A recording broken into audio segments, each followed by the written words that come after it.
see the mess you made? Yeah, I'ma hit the road, babe. Yeah, I'ma hit the road, babe. I think we need to go our ways. Don't you see the mess you made? Yeah, I'ma hit the road, babe. Yeah, I'ma hit the road, babe. I think we need to go our ways. Don't you see the mess you made? Yeah, I'ma hit the road, babe. Yeah, I'ma hit the road, babe.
The road to VCT Ascension 2025 is long and savage. Across 3 stages, Challengers NA teams have battled for their shot at promotion. Each stage features a Swiss group stage and a top 8 double elimination playoffs. Teams earn circuit points based on their playoff finish. The deeper you go, the more you earn. First place qualifies for the Ascension tournament. Then 80 points for second place, down to 30 points for 8th. Consistency is key. Every point matters. At the end of Stage 3, 2 teams will move on. The Stage 3 champion qualifies directly. The top team in circuit points takes the second spot. If one team claims both, the next best in points ascends. Consistency, dominance, clutch factor. That's what it takes to rise. Welcome to the fight for VCT Ascension.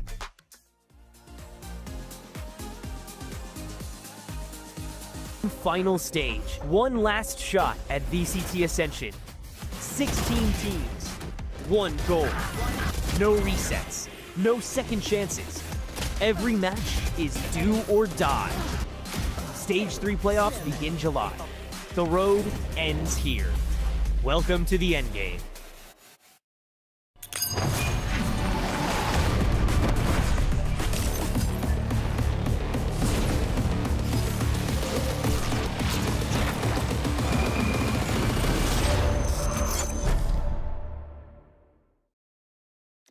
Well, folks, it is round 6 of Valorant Challengers League North America, Swiss stage, and it is Elimination Day. Welcome. I'm your host, Elizabeth, joined by Dryad and Gompers, your beautiful, wonderful, talented, perfect analysts. And today, like I said, it's a big day, everyone, because we might say goodbye to 2 of your favorite teams. I don't know if they're your favorites. They might be my favorites, but who knows? But someone has to go home. It's always the suckiest part of competition, but we are here. I mean, I've been watching the sidelines for a very long time, Dryad, kind of waiting and watching and seeing the drama unfold. And to be here round 6 and all of it's on the line is kind of devastating. But you've been here for a good chunk of it, Dan. Yeah, the Swiss stage always takes a very long time. You start to see teams kind of get the first wins on the week 1, and then they start losing, and you never really know what's going to happen. I mean, I feel like the biggest surprise that we've had so far in the Swiss stage was Envy not going as that #1 seed or being that first team to qualify to playoffs. But today, like you said, we have a lot of teams that are going to get eliminated. We have a lot of the 2-3 teams, 3-2, that are trying to find a way back, trying to get in the zone once again. And it's also one of those teams that we've continued to talk about throughout the Swiss stage. So I'm excited to see who's going to make it through. I know. It's a Valorant. Anything can happen, Gompers. And again, like you've been here while I have been just kind of waiting at home, even from like last week when we saw, teams kind of fight in round 5. It has been, and Dan said, Envy, even just kind of like fighting for a spot, like on Ascent, losing all those rounds in the beginning, I believe, against Core, or YFP, excuse me. It's definitely shaping up to be the teams that we expected to do well maybe aren't doing as well, and the teams that maybe we didn't expect to do as well, vice versa, are showing up and stepping up to the plate.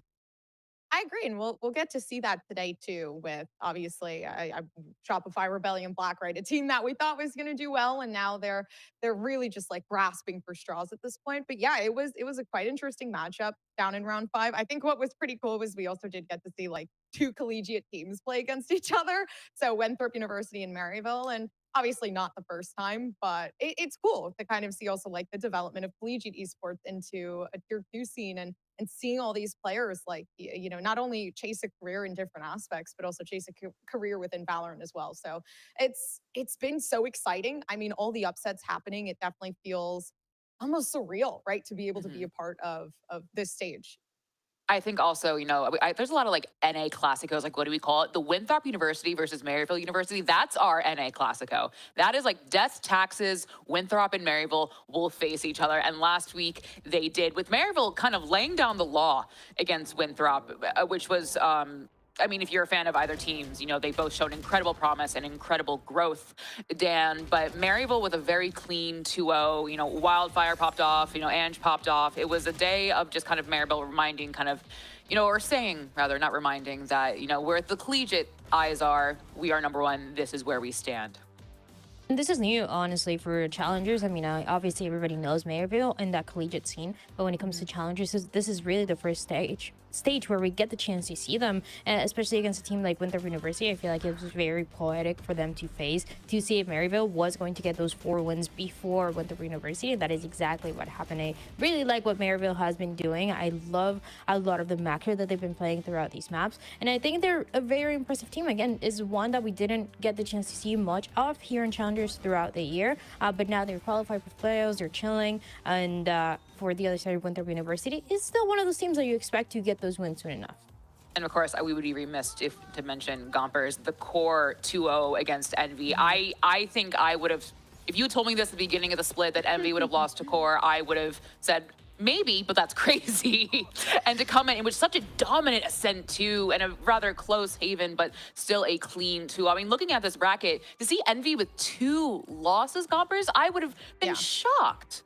I don't think anyone saw this coming, right? I first lost going against Qbert, which everyone, I wouldn't say everyone was shocked because Qbert in themselves like had obviously shown that they were really, really good contenders coming into this. But for them to be beaten by Core, I agree. That was a very, very big turn. At the same time, like, yes, they had been performing extremely well throughout the entirety of just the Challenger season, but they hadn't faced Envy yet. And this was a team that we had believed to be, you know, just the top dog, even possibly before they lost to Qbert, even better than Qbert. So it's just, it kind of just leads you to think about all the teams that, you know, have arrived at this point, like Core and Qbert, that how much work and effort they put into it. I mean, Envy were kind of just like really stringing along at this point too. Like they had some pretty close games against teams that might be down in that 2 to 3 position, but it's just so cool and also so weird at the same time to kind of see two teams that, you know, maybe last stage weren't as dominant absolutely kill within this stage. It's I mean, I said at the beginning, but truly it's Valorant. Anything can happen. I remember, Dan, we were saying in the beginning, even during stage 2, we're like, I'll put Envy up against any partnered team, you know, and they would like give them a run for their money. Like, how are they going to contain the Exter? How are they contain the Kane Zera? And just to kind of show, like, now they're like going against a collegiate team, which like I even think a year ago, Dan, we would have been like shocked to see that happen. But in like kind of the stage 3 world, it's kind of par for the course, especially right now. Winthrop has been, you know, in the scene for quite some time, and I feel like that was one of the strongest contenders to beat Envy. But like you're saying, that wasn't really the case at all. It was Core and Qbert Academy the ones taking them down. I feel like for Envy, they have been great throughout the year, and I feel like they're still relatively consistent. I mean, we remember stage 1 where they were also the first ones to make it to playoffs, and then they immediately lost, and they used that as kind of a learning lesson of how they want to handle that pressure, especially with such young players. But going into the stage 2 and now going to the stage 3, once again, they're having some troubles, some issues that they have to fix, and I feel like this should be still a favorite team, but I like that they're getting tested a little bit. I don't want, you know, a challenger scene where stage 1, stage 2, stage 3 is just always Envy. It's only one team that is making it to the top. It's always getting that top 1. I like that Envy has a little bit of a challenge to deal with because all the other teams have been getting better, and this is where it gets so scary every single time, every single year towards the end, when you know Ascension is very close and you need to be the strongest yet. Exactly. If you want to make it, you got to earn it. It's the whole point of Ascension. It's not going to be smooth sailing the entire way there, including for our teams, our first teams today, Shopify Rebellion Black and YFP. It is an elimination game for them today. I believe they are both 2 and 3. And unfortunately, one of them has to go home today while the other one keeps on fighting. Gombers, I'm going to go to you with YFP because this is a team that has, you know, some of the the heavy hitters, you know, like we've seen these, some of them on the tier 1 stage this year when they filled in. But, you know, this is a B-Dog, this is a Stellar, you know, if you're an old 100 Thieves fan, you've seen him. But they're kind of their strength of schedule, Gompers. They had a pretty tough way to get here, I would say, Gompers.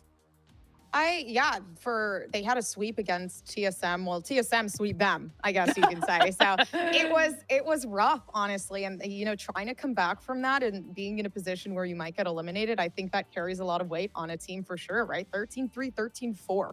So for that to kind of be the last memory of YFP, it's unfortunate because I will be honest, it was lacking a lot of essence within their gameplay too. So for me, it's all about just bringing themselves back, recovering from all the mistakes they made, and just playing a little bit more cohesively, which I'm really hoping we get to see today from YFP.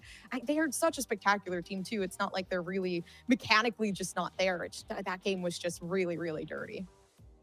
It was a little messy, to be honest, and it has been for YFP throughout this stage.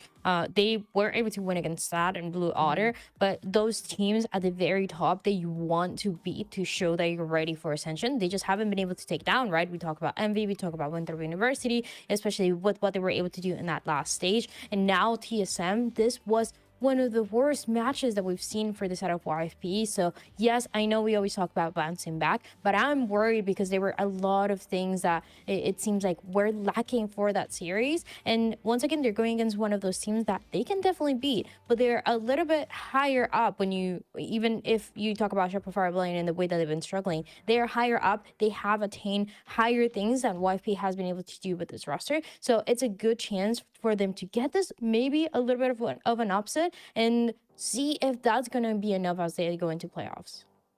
I couldn't agree more. I mean, failure, as I always say, failure is your best teacher. And one of those students is Stellar on the side of YFP. Again, like I said before, if you've been paying attention to Valorant, you have seen this man everywhere and anywhere. He is a grinder. He is playing lots, Gompers. He has that experience. But we said, what Dan was saying, Gompers, this is a team that kind of has these mistakes that are, you just need to tighten up. Gompers, you know, things that we would maybe expect from them, especially against someone of teams like in tier 2. But this is someone like Stellar, who has been such a standout performer on the side of YFP. Especially from him, we really expect these great performances from him.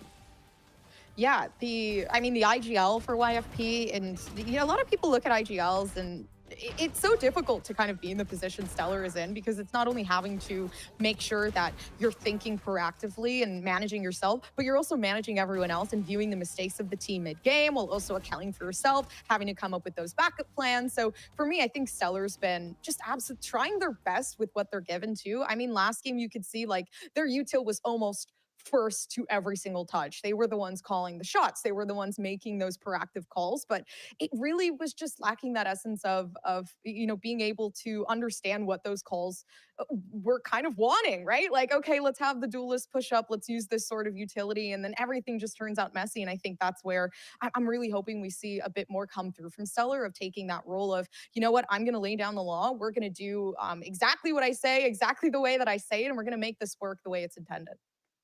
You mentioned a little bit of that utility too, but for that last match against TSM, he was only on that breach, and it's a breach that we're starting to see less and less of. And a lot of teams are still willing to play for this breach, but the problem is that TSM is a team that likes to take space. So when you were playing with that composition, when you were playing with the breach, especially towards Haven, you saw them trying to set up a play, and immediately TSM denying that and going past that utility. So you have so many issues, I feel like, with this breach that you have to fix, and I feel like those are very map dependent. It just happened that they play Haven and Sunset, and for both of them, Stellar is on the breach, but you do see him, I feel like, shining a little bit more when they're able to play other compositions that also set him up for success. He's always the guy setting the duelist up for success, setting everybody else up for success on this initiator role, as you should be when you are trying to do those calls and those fast calls for YFP. But if the map pool is going to remain the same, I am a little bit concerned for YFP.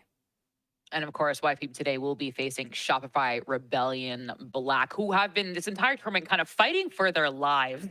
Dryad, it's one of those teams that I think, again, like we've been talking about at the beginning, we've expected this team to like kind of soar through and be strong and like make it easy. But they've been kind of, I don't want to say floundering, that's the wrong word, but they've been treading water, basically, Dryad.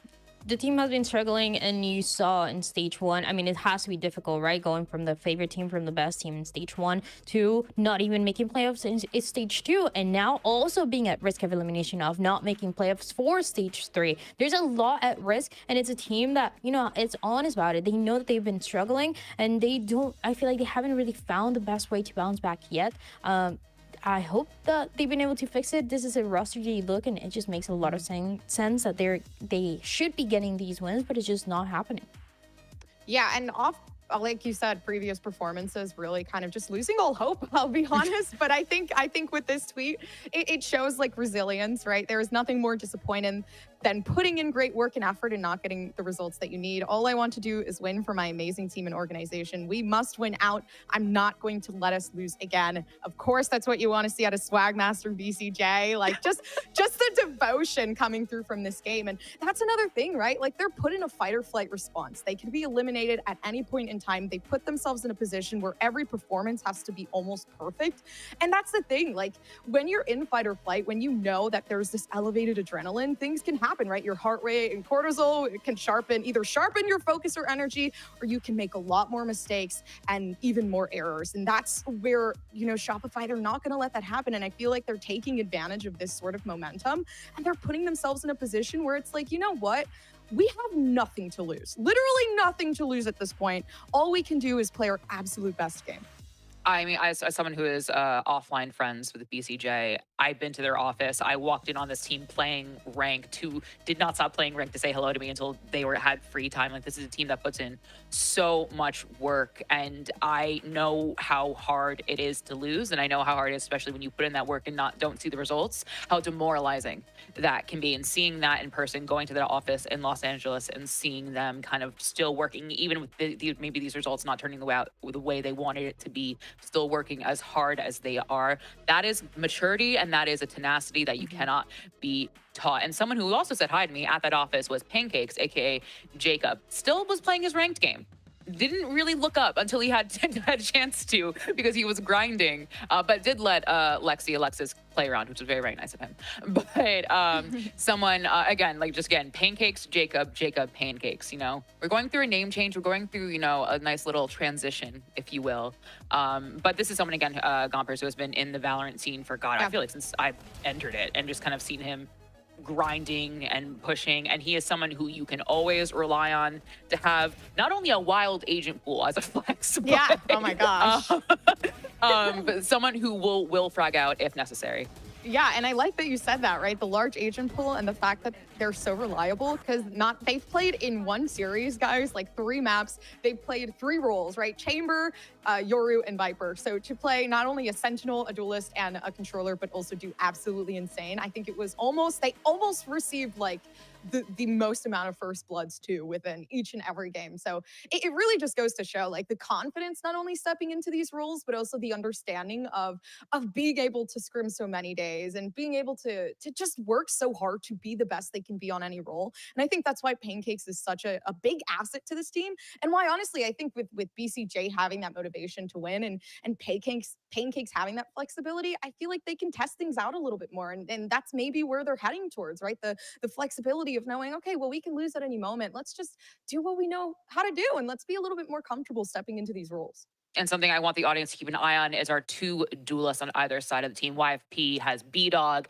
SRB has Paint. These are folks that, Dan, if you watch them play, it is jaw-dropping what you see from them. They have different agent pools. They have technically very different styles, Dan, when you watch them, but the stuff they are able to pull off, these 2 young gentlemen, is mind-boggling tier 1 level shenanigans, if you will.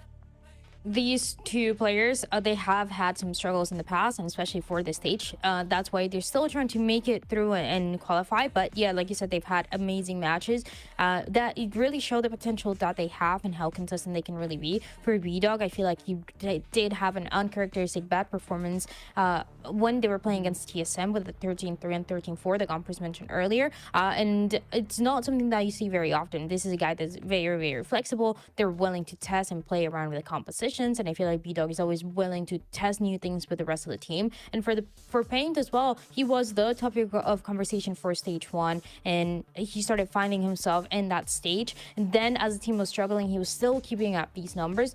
But I feel like the one win condition for Paint is going to be seeing him more on this race. Is the 2nd and 3rd map that they played last series, and the race on Lotus and Bind, they were incredible. It is, I feel like, for me, that one win condition that you want to have for this side of Shopify Belly Black, putting Paint on the race. And B-Dog, I mean, he's going to be playing around depending on the map, on what the map is going to be, so it should be a very explosive fight between these 2. I mean, yeah, and this is, I mean, we always kind of like to highlight our duelists, right? You know, they're the you know, playmakers, they're the highlight reel, they're the people that you see on stage, and whether you're watching tier 1, you see Sato, you know, etc. But these are 2 people who I want you guys as the audience to keep an eye on coming into our map picks and bans. Like Dryad said, how they're going to play around the map, especially B-Dog, how they're going to do this. And our map picks and bans will be heading into Sunset, Haven, and Bind. A very sunny map picks and ban. That's just a very weird headcanon for me. I'm sorry. But,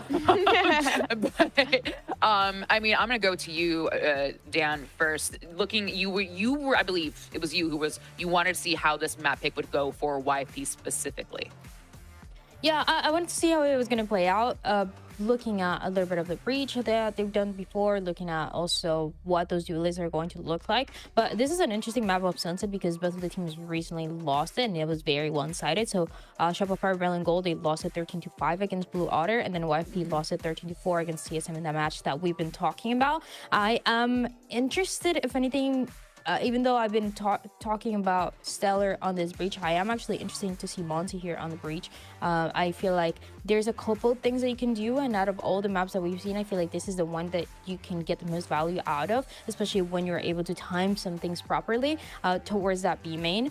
But Pained on the Neon, he has to start strong. I feel like both of these duelists that we mentioned before have been struggling a little bit on the Neon, specifically on this map when they didn't get the result, and it was incredibly one-sided towards the defense. So for these Neons to be a little bit more explosive and really capitalize from these initiators, from these breaches, that is everything that you need to see, I mean, what way it's going to go and how they've been working on this map to fix it.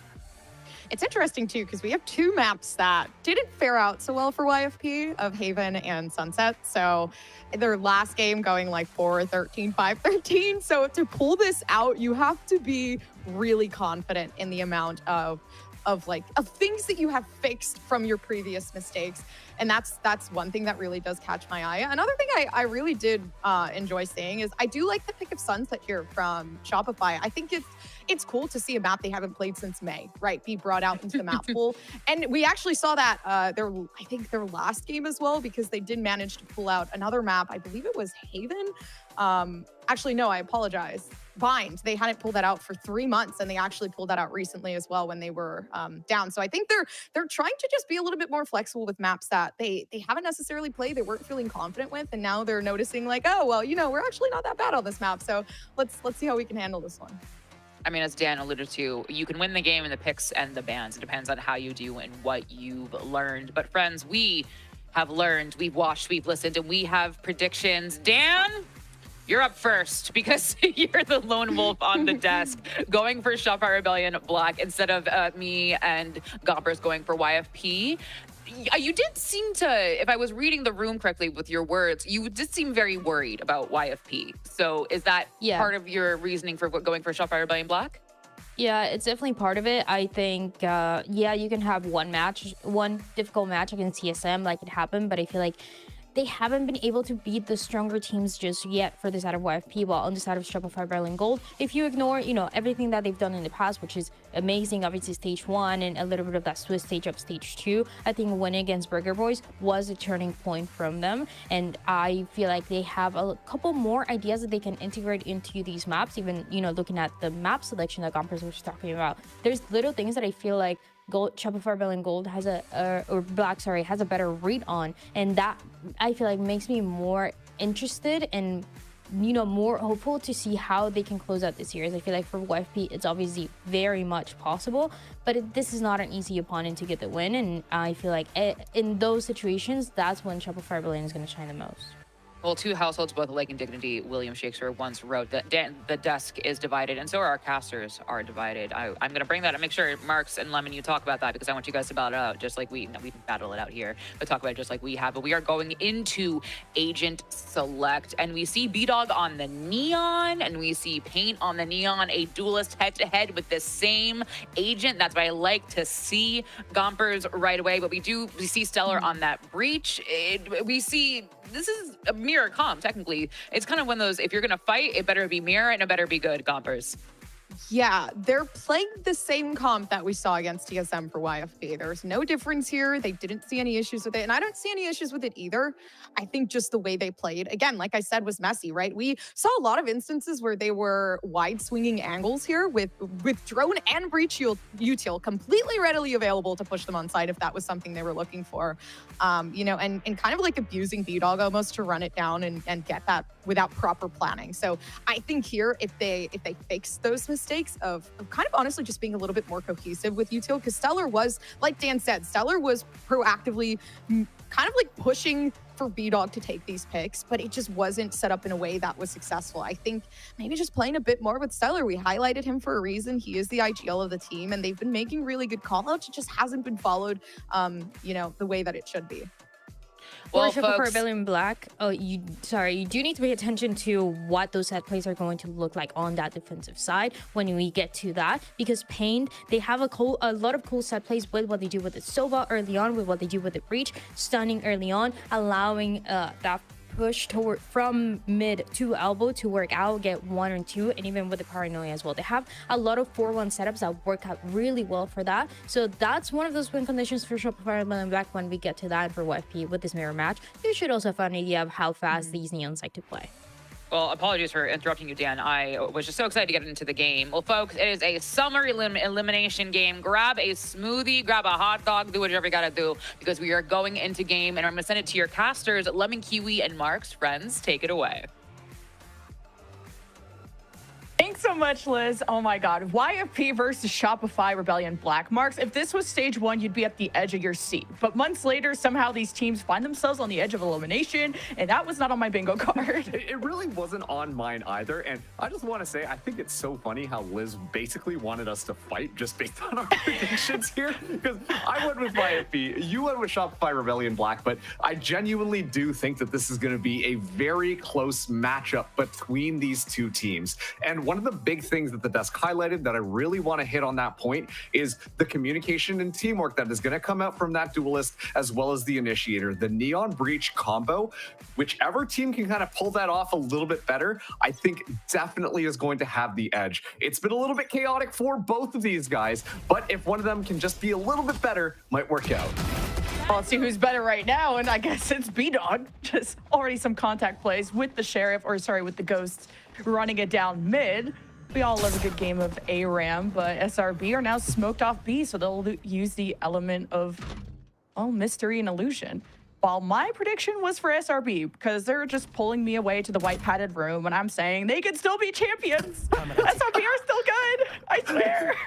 Jen, that was months ago at this point. We got to take a look at SRB in front of us right now. But no, like they do have quite a bit going for them. I really like the fact that Pain has really started to turn things up based off of the last matchup. But once again, that really came down to that Raze pick.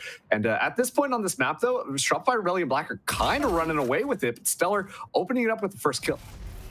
And that was an important shot because Paint was trying to surprise him. And back in the day, was that top statistic duelist in Challengers, and SRB just haven't won a single duel yet. And B-Dog, he is a laser today. At least the spike is down for SRB. Gets something for your troubles, but you're about to get outnumbered and outgunned. Stellar finds his 3rd kill, and it's a flawless pistol for YFP. Well, something breach utility, Neon, yeah, or just get Stellar to tap their heads, I guess. That kind of works out in your favor too. But a really interesting round on how both these teams approached it. You see YFP kind of go for the full committal onto that B site, while Shopify Rebellion Black, I mean, Paint got so much space onto A, they just slowly meandered in. But I think that subdued tempo that we saw them approach onto A ultimately spelled their downfall. It gave YFP just enough time to get themselves over there, and look at that amazing flash as Stellar just kind of takes point here and cleans up the rest of the players. So an excellent showcase for that first pistol round coming in from YFP to really set the tempo of this matchup. And I'm imagining B-Dog is going to be peeking this corner right into Shopify. Oh God. Now that's some confidence out of YFP, yeah. Especially with the Outlaw. Looking for your 1-2, and I'm done with that. Oh, he almost got kneecapped, and well, Thief still gets one because he fought an Outlaw too. SRB are not going to be able to get any vision without taking damage, but man, YFP clearly did a lot of prep in the aim trainer. These are some nasty shots. It was also interesting too, because I think it was just YFP being in the right place at the right time that time around. Obviously, weapon advantage very clearly going to YFP there, but Shopify Rebellion Black, with the swarm that they were kind of coordinating to move in onto the site, they had a bit of success going in through B main, but immediately found resistance in the form of Jake just kind of hanging out onto the side with this Bulldog, able to shut them down, making sure that mid push doesn't get any value towards B. But now, SRB, They got rifles. They're going to be shooting. And Jake able to dodge the dart, first of all. That is an excellent start for this round, but tempo a lot slower coming in from Shopify Rebellion. Looks like they're more interested at playing this middle control at the moment. And really, it feels like they're anticipating that there's going to be a push out from YFP, but YFP are not biting on any bait thus far. SRB have just been trying to counter that aggression from YFP when they were just posted up mid and seeing if they can find a better angle around it, even look at the door. Now SRB will not be obscured, but you gotta look both ways before you cross this T-zone, and Spaz will be making first contact, ready to throw the paranoia to set up paint. And Weedit's going just for a safe peek, and he'll be able to fall back, and Artie's gonna make that call. Keep in mind, Weedit only has a Bucky as well. Excellent little setup from Stellar to at least zone things out. Paint's gonna go in. All we did is gonna stay up close and personal with the Bucky, play bodyguard, and even though the Neon slips through with the walls, we did stay stoic, and so does Stellar, even the Aftershock of all things. So SRB really stuck with losing two crucial members to get the ball rolling. They do have a lurk activated there of Jacob. Pancakes down, not able to get an edge on B-Dog, who has just been on top today. So 11 seconds left, and I guess SRB are going to want to keep these rifles. I mean, you kind of hope that you can keep it all there, but BCJ, last person left standing. Jakey going around for the swing, and that is an excellent round coming through from YFP. Excellent job just kind of zoning things out there. Make sure that your weaponry gets maximum value. You see all of the smokes coming on. You see the paranoia fly through, the breach stun as well. Everything kind of worked out utility-wise for YFP on that site. On the side of Shopify Rebellion, it was a bit more of a Hail Mary, as you know, you see the breach fault line come through, the flash go through, but it doesn't find purchase in any of the members of YFP. And the fact that in the midst of all of that, Weedit stays alive with the Bucky and also finds Paint. Paint had no support onto the site.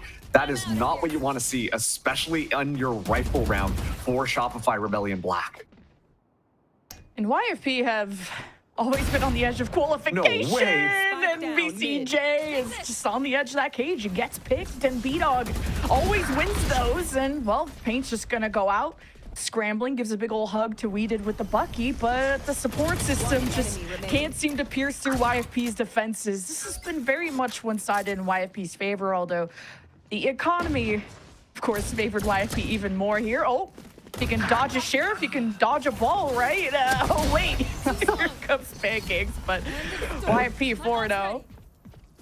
10 out of 10 reference, by the way. But one of the things, too, that was also mentioned on the desk, I think it was Gompers who said that really tightening things up for the utility based on the calling is going to be the key to success for YFP.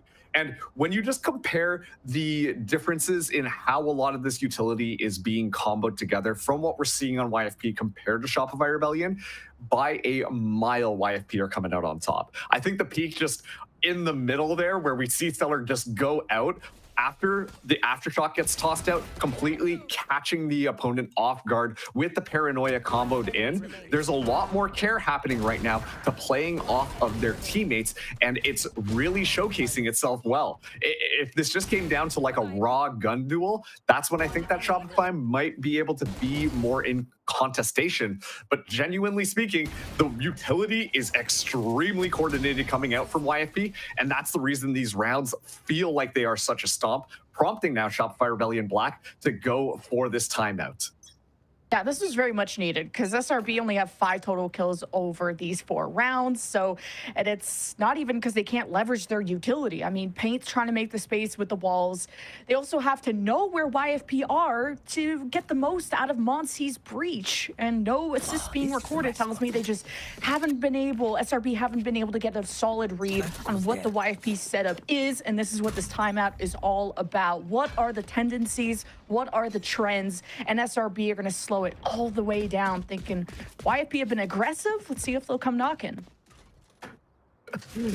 Yeah, but at the same time, like, I can't help but reminisce back to that second round where we saw Shopify Rebellion be like, okay, YFP are going to get aggressive. Let's just hold down. And YFP just really took their time on things. We see already Drone gets utilized to scope out middle. And so I think that YFP are getting a sense of where this hit's going to be. And Thief is going to try and cut the heel of Paint. Who knows he's nearby, and Paint just wants to secure the plant, but SRB make their way in as a team, more stacked, not separated from their duelists this time, holding the corners. YFP gotta leverage Stellar in this moment, doesn't have the Rolling Thunder, will still have a flash. This is how you get in. I guess you're going to start with Weedid's Recon, get the attention, and Paint clears the way at 33 HP. He tries to get out and really depend on his Sentinel as initiator, clean things up, and Pancakes has really come alive for SRB in this moment. But now Jake's been tagged just in a 1 versus 3. SRB looking a lot more cohesive this round going forward. And Jake looking for just a little bit more here, but up against the world, Spaz, we're going to pretend that you got that on that first shot and made it look nice. So Shopify Rebellion Black, they are able to walk away with that first round. And I think that came down to a little bit of miscommunication from YFP on that re-entry. Paint did not get cleared as effectively as they would have expected, which meant that that crossfire was able to be held completely down. Jake going for an excellent little spot there, but the fact that we see immediately the pop of the ultimate from B-Dog, you know, the overdrive gets activated and immediately shut down just because Paint is still alive is not a good sign for YFP. That's a wasted ultimate, especially when your team was finally gaining momentum. And so Shopify Rebellion Black, I wonder if now they're going to be looking at doing a little bit more of this 5-man rush style. Worked out that last round. They're doing a lot of due diligence to clear out this middle part and get Paint activated, but the emphasis is going to be on B. Or sorry, A. Yeah, and getting a first body down for Jacob. If this neural theft, and I guess B-Dog got all the time in the world to readjust. Great up shot, and he's gonna stick around. But there's a firing squad of SRB. Man, Jacob's got backup. Speaking of that, Jakey's gonna come over with the ult to help support A, and SRB still going to stick to it. They've already used Recon and Drone on this side. They feel pretty committed. Meanwhile, they'll have Paint lurking around through mid, see if they can cut off someone from YFP crossing from B, but SRB need any advantage they can get right now. And it's going to come down to Thief finding Paint there. It's going to make this a lot easier for YFP. They've had plenty of time to get themselves set up. Rolling Thunder inbound. Oh, counter Rolling Thunders. Oh man, and Spaz is gonna hold the left lane. Going forward as BCJ can't adjust against Weedid and Thief, and that's a 3K from the Sentinel to anchor YFP back into this round. I'm genuinely surprised right now. I thought that was an excellent counter ult coming out from Shopify Rebellion. You know, Monty left the Rolling Thunder comes through. Immediately, we see a couple of the members of YFP get booped up into the air, and it's 3 kills for Shopify Rebellion. But in the midst of all of that stun, YFP still find the necessary kills here. And B-Dog, this might have been a little bit over-aggressive, but thankfully the rest of the team has their back. I gotta say, this slow pace coming through from Shopify might be costing them some of these rounds. In the amount of time that it took for them to creep onto that A site, plenty of time for YFP to get themselves set up, get ready for that retake, and more importantly, watch for Paint on that flank. So once again, that time being afforded, and already B-Dog starts it off with a pick with the operator, and Paint is down. Man, B-Dog is on one today. The pop has been clean. First blood's in his favor. And SRB trail behind without getting any momentum, any help. And I mean, the buys weren't great either. You're not clearing corners. Even with stingers, maybe. SRB could have had a chance to clear out Jakey, but he's just so elusive. And Jacob goes down, and man, YFP are letting them know who's the big boss in this town. Yeah, and when you look at the overall macro of this, right? Like if you watched the last match that YFP went and they got absolutely slapped around by TSM, their attacking side was not very strong. As a matter of fact, like it looked terrible. It was not good at all. And so the fact that we see Shopify Rebellion Black pick this map, and that allows YFP to start us on this defense, the side that definitely they are stronger for, I got to ask some questions about like why Shopify decided to do this. Was it because they saw what happened last week and just assumed that they could find those exact same holes in YFP? Well, giving the opponent their side pick and giving them their stronger pick is not really what you would want to have happen, especially because you see the holes on their attacking half, but we didn't really get to see what their defense looked like based on the previous match against TSM. And honestly, I've been a big fan of YFP playing a lot of the space as well, in addition to a lot of these little utility plays. So things from YFP right now are looking extremely clean, while Shopify Rebellion Black, they are trying different things, but it always feels like they've just got their finger off the pulse just a little bit, allowing YFP multiple opportunities to just kind of overwhelm some of their isolated players. Yeah, there are no holes in YFP, not even bullet holes. So he just gonna put me in the white padded room after all. I'm gonna not be allowed to have an opinion ever again. But B-Dog should just not be allowed to have an op because he's just been disgusting every single time. SRB trying now different ways to pressure him and try and deny that powerful weapon. Already 2 timeouts in the 7 rounds we've played so far. SRB really trying to crack down on, well, the most difficult side, the attack, and sending paint, but trying to play as tight to him as possible. Of course, you have the Hunter's Fury. You could always let that go, and BCJ's thinking about it. Looking for targets. Will pressure out. The highway to hell. SRB charge in. We'll have to dance against the ultimate. And SRB get the opening pick off of that. So that's worth something. And surely with the one-way smoke down, SRB can just plant. But this A-Link, this left side has to be carefully watched there by Jacob.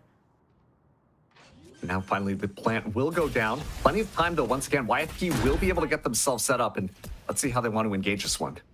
And Pancake's just looking for the right timing while YFP are watching within the site. Spaz can wait for the call, and BCJ will arm up against one, and Pancakes just gets flicked on by an op, so it's not going to bode well for the post plant, but SRB, they combine, they unite, they bunker down. There's one pesky duelist still left with ton of credits and a lot more chances to buy that op. SRB, every time they get a timeout, they win a round. How many more can they actually win? I was going to say, hopefully that's not the win condition because they just used their only 2. So, hopefully that really isn't their own win condition. And now we get to see Shopify Rebellion start to gain a bit of momentum. This last round was an excellent job of just kind of holding all of these different angles. Of course, using the Hunter's Fury to be able to get the space, but it just came down to playing in all of these angles on actual site that YFP just decided to push into, but don't necessarily have the stuns or the flashes to be able to do that one properly. So, excellent job. Different look from YFP. Already B-Dog going in so deep, gets stunned up, but there's no follow-up.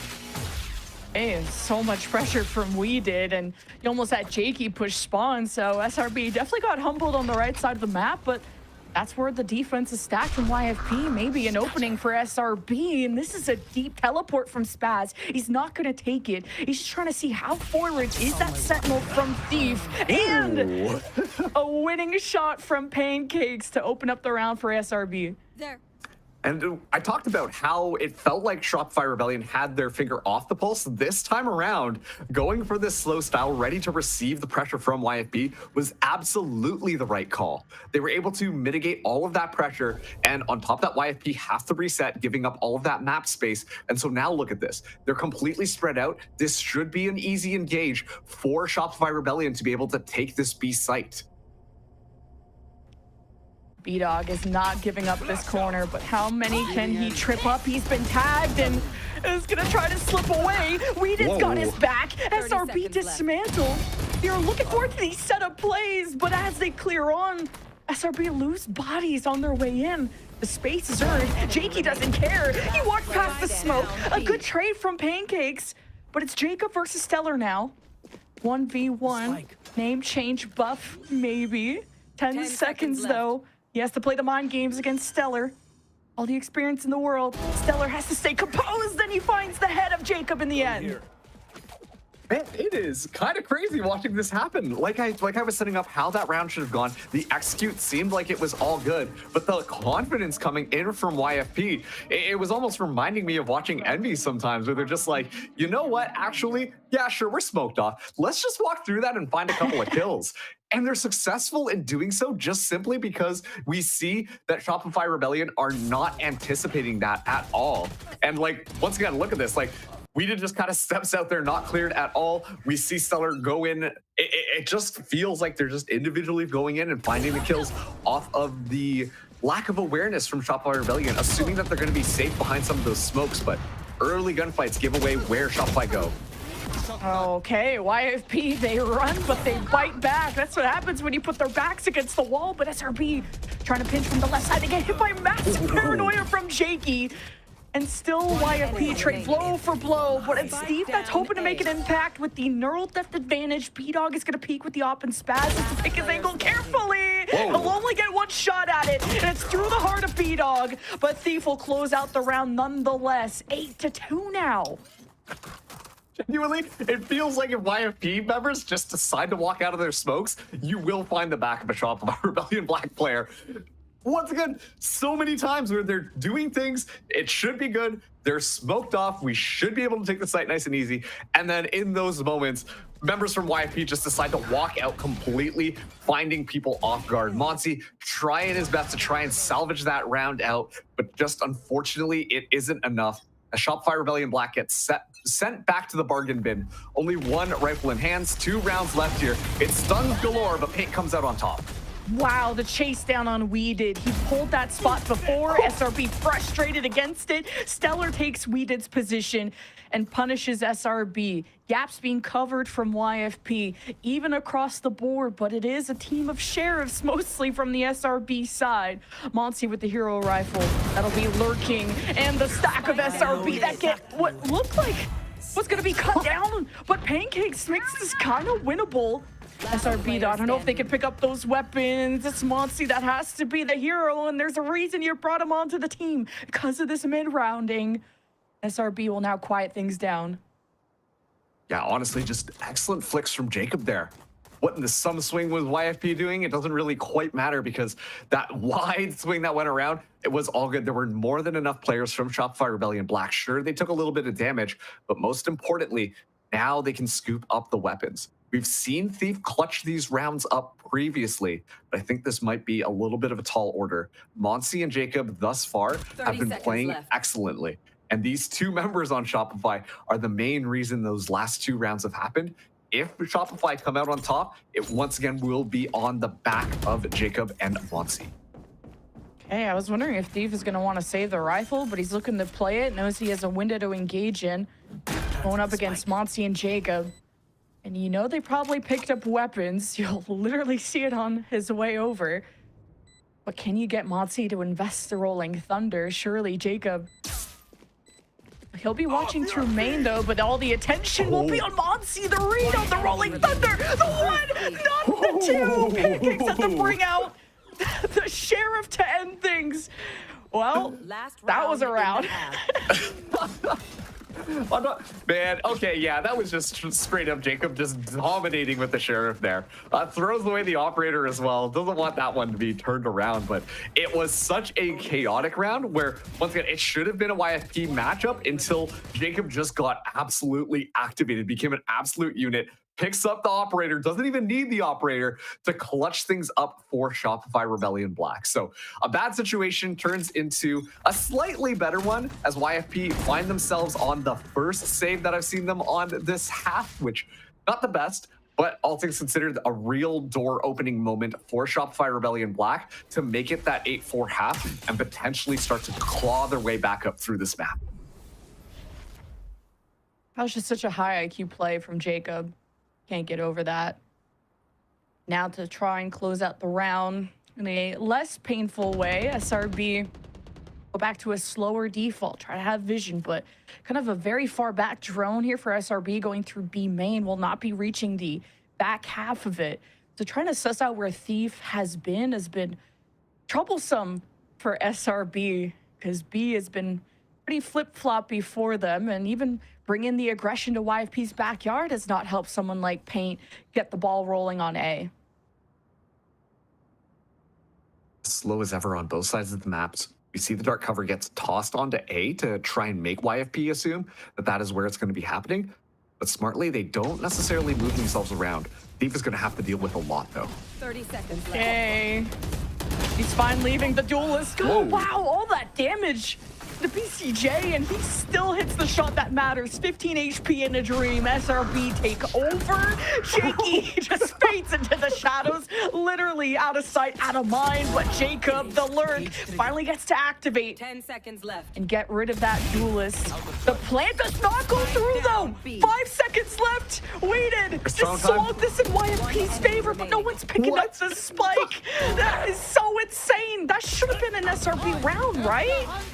It 100% should have. The fact that it didn't work out that way is unbelievable. And in the midst of all of the spaghetti spilling onto the ground, YFP punish all of the players, find the kills necessary just to kind of add insult to injury. You know, when the time ticks down that much, if you're YFP, you're just like, you know, we can just kind of chill back, you know, play our lives, all that type of thing. But instead, they go hunting to try and really punish things here. Jacob was in an excellent position in the midst of all of it, but it's the heroics from We Did that really just turned that round to YFP's side and really just seals the nail on the coffin for there. And so this is where things start to get interesting. We're flipping things around. We know that YFP had that not great performance against TSM on their attacking half. Shopify Rebellion Black, we know they're grinders. We know they do their homework. Let's see if they can do this and pull this map back. Yeah, Dryad was keeping her eye on the SRB's setup plays, especially on their defense, and trigger being pulled, but YFP nowhere to be found, and they found a different angle, an alternate angle on SRB, just definitely doing their homework on what to expect in that pistol round, and YFP sealing this pistol round will get them to double digits and that much closer to just burying SRB not only 6 feet under, but just way deeper than that, honestly. Yeah, I mean, once again, this is an elimination match here. Qualify for playoffs, and especially with the Ascension tournament coming around the corner. Despite the fact that Shopify Rebellion Black did win stage 1, they're not guaranteed if they go to it just because of how their performance has been on these previous maps. And they finding an opportunity here, but looking the wrong way as Monsi at least trades that back. All right, keep them busy, keep the members low as you can, and YFP not overthinking where they need to plant. They'll just send We Did. Man, he's been incredible. Just someone who can frag, a super sub you can really put on any team, and this time showing up not only in round 12, that double kill that won YFP the round with 5 seconds left to plant, but even kicking off this pistol. He's been huge for this team. Yeah, like, We Did honestly is kind of a fragger.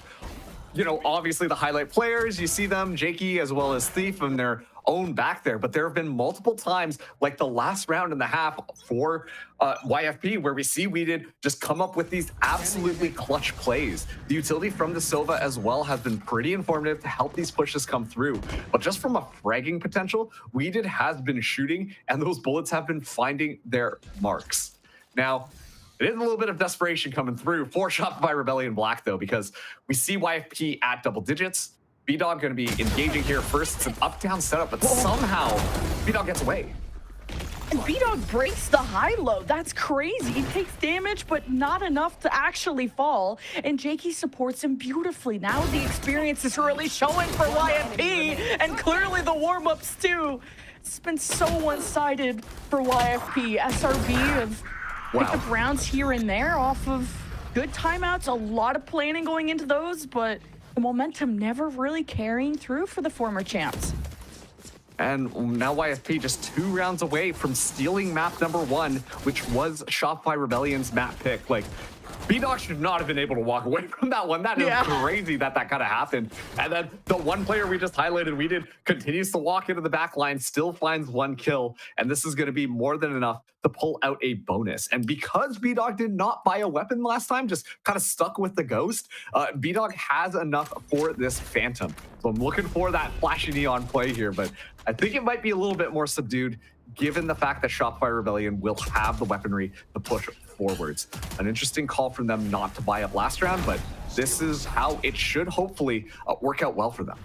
It's a good read from SRB because you have your Breach, you have your Omen on this side, you've got a lot of CC, fake TP, and Thief stands and delivers, but at least the rest of the team of YFP deliver kills, but not exactly upping the aggression because you're thinking there's someone else from SRB around here, and you don't want to lose unnecessary people. If you're YFP, gonna take things safe, take things one step at a time, droning up. Monty's been tagged. That means he has to fall back. Yeah, you see now the dark cover comes through. Util just to stall things, to allow Jacob a little bit of time to get that flank online. But wow, BCJ through the smoke finds B-Dog. Spike, though, should be able to go down now. B-Dog got tagged and was like, who, me? Am I? Anyone drop this grenade? Like just kind of a deer in headlights moment, but YFP gonna hold it down. A lot of reliance on Jakey to hold this left side, and Pancake still finds his way around. Jakey will trade, and Stellar takes the helm. It's all up to BCJ to give SRB a fighting chance in this, or it'll be match point for YFP. Stellar's taking damage. BCJ's looking to isolate, and Jakey's too clean. 12-3, match point for YFP. And like, when we talk about the breach and the effectiveness of a lot of that utility and the fault lines and all that type of stuff, that time around, I think that Stellar just placed it a little bit better. There were plenty of opportunities there for YFP to be able to try and make something happen, but the retake utility was just a little bit better to allow them to find the members that were just kind of stunned up. Like, look at that, an easy kill for Jacob to walk in. And so Shopify Rebellion Black, they stay, YFP, they claim yet another round, getting closer and closer to take map number 1. As this is now really do or die for Shopify Rebellion. They have to push 9 rounds to even force it to overtime, which is not really how you want your map pick to kind of play out. And SRB still technically have a chance for Ascension just off of points because they have to get further than Winthrop, though. And now it's the race is on to try to get into playoffs, and it's getting to the end of the line, especially if you're losing games like this. YFP going to take full control of this island down mid, and SRB, if they decide to break down this door, this could be good. Pancake for contact, but it's traded by BCJ. But the YFP teamwork is too much, and it goes to Thief to steal away map 1 at the end. 13-3 is not just a statement, that's domination. Oh my goodness, like completely reversing what happened to YFP against TSM. They absolutely dominate Shopify Rebellion Black here on this map. And at the end there, I'm pretty sure Thief was even confused what happened. Just tossed a bit of spam in there. Gets rewarded with a double kill in the midst of all of that smoke. And once again, it really was very impressive watching YFP just kind of dominate the space. They were playing their own game, and it felt like Shopify Rebellion Black were really trying to outread their opponent, figure out what was going on. And through almost that own mind gameness that was kind of happening, it allowed so many opportunities for YFP to just really rely on their utility, find those awesome moments where they can just walk in, find a couple of kills, and as a result, it looked so clean to lead to that 13-3 victory for YFP. Yeah, and for YFP to integrate that new duelist, to have this first season without Penny, and to do this well against SRB, who've been a core for so long, and they bring a new IGL in, but the recipe to success, it's still cooking, okay? We're still working on that, and I'll be going to an asylum very soon with my prediction, but we'll head to the desk to see what they think about map 1.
final stage. One last shot at VCT Ascension. 16 teams, one goal. No resets, no second chances. Every match is do or die. Stage 3 playoffs begin July. The road ends here. Welcome to the endgame. Well, folks, blink and you miss it. Like a bunny out of a hat, the round is gone or just appeared, and we're back here. Welcome to VALORANT Challengers League North America. I'm your host, Elizabeth, joined by Dryad and Gompers. And I know that analogy didn't make any sense, but I'm sorry. I was watching a 13-3 of someone losing their map pick, SRB losing their map pick of Sunset to YFP. Again, 13-3. Gompers. It was, I didn't have time to grab a snack. I didn't have time to grab water. It was so quick. It wasn't just even like the scoreline itself. The rounds themselves, Gompers, were so fast. It just seemed like YFP were overwhelming SRB.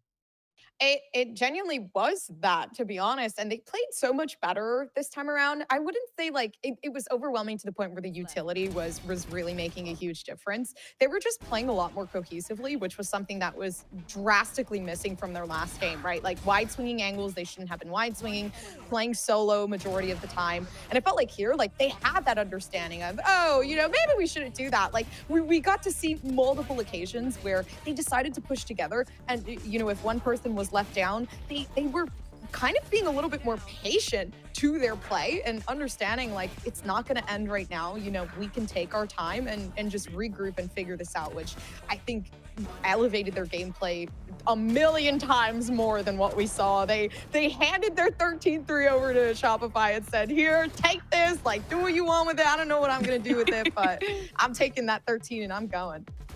I mentioned for Shopify Rebellion the things that they could do on the defense, but I mean, we just didn't get the chance to see the defense, unfortunately. A lot of things that they were doing on the attack side, I feel like they were lacking some layers of how they want to play these rounds. A lot of the early rounds that we saw from them were 5-man hits, and it was not, you know, right off the bat going for the side hit, but it was, you know, into that mid round trying to go for it, and it was all constantly a read on the side of YFP where they knew where this attack side was, and they were not really playing around the map on the attack, and that was really catching them off guard. I feel like that's what allowed so many of the players for the side of YFP to shine on the defense. They were able to play a little bit more aggressive, and actually one of the, I think it was actually the third round on the attack side that Shopify and Black gets on the attacking side is because they're holding and waiting for this defense to push them. They're finally able to get that round, but then kind of everything is slipping through their fingers. Every time it's a 1v1 clutch, they're losing, and just things are not really going right for the squad. It's a bit unfortunate for the side of Shopify Rebellion Black, but for YFP, they understood what the win condition was of getting that space on the defense and knowing that a 5-man hit was going to allow them to lurk, to get some timings as well, and to shut down the other side. So it was a great job. It was an amazing map for the side of YFP, and it's a complete turnaround to what we saw from them last week. I think I would be remiss rather to mention that I believe 2 out of the 3 rounds they got on their only 3 rounds they got on their attacking side first were after a timeout. So they were 0-4, take a timeout, they get a round, immediately lose the next one. They were 6-1, take a timeout, win the next one, but then, you know, immediately lose and have a bit more. But it's something, you know, just to say like this was a struggle for SRB, but like Dan, you are saying, YFP taking it, running with it, having the read. And one of the people you want to highlight for this is Jake himself. I mean, just a monstrous performance from him. 20 and 9 and 7 assists. Of course, we have to mention the assists. Gompers, we'd be remiss if we didn't, to borrow that phrase again. But you, I mean, I heard you in the green room, if you will. You were gasping at some of the things you were seeing. Dude, yeah, Jake played really, really well. And a round that I thought was crazy was Jake got blinded, right? And they should have lost that fight. They shouldn't have even been in that position in the first place. It was just terrible, right? Shrouded stepped out. And then from the shadows back to the team right before they got eliminated. So I think that in itself was just overall knowledge of the Omen gameplay that we got to see from Jake. I think they're so knowledgeable with their util. They were always kind of like regrouping and also being patient enough to the point where they knew, hey, you know, I'll play this with you. This is a pretty awkward scenario. And I think playing as an Omen, it wasn't just the util that I felt like elevated their gameplay, right? Like they got their blinds in the correct timing. They managed to help the team, et cetera, et cetera. better. I think it was more just like the mechanics and their gameplay that truly did carry this entire game. Dan, there's Yeah, something to Jake. say. Oh, I'm so sorry. Oh no, Jake has just some amazing games, and I feel like this is one of them for sure. On the defense, I feel like you see a lot of the skills coming through from mid. After the attacking side for the side of Shopify Rebellion, they get the spike planted. So you see how he's not only finding timings, but also being amazing at setting up the team for those aggressive fights that we saw early on. So you see always the paranoia being sent towards A when he was towards that side. You see the way that he's trying to even go into the 10 spot, going into his corners, being really, really annoying, kind of never knowing where he's going to be next. I think that's a good word to use, annoying. Like, it was just kind of a thorn in your side style. Like you said, the 5-man hits. It's just, it kind of, I want to use the word suffocating, Dan, that this was a YFP that you were talking about. We did not, they tried last week, but that was a TSM that fought back and took up that space in their style, Dan. But this is a YFP that you were a little worried about in the beginning. I want to point out again, but they really pulled it back and showed us exactly kind of the reason that that at least two of us on this desk credit them. But moving on, we did, I'm not on the team. Shopify Rebellion Black did lose their map pick of 13-3. And so we'll be going to YFP's map pick of Haven. Now, we have seen SRB play this at least since June 1st. They've played it, if I can go to my notes, twice, and I've lost it once. Gompers. And so this is you talked about a bit earlier that you were happy to see kind of SRB play these maps, like a sense that we haven't seen in a while. We see, you're gonna have to jog our memory as the audience. How is the SRB Haven? It was okay, honestly. I mean, their performance throughout the entirety of stage 3 has been a bit rocky, I'll be honest, and I feel like it doesn't bode very well that we did see a 13-3 on Sunset. So I'm not quite sure what their Haven's gonna look like this time around. If it's anything like what we saw from YFP, right? Like, this is a map they've played recently, so when you're kind of looking at the fact that, okay, YFP was able to fix those mistakes, is that something that we potentially are able to kind of see come through from Shopify? But also the worrying factor is, like, YFP have done drastic differences in their gameplay with Sunset, right? The Haven also being a map that they did get 13-3'd on. So if history repeats itself, then they actually manage to kind of give that performance again, and we get to see Jake and those mechanics just coming out the way they did. I think this is a very, very dangerous map for Shopify, to be completely honest. I kind of think the opposite way, because on the defense side, first is going to be YFP, and for Shopify Rebellion Black, last time they played against Blue Otter, yes, they lost 13-10, but they got so many rounds. It was a 9-3 on that first half on the attack side, and then it did slip through their fingers on the defense. But I feel like starting on the attack side is very, very good for them. They go for a bit of an unconventional composition here because they're playing the Raze and the Fade, and that's not something that we see very often, especially having Paint. You can have him on the Yoru, you can have him on the Neon, you can have him on the Jett, you can put him in whatever you want. But I mentioned that one condition for me on the side of Shopify Rebellion Black was absolutely how Paint is going to be on the Raze. To me, is his best agent. I feel like he's also done great things on the Yoru, but just looking at the recency and what they've been doing in the past couple of matches, the Raze is amazing, and it's something that is very unique to them on this map of Haven. And of course, we were highlighting the duelists before, and I have to agree with you, Dan, that Paint is an excellent Raze, kind of a tried and true, and some copium for our Shopify Rebellion Black fans out there. Shopify Rebellion Black will be starting on attack, and Haven, as we all know, is an attack-sided map. But Dan, I have bad news. Actually, wait a second. Wait a second. Okay, there's a big change here. I was just talking about the Raze that Paint was playing on this map of Haven when they were playing against Blue Otter. They're going for this change where instead it's going to be the Neon and that Breach. And the Breach we didn't really see before. It's one of those that, as you see on the side of YFP, a lot of Challenger teams are still comfortable playing, but you need to have a good understanding of how the timings is going to work, because we saw even on that first map how you can completely flood and deny that utility or not even allow the team to play it. I do like the Neon a lot more. Every time I see a Neon here, I do think of Sentinels, I think of Second, I think of the many things that you can do if you're able to get that map control early on the attack side. I feel like there's a lot of things that you can do to self-fakes towards A. There's a lot of things that you can do to take B as well in some of those rounds, and I think it's overall a much more standard composition that could be working for them. I mean, Muncie is someone we have seen a breach on before, but this is new. I mean, honestly, if you're gonna go for it, I mean, go big or go home, swing for the fences. I'm gonna get my bunny analogy in, and like a rabbit out of a hat. Magic, I have the casters for you, ready for the game. It is Lemon, Kiwi, and Mark's friends. Take it away. Huzzah, magic. Woo. Anyway, this map could go by in a blink of an eye if SRB are not locked in, okay? We don't want to be seeing no single-digit rounds, right? Surely. It's so interesting to me because taking a look at how this map has kind of gone between these two teams, I mean, we see, listen, this is one of those like napkin math type of things, so don't take this for any sort of gospel or anything. But Shopify Rebellion Black actually lost this map to Blue Otter. Meanwhile, YFP actually won on this map to Blue Otter.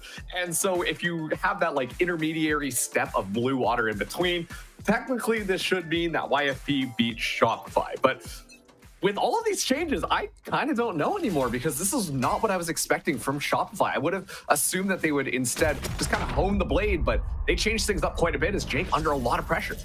Maybe I actually like this change out of SRB. Oh, I love it, actually. 1 HP plot armor for BCJ. I feel like no one really plays the Raze on here as much, so this is just going to be a comp that fits them a lot better. Surely with paint nice and warmed up from the last round. Had a lot of chances on the attack, too. First blood in their favor. Spike down. Oh, wait. We're seeing Monsi watch the flank. I don't know if YFP are going to want to commit to that. Wait, you also have Jacob's camera just still alive and well in mid that could spot what's going on. Yeah, a lot of just patience from YFP. Looks like they're finally gone their way. Should have the fault line to be able to push off of. Hey, here's the YFP flood in off the util from We Did. It's Thief with first contact, and YFP just take every duel. And you just didn't have Monsi involved because he's watching the flank, and he's like, hey guys, what happened? Well, I guess maybe still securing the round is possible. It's ticking away, and all Monsi has to do is live.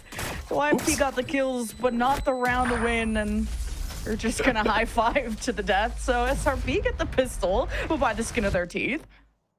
Yeah, it was really chaotic. The YFP flood in through Garage was extremely successful. They kind of got choked up towards the top of C site, but the Garage push made that such a winnable round for YFP. Just once again, having Monsi kind of tucked away in that corner made sure that they had that recipe for success. Jacob as well, kind of been heating up lately, and I think that is an excellent boon for Shopify Rebellion, especially on just anchoring and staying alive on the actual C site to really stall down the clock. So a good look from Shopify Rebellion as, once again, they're really trying to make this composition work. As YFP, they're all huddled up at A site, just flirting with disaster because Jacob just on the other side here has this outlaw, and it will be a one-shot, one-kill. And Jacob's been kind of killing. Yeah, he's been great. It's pick which Jake you like more, Jacob or Jakey. You know, they both had stellar moments in the previous maps. So YFP just tried the gamble stack at A, and SRB not going to be spotting any peeks from a team that, well, has a bunch of pistols. So Pikachu surprise phase. SRB are going to have to go in the hard way, and it's going to be across a smoke. Thief is going to hope to not get spotted by this drone. It did not get shot down fast enough, so here comes SRB trying to take advantage, and it's the one shot, one opportunity, and Thief gets it. And SRB will bark on the other side of the smoke, but ultimately get nothing done. Once again, I think this is one of those issues where Shopify, they take so long to really engage onto any of these sites. So it really gives YFP an opening. Oh, what is Thief up to?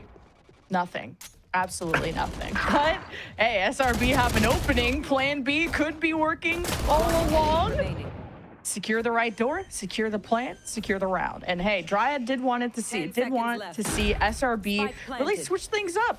Go to different sites, work the map a bit more. And hey, when now you're on a 3-site map, you're going to get to do that a lot more. And B-Dog will be ghosting out of this round very shortly. Yeah, B-Dog at this point just kind of looking for either an exit or at least one more kill, make it a bit more expensive for Shopify to really help the round. And especially if he gets BCJ, that's going to be awesome because that would drop that Vandal, which is the most expensive investment. As a Spaz, though, does have the wraparound, so will be nice, clean, and easy. As a Shopify Rebellion Black, they start us off on a completely different foot than what we saw on this last map. They're already 2 out of the 3 rounds to tie things up compared to their score on Sunset. And right now, like, they show no signs of slowing down. These hits have been extremely well coordinated when they decide to initiate on the site, and their post plants, once again, are looking well executed. So YFP on their rifle round this time will be going up against SRB. The Vandal makes its way into Paint's hands. Paint still having a little bit of a slow map thus far. Would like to see a little bit more pressure. The rest of Shopify have been doing a good job at picking up the slack. Oh, even with the target stunned. I thought for sure Jacob would have gotten a pick there. Doesn't work out for now, but this is going to be the round for SRB to prove to me that they still got it. Paint just tried to encounter Stellar there. Not gonna work out for him. SRB just one off of what, the spike going off on the pistol round. You obviously win your anti-eco, and this is all gonna come down to SRB dropping the spike in the middle of the map from a crazy peek from YFP. Cool. Yeah, 1v1's happening. I was just about to say, like, it's just kind of a peek around the corner and who's going to win up the gun duel there. As a YFP, they still hold on to a majority of map control. So Shopify Rebellion are going to try and make this work. BCJ and Spaz looking to potentially push up onto C. Jakey taking first contact. YFP do that a lot, from Weeded to Jakey to, usually they don't lose those, but usually they don't re-peek those either. YFP could have just let them walk in, play the crossfire, but Thief has all the ducks lined up, but not the second one in the end. But it's a YFP win on their first rifle round. And thus far, we don't really see that kind of, you know, oh, YFP just got to pop around the corner and they're able to find a kill. That round was a bit closer to that, but one player who has been really impressing me from YFP has been Thief. We saw Thief going for so many flanks on Sunset, but honestly, too, just really good at finding those kills, finding the timing, knowing exactly when to push forwards off of that recon drone, find that excellent pick to make it an impossible scenario for Shopify Rebellion Black. I think that Thief has been doing a fantastic job on just kind of this game sense and knowing when to peek those corners or knowing when to push forwards, and has been an invaluable asset for YFP to just really control the map to the degree that they have been on these rounds. Thief has been outstanding mechanically, and so much so that they'll throw him on secondary duelists if they ever need another one, especially a raise. So YFP have found some stable ground and aren't going to go for some crazy peeks out of double doors or wrapping around through B. No funny business, just going back to very normal defense. Now SRB just hoping that YFP are going to peek their sidelines like they usually do, and Paint so unlucky on the drop down. Just gets one shot by B-Dog. Oh, the Thief through the door. Jacob finds that kill, so it is going to be a 1-for-1. Paint still unable to find a kill thus far into this matchup. YFP doing a good job at mitigating a lot of that, but now the read is to explore B a little bit more, while Shopify Rebellion will be having a free sight onto A. Jigs up, will be going around, but keep an eye on B-Dog, who is, well, making sure that no shenanigans are happening. Okay, has a chance to deny the plant, but Stellar just hope to hit him with the alt line at least, or some of the util, and it's still going to be a plant. YFP are really hesitating on how to go into this. They're communicating. You have Stellar, you have B-Dog, vocal players throwing some ideas, waiting out the smokes, kind of playing footsies, throwing out even the jet smoke from B-Dog, but not seeing any traction. And now with all this waiting, YFP get paranoid that there's going to be a flank, but SRB just hold their ground. It's do or die. YFP off the fault line this time from Stellar, trying to create these opportunities. And this is just the longest stalemate of all time until the flood, until the swing from Monsi. Beautiful double kill, leaving Stellar to pick up the pieces, try to pick up this 1v1 against Spaz, and it's 3-1 for SRB, barely closing that out. Yeah, looking almost like a scene of World War I in the trenches, where everyone's just kind of waiting things out. Oh, hey, you're gonna shoot some utility at us? Well, we're gonna shoot some utility at you. Oh, okay. well, I guess no one's going to make a move forwards or anything. And YFP, the people who have to move back in and retake the site, just kind of get stuck as a result of it. We see this very reactive utility come through from Shopify Rebellion, and that honestly was really countering the proactive utility from YFP because they want to swing off of that breach utility, but are just kind of stunned up. As B-Dog now popping knives. B-Dog, B-Goat, and oh my god, 2 kills off the ult, and he gets to fade away unpunished, and you leave Stellar inserted to just ruin SRB's day even more, but Monty's been an X factor, now he's a dead one too. A thrifty somehow out of YFP, picking up all those guns too. That round was over in like 15 seconds. I should have set a timer for that one on my stopwatch because it's just the aggression from B-Dog to just move out there with the knives in hand, clips BCJ first, then so aggressive, pushes up here, finds another kill onto Spaz, allowing Stellar to kind of get set up here to find a couple of kills with the classic. It's so fast and rambunctious from YFP, just taking all of that early space. The Shopify Rebellion Black were simply unprepared for it, and they just kind of get swept the entire time. So YFP on a thrifty make this series contested 2-3 now, as it's going to be a budget buy for Shopify Rebellion. 3 ultimates though for them to work with. SRB just needs to find any kind of win streak, and forgot about B-Dog, and Paige just feel like he's off on an adventure.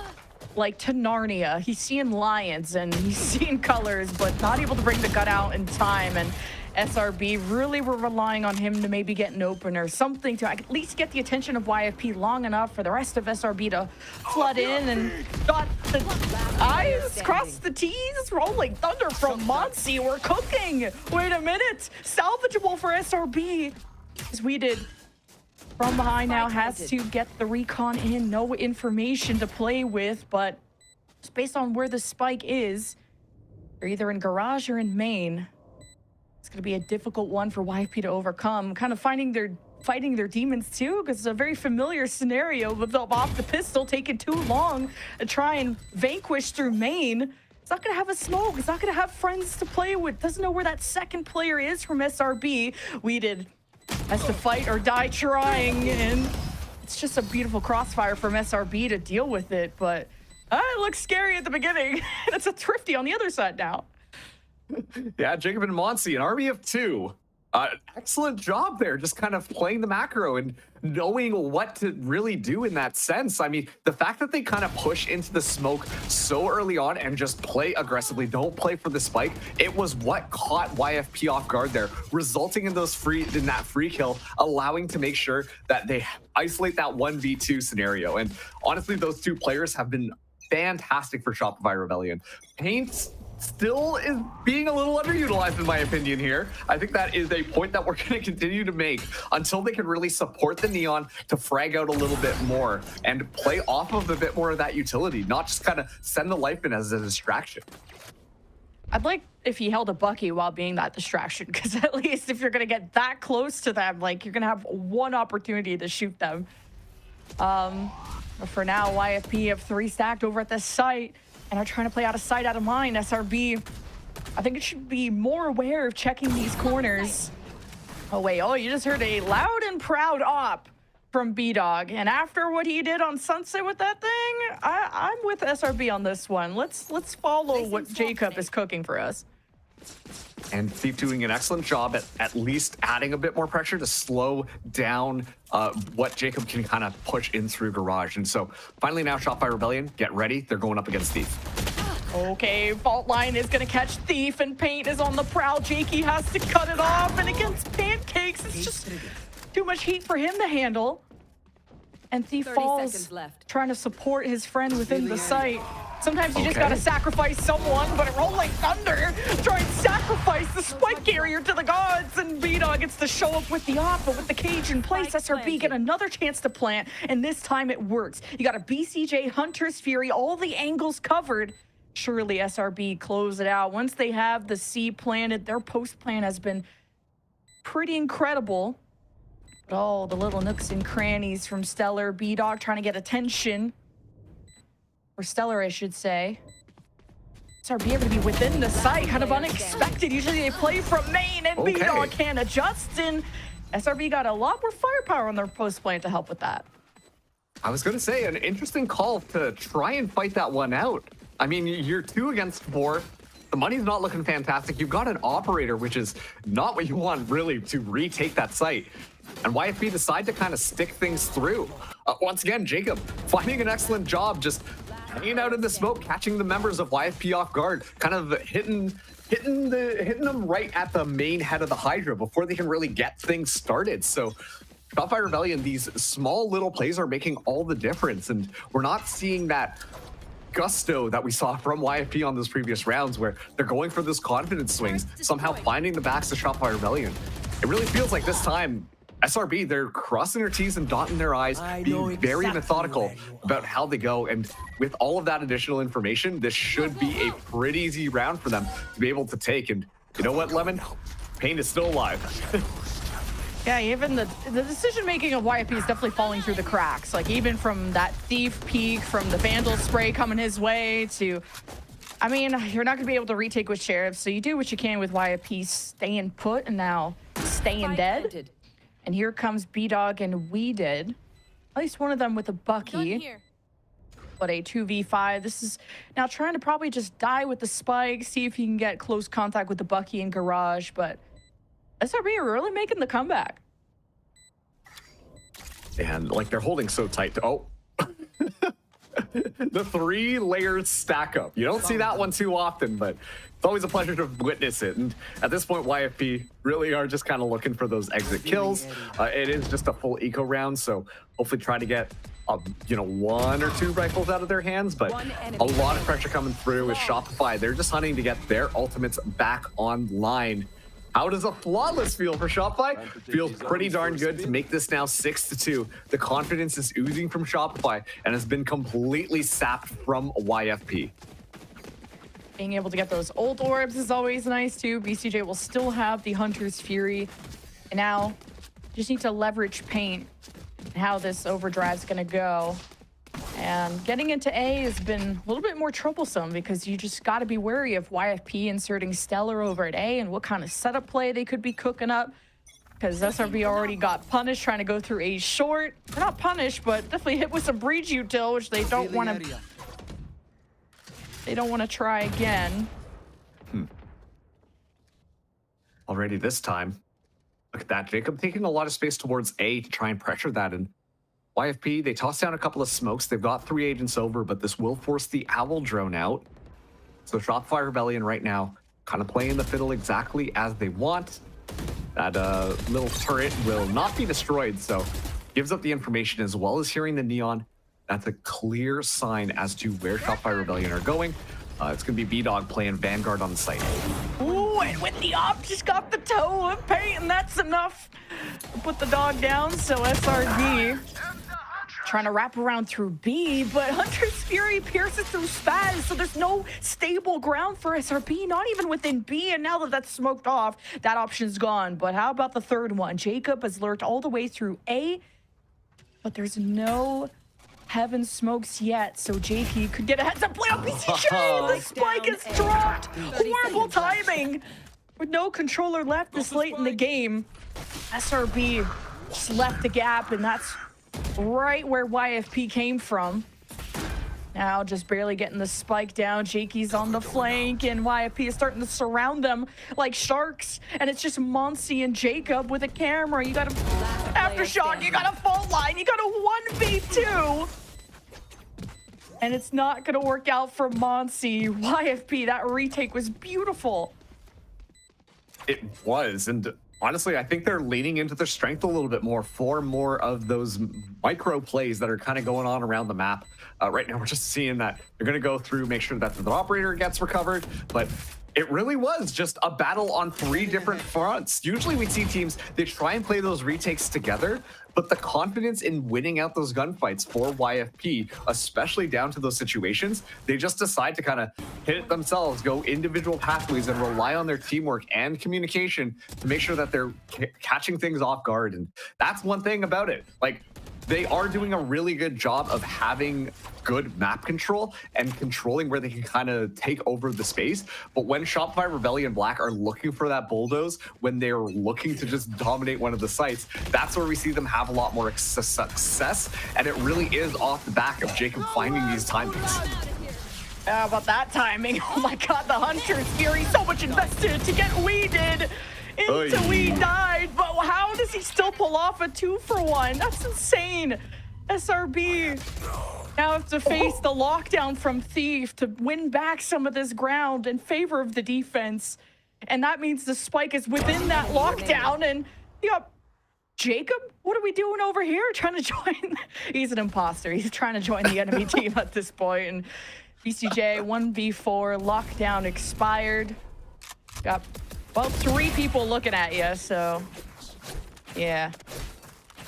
And I think really that round was a big demonstration of the lack of coordination for utility, especially from the initiators, who allow Paint to kind of get set up onto the point.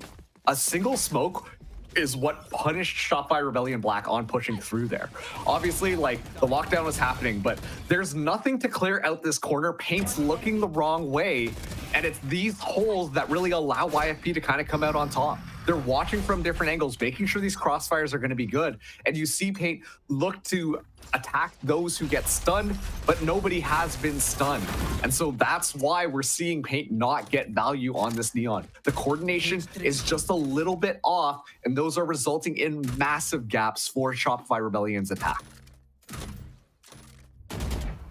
Just weeded with main character energy. Like, how did you not get concussed by the Neon there? How did he live and stand front and center and not die until like killing 2 people from SRB who are running it down? That is insane. Oh, just the elbow. Ponzi not fully swinging out of that. B-Dog still remains at C with the op.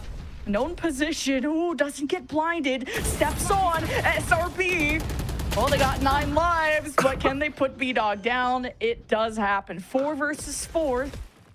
Some moment to breathe for SRB, but here comes YFP through Garage, and now another angle. Another problem for SRB to worry about. Numbers in YFP's favor. The double swing. Jakey with the trade, and even the third off of SRB splitting apart, and there's no one that can stop this guy.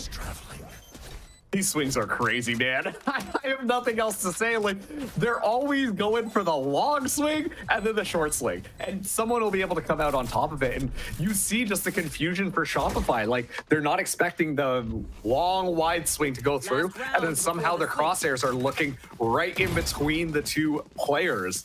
So honestly, just excellent kind of small retakes coming through for YFP to really win that round out. B-Dog with the aggression gets taken out with the operator a little bit preemptively there, but you can see that it's just one of those, like, yeah, you know what, let's full send it and make this a good round.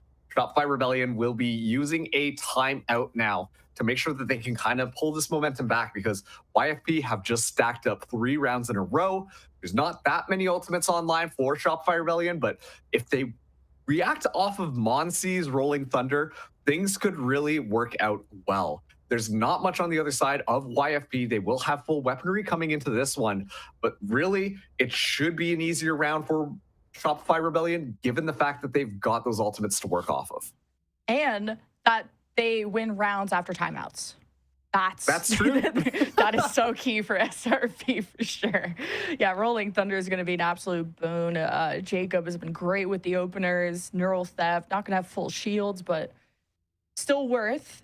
But yeah, trying to suss out where that op is, because B-Dog's going to have it yet again, carrying that through. And I think avoiding C, or at least the running it down C main against an op, is not what SRB are going to want to do.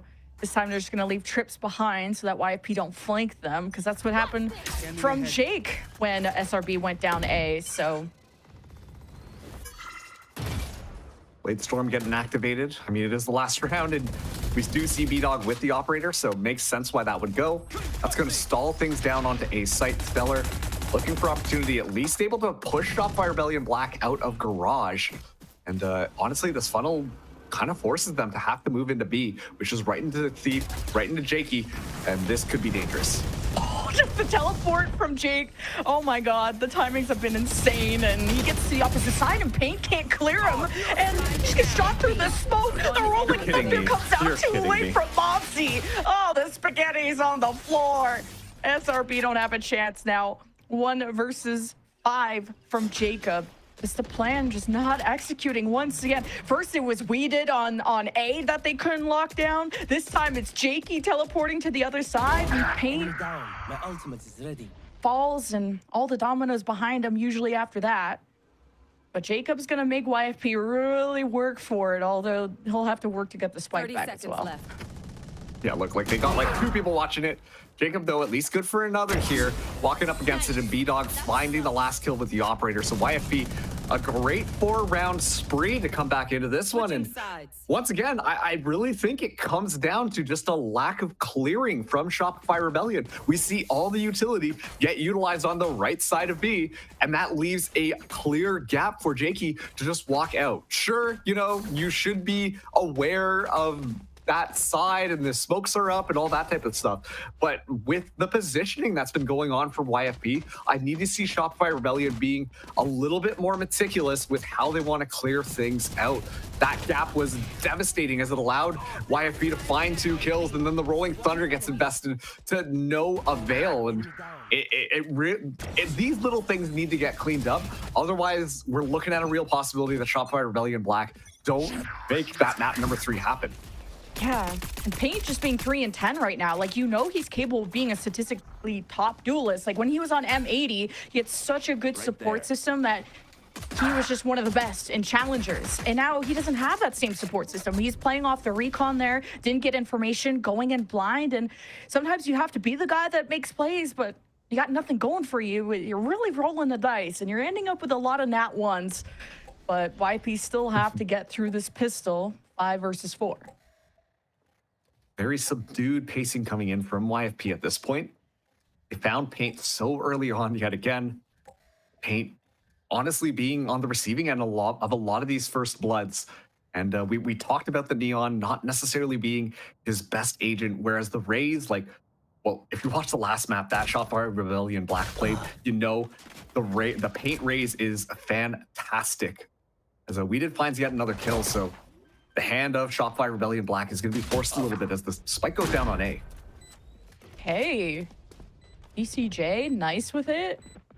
Putting down Weeded after he was causing a ruckus. Now A will be held for now. Paranoia right through from SRB. Good information to play off of as Monty just throws everything he has. Gets the flash onto Stellar. That's an opening. And this could be the closer. BCJ has to reload, and that gives a chance for Thief to clutch.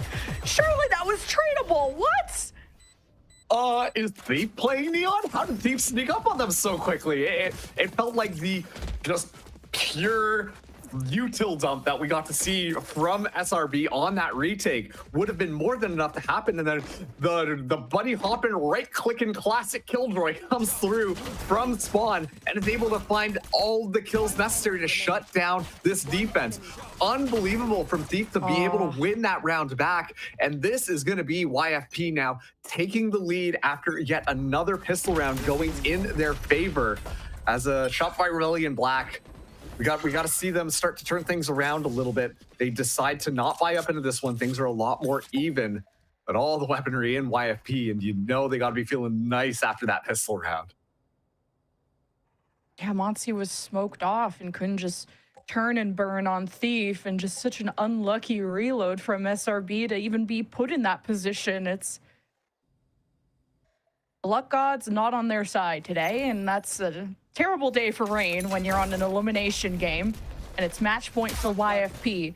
Pistol, anti-eco. Now this time for YFP. Really, both of them testing the waters on throwing out util, seeing what they get, even shooting through doors. Yeah, now the flood through from Shopify to at least feign some aggression, and YFP thankfully just kind of back off of that one. Though this Caterpillar is walking its way forward. Good paranoia. Hey, a lot on Stellar to be protected. Slipping past defense's Paint. Thought he could get a surprise, but the better weaponry, the better teamwork. One enemy remaining. Chemistry from YFP. is too good. They're looking for a flawless anti-eco to bring this all into the bonus. And when it rains, it pours for SRB. Yeah, YFP yet with another round, and I know the gusto. You can see Shopify Rebellion Black just at the edge of their seats right there. Like, all right, let's go. Come on, they're not going to anticipate us now. Let's just pedal to the metal, rush in, fast and furious. It's going to be great. And a single paranoia from Jakey completely dismantles any sort of pressure that came in. And YFP, excellent contact play, understanding Shopify Rebellion. We're going to go for that rush. We immediately see all of the utility coming out from the aftershock, from the blind, from the smoke. Just make sure that that cannot go anywhere. Now Paint going so far forwards already. Finds two already. Okay. We've been waiting for this era of Paint. By era, like this round. Like, he's been going for these type of plays, but this time syncs up with BCJ. So you just have another gun into the mix. So at the very least, if Paint falls, you have a trade, and it's even better. You got 2 down for YFP. SRB are not going to let this gap get any bigger, it seems. Yeah, look at this. Spike is in such a bad spot right now for YFP. The forwards pressure just surmounting his excellent paranoia. Oh, this great slide from Paint, knowing where we did was getting the punish, the revenge that SRB already wanted, and Paint's going for the ace. No, Paint was about to get it, BCJ. How could you? Oh, man. But like, that's what we need to see out of the Neon. Like, that's what we need to see coming from Shopify Rebellion Black. You can't expect Paint to just kind of run in there and, you know, somehow find a multi-kill. We need to see a little bit more support come through. Look at all of the information getting pinged off of that recon bolt. And then as well, the flash makes it a perfect slide through to ensure that there is yet another kill. You know, it didn't seem like Paint was just like, okay, all right, buddy, you go in there and kill them. This time around, it was like, all right, don't go until I tell you to go, and you can play off this utility. That is the key to success to make this Neon work on this map, and Shopify Rebellion hopefully are trying to figure that out. Oh, different angle from SRB this time, just running it down a short. YFP tried to throw smoke in their face so that Paint wouldn't be so free to run at them, but you've only delayed Paint. You have not stopped him. Not until his back hits the floor, and Paint's got an angle. 1-2, firing range right in front of him. He'll only get away with one. The overdrive, he's rounding about, and YFP have to play this from front to back, but they have to secure the flank, and it's Jakey against that darn duelist. The classic will put him down, but this round is done, and SRB have tied things up. Right back in the saddle again. More confidence plays coming from Paint will really make sure that his performance is starting to heat up. And it's so funny because for the last matchup that we saw, it was a similar story where Shopify Rebellion, like, Paint was having a very quiet game, and then suddenly in map 2 and map 3, just immediately just put on the gas pedal, was in all the right places at the right time, getting supported, going for these hero plays, and getting rewarded. It was a very slow start, but suddenly Paint heating up, going from like a measly 3 kills all the way up to 10 in the course of a couple of rounds. That's what you need to see for a momentum builder for Shopify Rebellion. Go, go, go. Yeah, starting out a little dry, but now he's definitely bringing it for the team. 8-8, YFP upping the aggression with the Sheriffs. They enter, they kick down the door of B, they smoke off the left side, and they'll have Jakey take the mantle. Trying to get this spike down in time. Wait a minute, SRB interrupts the whole system.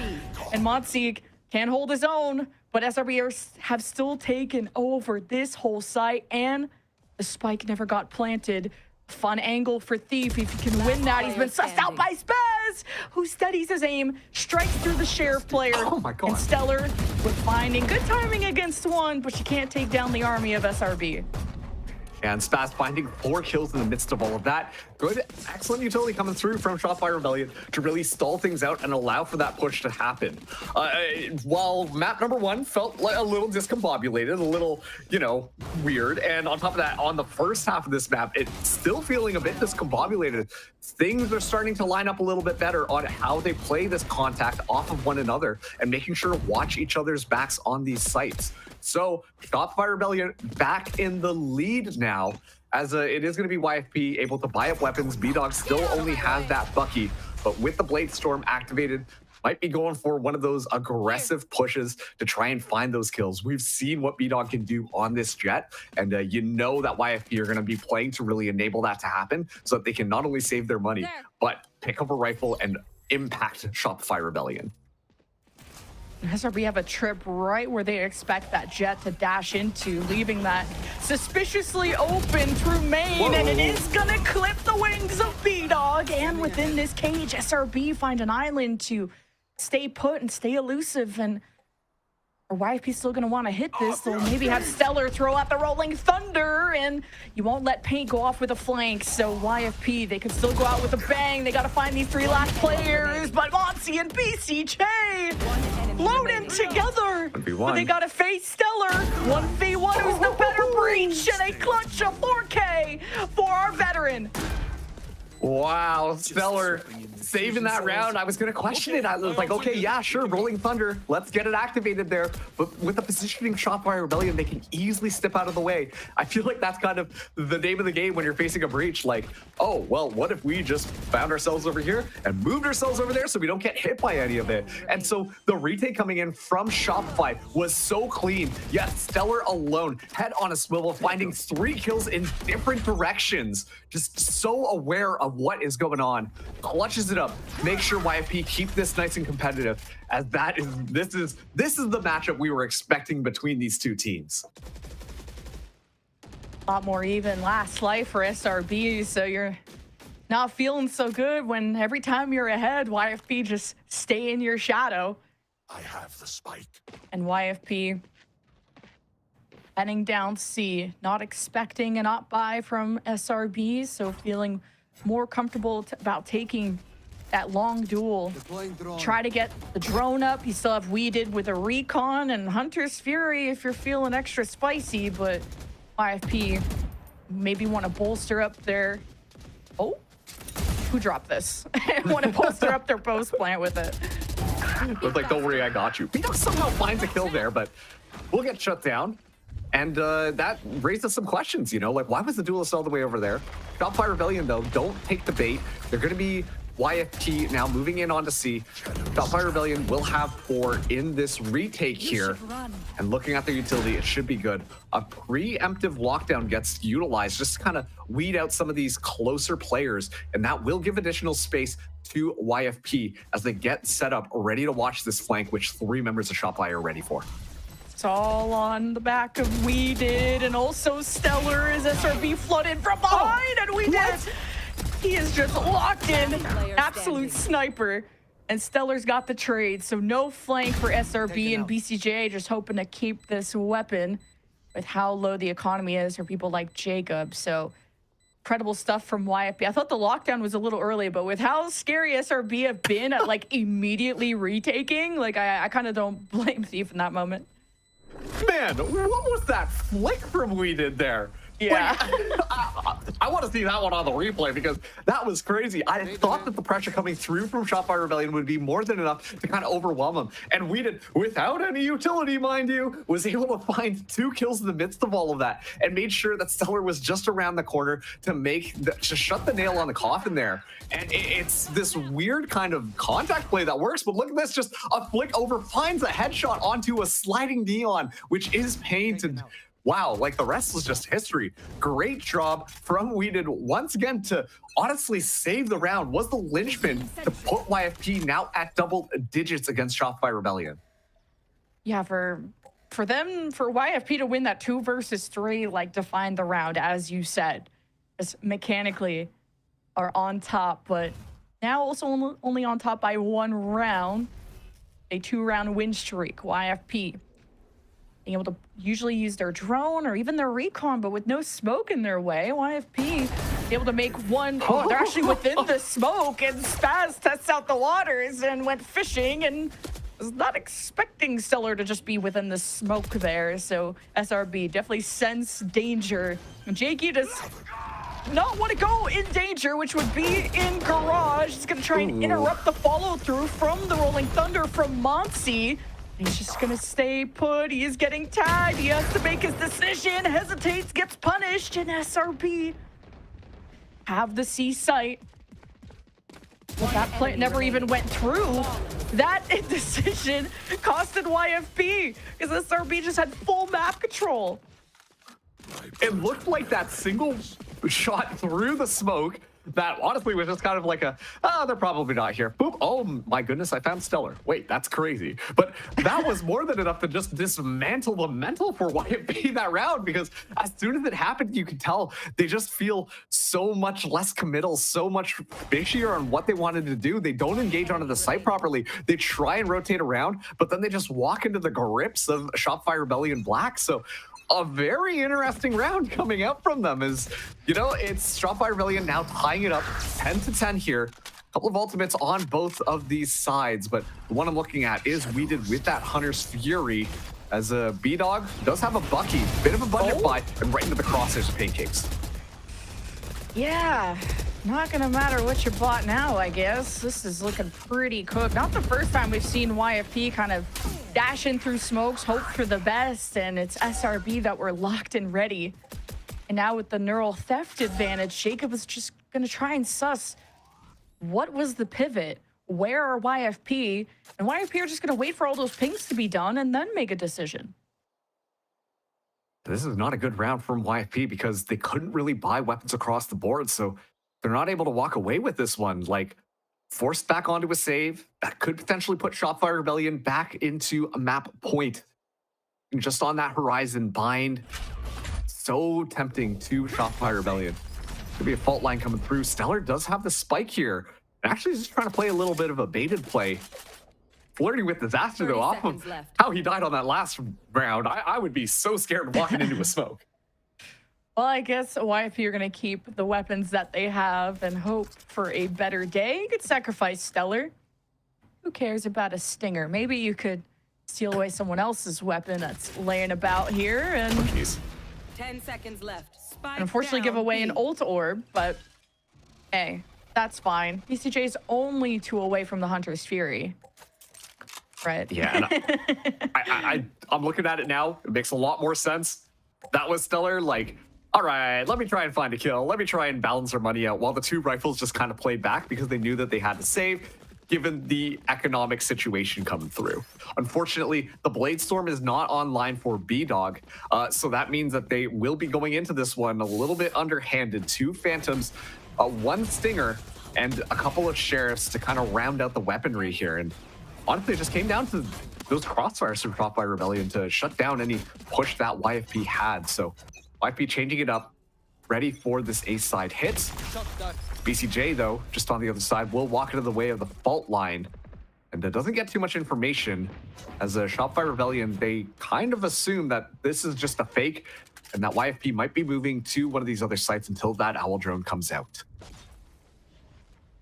YFP thrifty this, like, I'll go bald, I swear. Like, this would be insane. Don't say that. I guess it's not even a thrifty. You got 2 rifles, but it would still feel thrifty, feel like a thrifty in my heart. So, because they had that 1 thrifty and anyway.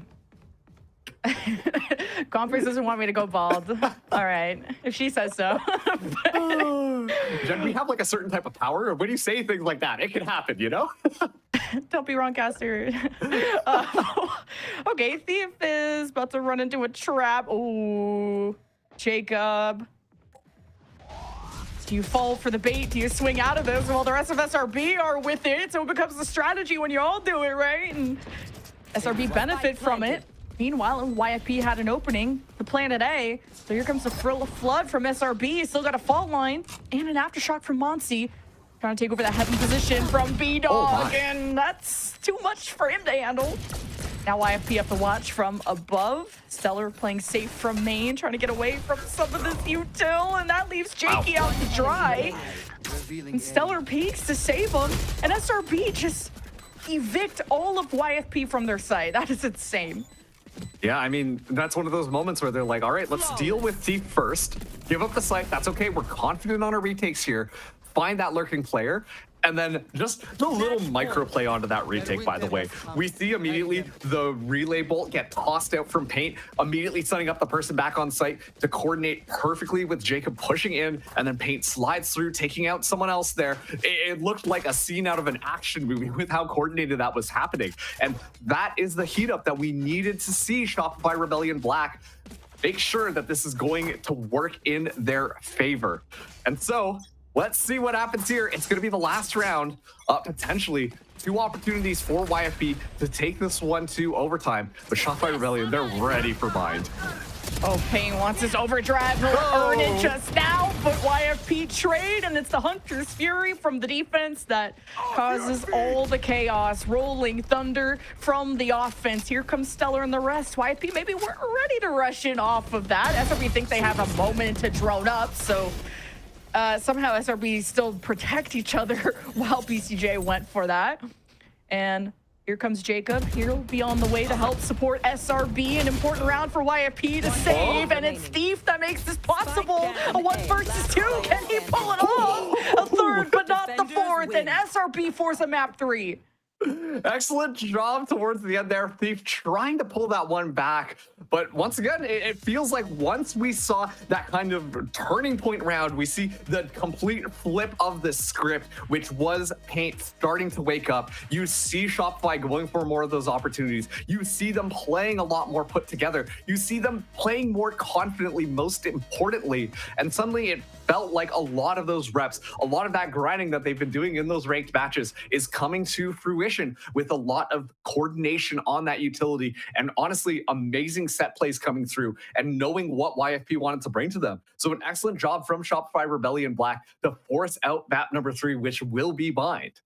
Yeah, we were not sure how that was going to end. I guess both teams trade their map pick, and something clicked, like a light bulb turned on for Paint in that second half. From going 3 to 10 and becoming the hero at the end. Incredible resilience out of the boys from SRB. So we're going to map 3, as Mark said, and we'll see you after the break.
final stage. One last shot at VCT Ascension.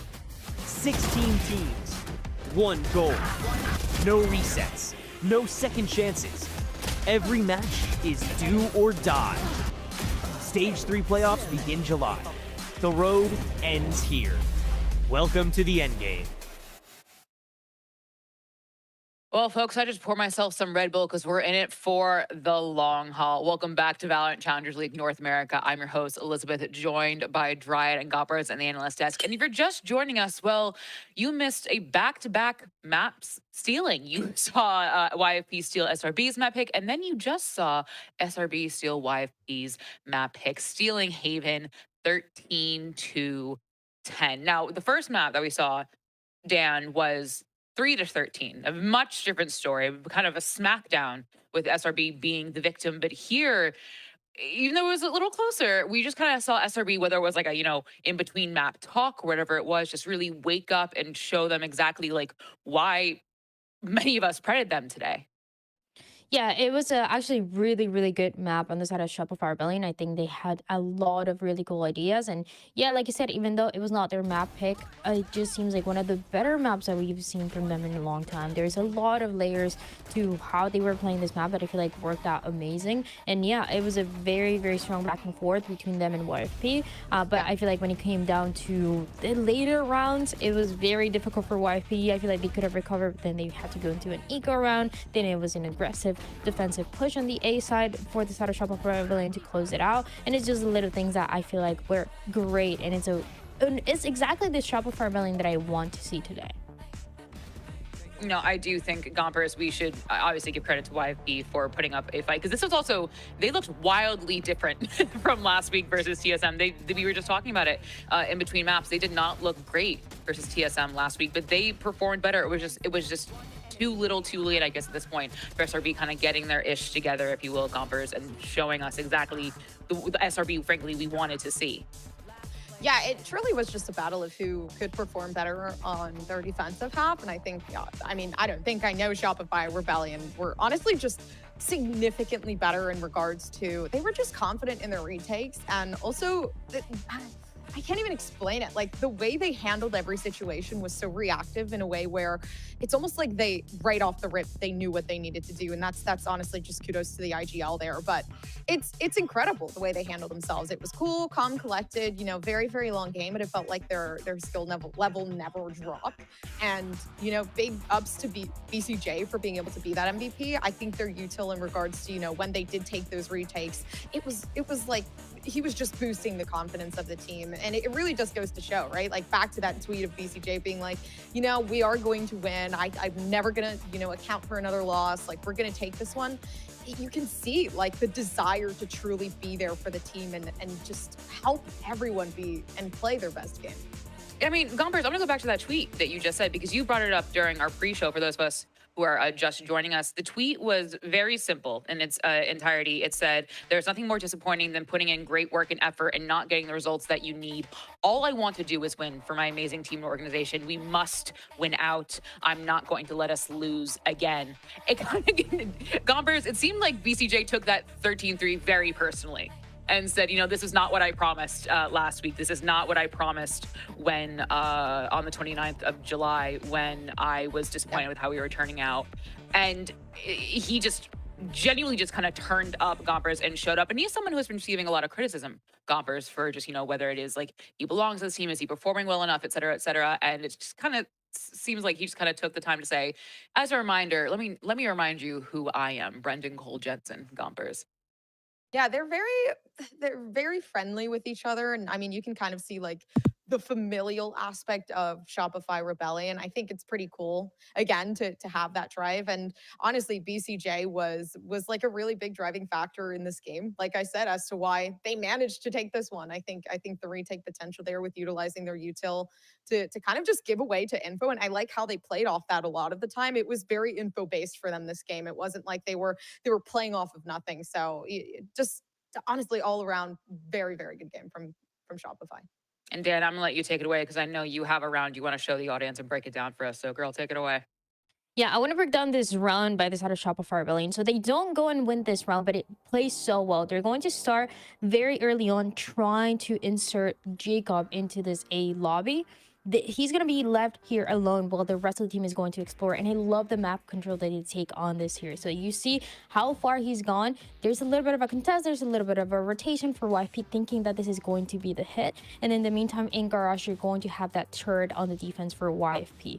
This is very soon going to be contested by Paint, who is going to jump peek, is going to spot that turret, and is going to shut it down.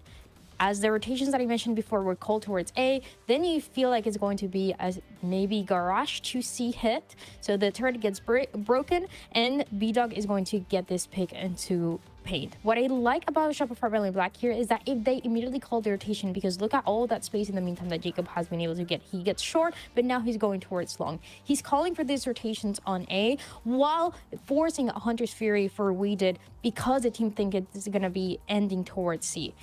Pancakes is able to get all the space, and unfortunately this is where things get a little bit messy. He goes towards Hell, doesn't spot the player there because Jake finds an insane timing with that dart, and then it comes down to the 1v1s for the YFP as they're rotating from C and B towards A side.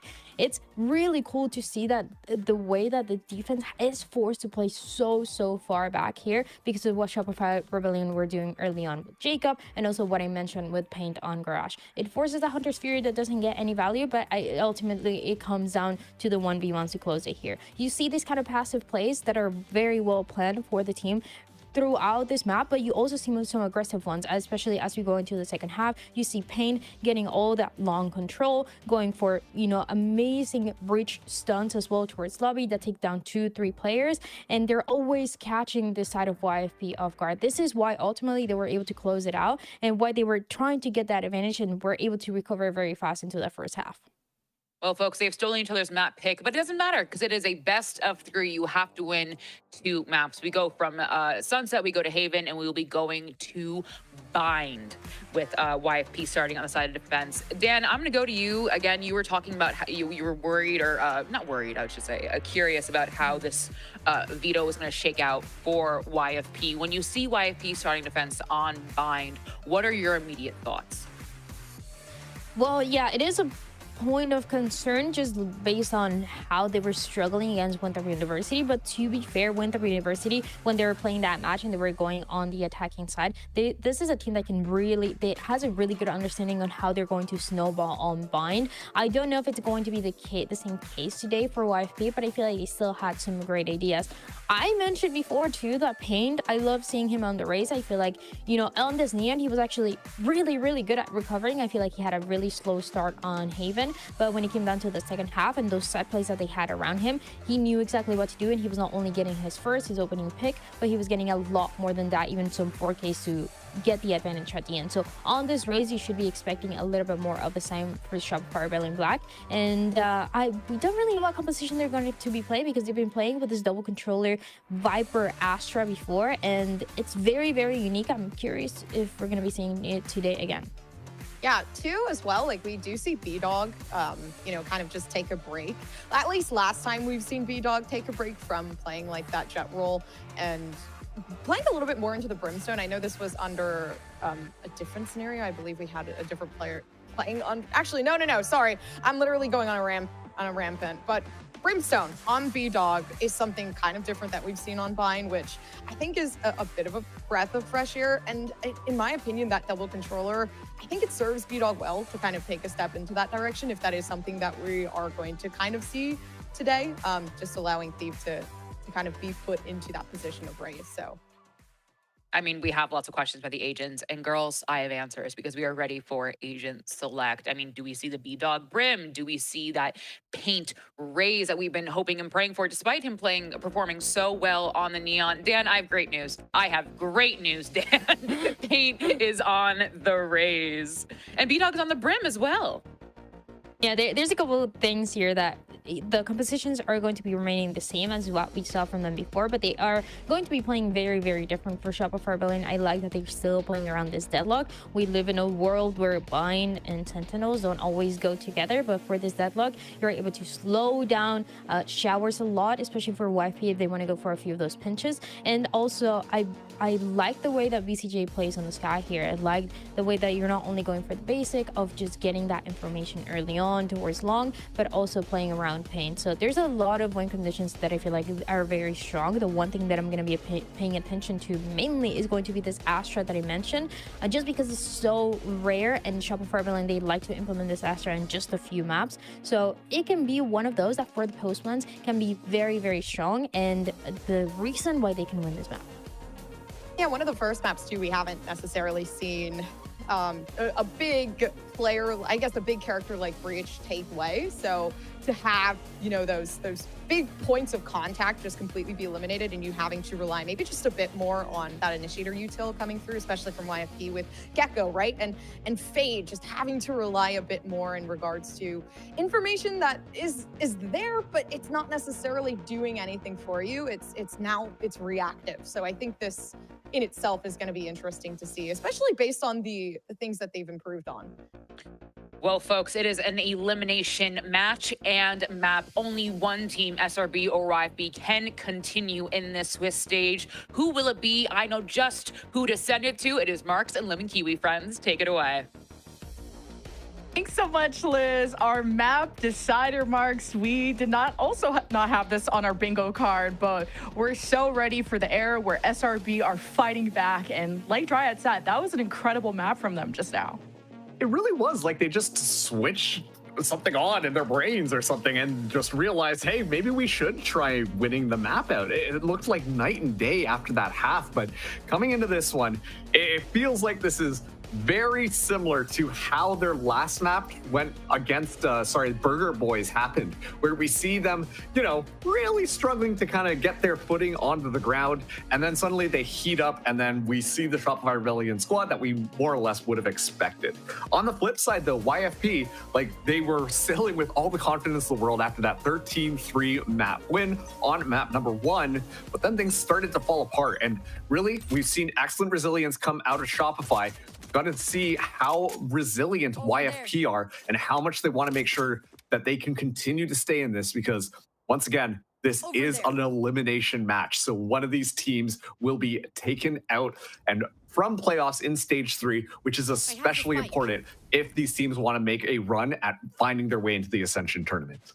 For sure. And Spaz has played Brim like way back when on this map. It is now swapped to the Astra, which Dryad pointed out is strange. Like, just with how strong the Brim ult is on a map, and especially on a site like this. But for now, SRB will just be barking on the other side of a smoke.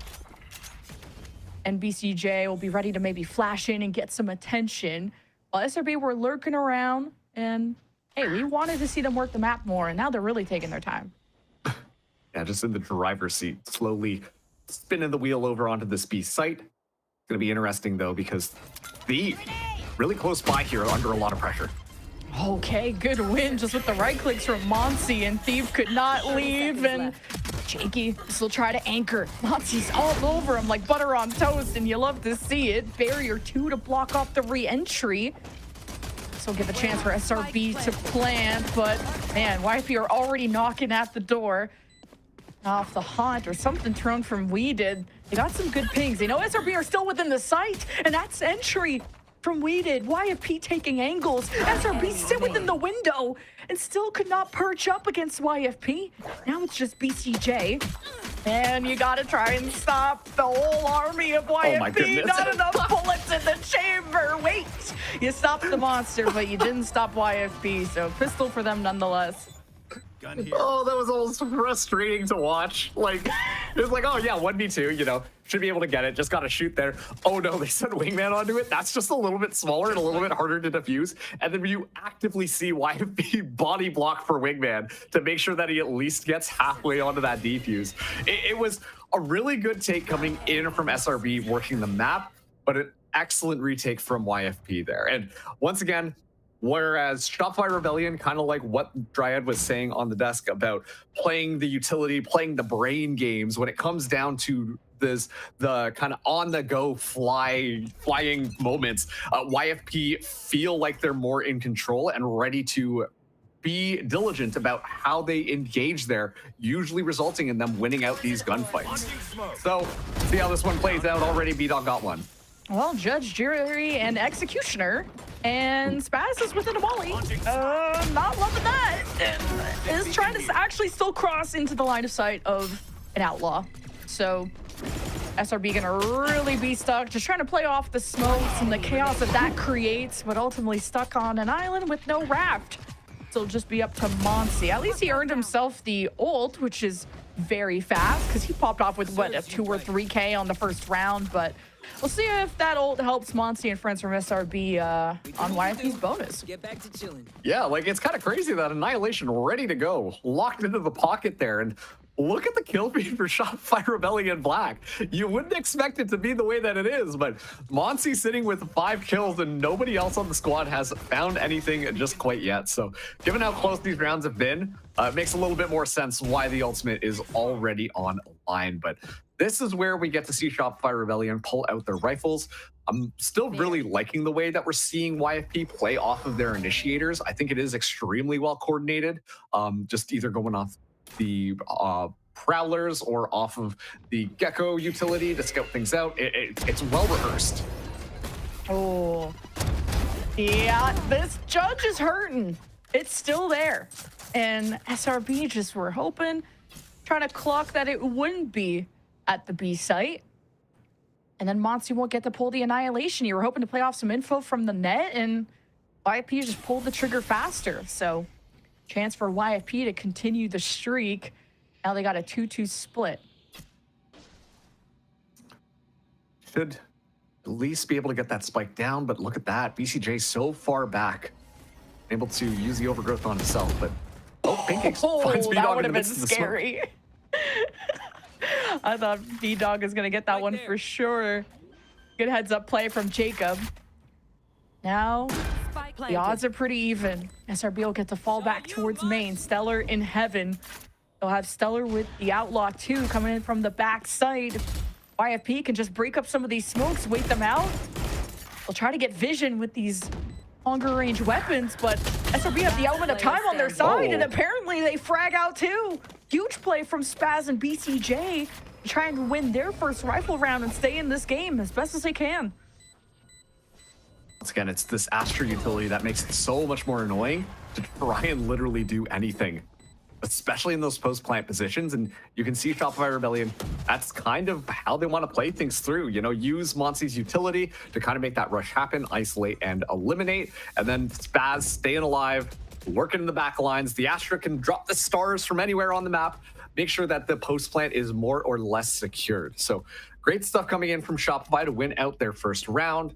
It's going to be YFP coming back, swinging into this next one. I think a big win condition here is if Monsi's able to get somebody out during the initial fight with the Annihilation, take them out of play completely. It's going to make that site take a lot quicker. And on top of that, will allow for additional time to allow Shopify Rebellion to make sure that they dominate the site and hopefully find a couple of kills.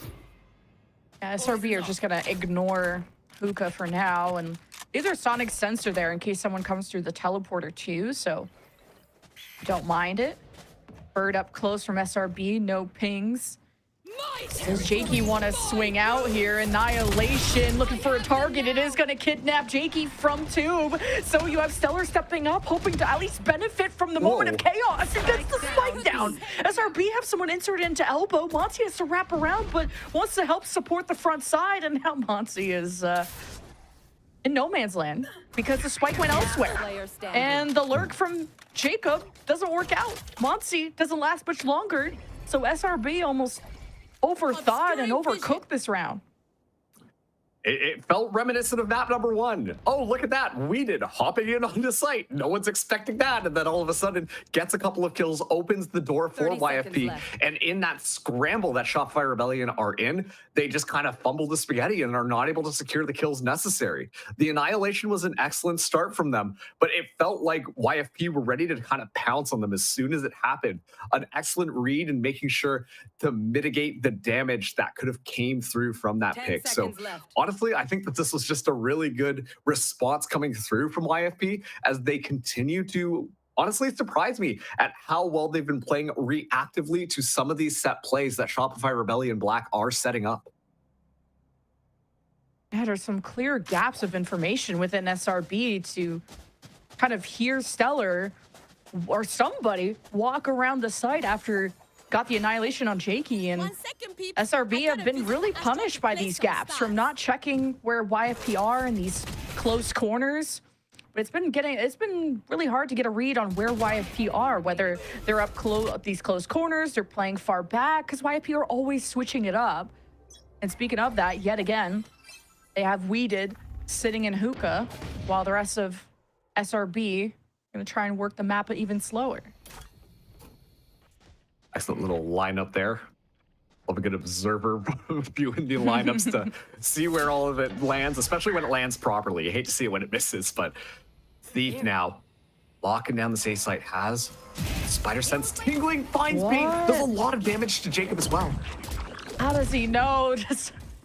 Thief is so good. And that's why you have him as that secondary duelist. Well, now they're primary. He's known for that raise on this map. Their specialist rings true for that first blood. SRB have had a really tough time having the explosivity of getting into A main, at least easily, because clearly the element of mystery behind your Viper wall is not enough. Not with the intuition that YFP have, so it's plan B for SRB.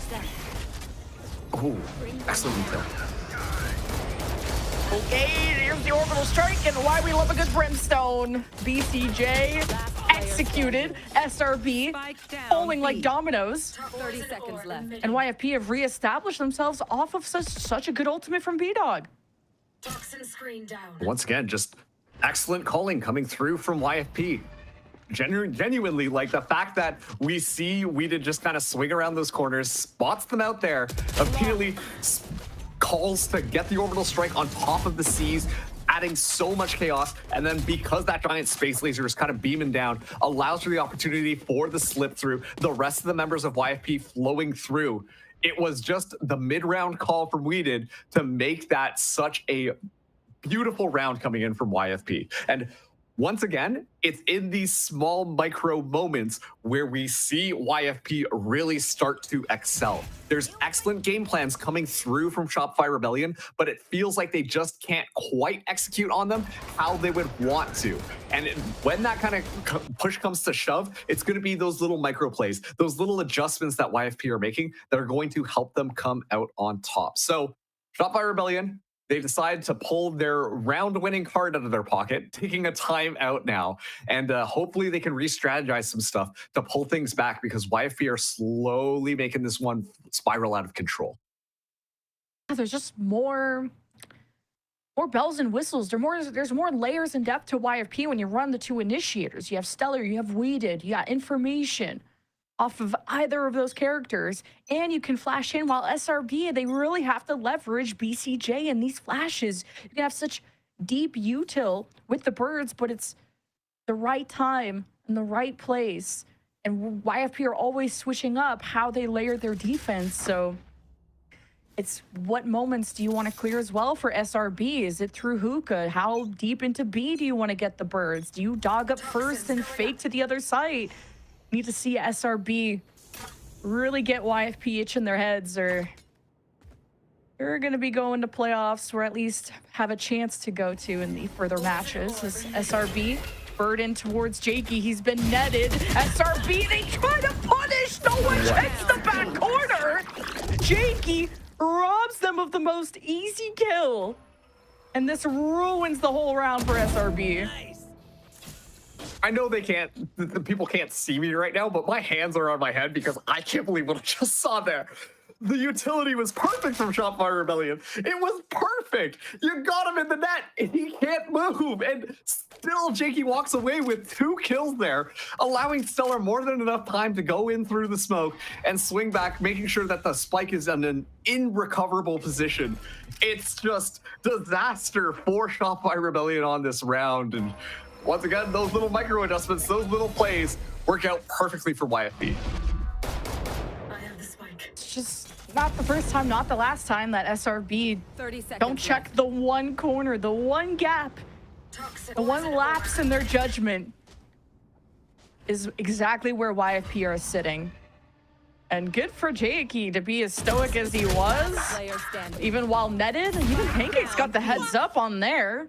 I don't think Spaz can save this. 1v2, it's seconds possible. They'll get the spike down, his elbow's sticking out, and that's the moment that Thief executes. Oh, man. Tripping over their own foot there. It's so hard to watch because, once again, the idea, the coordination coming through, the plan was looking so clean from Shopify Rebellion, and unfortunately, Jakey just kind of seals the nail on the coffin for that last round. Makes it an unwinnable scenario here. Look at this. Goes through, is able to find the double clear, does have a bit of support thanks to that poison cloud, but still should not have gone the way that it did. Spaz trying his best to try and clutch that one up, but YFP continue to run away with things as we see once again Shopify Rebellion back onto a stave. It's going to be a nice little stinger rush here. They do have a couple of ultimates, get the Seekers for that information, Cosmic Divide to lock out different angles. But meanwhile, YFP, like, they've got a lot of ultimates of their own. And if they do deem necessary, can start getting that ultimate cycle online to make sure they continue to hold the advantage. YFP just can hold their ground, hold their space. You are divided. Here's the Cosmic Divide at the very back of the site, and Stellar hopes to exit, is creating as much delay as possible with the flash that hits Pain as he was doing a bit of a drive-by, and the rest of the Stingers are put to sleep. And SRB was gonna be a miracle to get back in. It's the Nightfall for YFP to retake, but they still have to cross through the Cosmic Divide, and they don't have the information, but maybe they have the better shots. It's 2 versus 1 for YFP, and B-Dog ends it for good. 6-1 for YFP. And we see there, YFP, they dip in and decide to use 2 ultimates, which, genuinely speaking, I think was the right call because, sure, this is a bit of a fast rush coming out from Shopify Rebellion. They've already found a bit of an advantage. We need to make sure we continue to secure these rounds. We still have 2 extremely valuable ultimates online, being Stellar and Jakey's, so they're not too worried about the midst of all of it. But once again, I like the idea from Shopify Rebellion. The Stinger Rush works out perfectly here. They make sure to make everything kind of clear, but it's so interesting as it's YFP going fast this time. Oh yeah, little homie alert. You got Thrash out. Oh, Jacob. You have to change your name if you want to get out. That's the deal. But YFP, we're actually somehow trading against SRB. When YFP had the heads up, now it's Jacob and Spaz, who Jacob somehow, while detained, does live. The YFP have taken advantage of all that map space given to them and got SRB real paranoid about this. They're trapped. Jakey's gonna go test the waters and gets the heads up on Spaz. Just when Jacob was watching the angle. At least he gets his win. Only 1 Jake will survive, but he's against 2 of YFP. Big question right now. Do you invest the ult or not? 1v2 scenario, it is kind of winnable here. But Jacob, very low HP. Meaning maybe you don't decide to do this. Such slow patience coming through from YFP at this moment, which might lead to their victory because as soon as they hear that teleport, look at this, B-Dog is in a prime position. Oh, mystery. Jacob thought they were a lot closer than they were and thinks he could just get a free play with the knife out and everything. YFP did not budge and they were so quiet. 7-1. Oh, this is getting out of hand. It's giving Sunset a little bit. That was 2 maps ago. We can't bring Sunset back at this point. Oh, I'm sorry, my bad.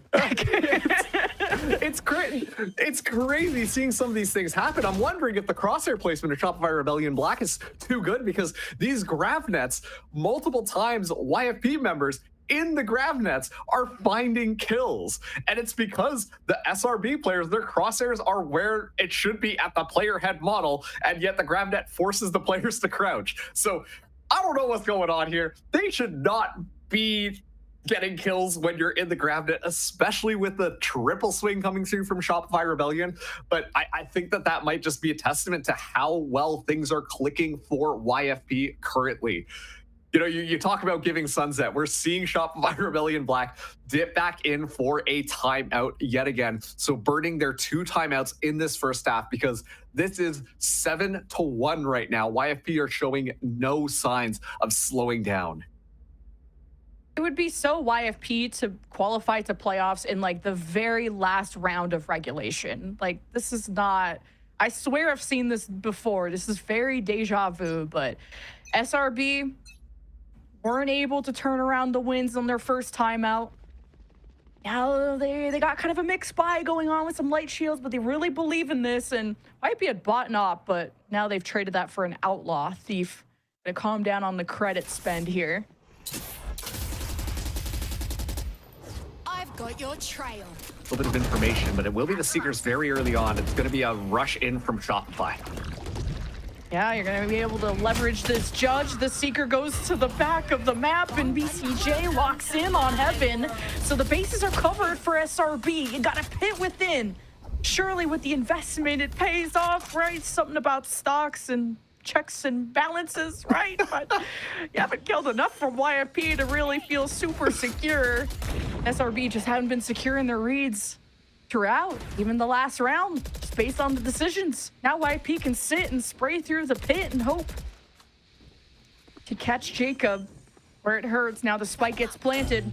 YFP gonna kind of fake with the satchels, but SRB are gonna abandon the pit and go to B, and Jakey is about to meet them head on, and it's the volley that kills BCJ. This round is insane. Jakey is insane.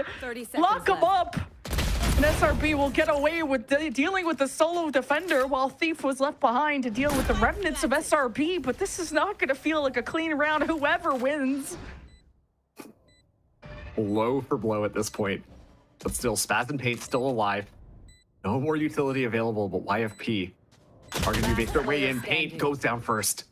That is so unlucky. Just as soon as you check another angle, that's... Oh, One enemy remaining. oh wow, Spaz. Wait a minute. No way he gets a shot through the box like that. Oh, B-Dog tagged him. Oh, someone's going to die, and they're not even going to see who did it.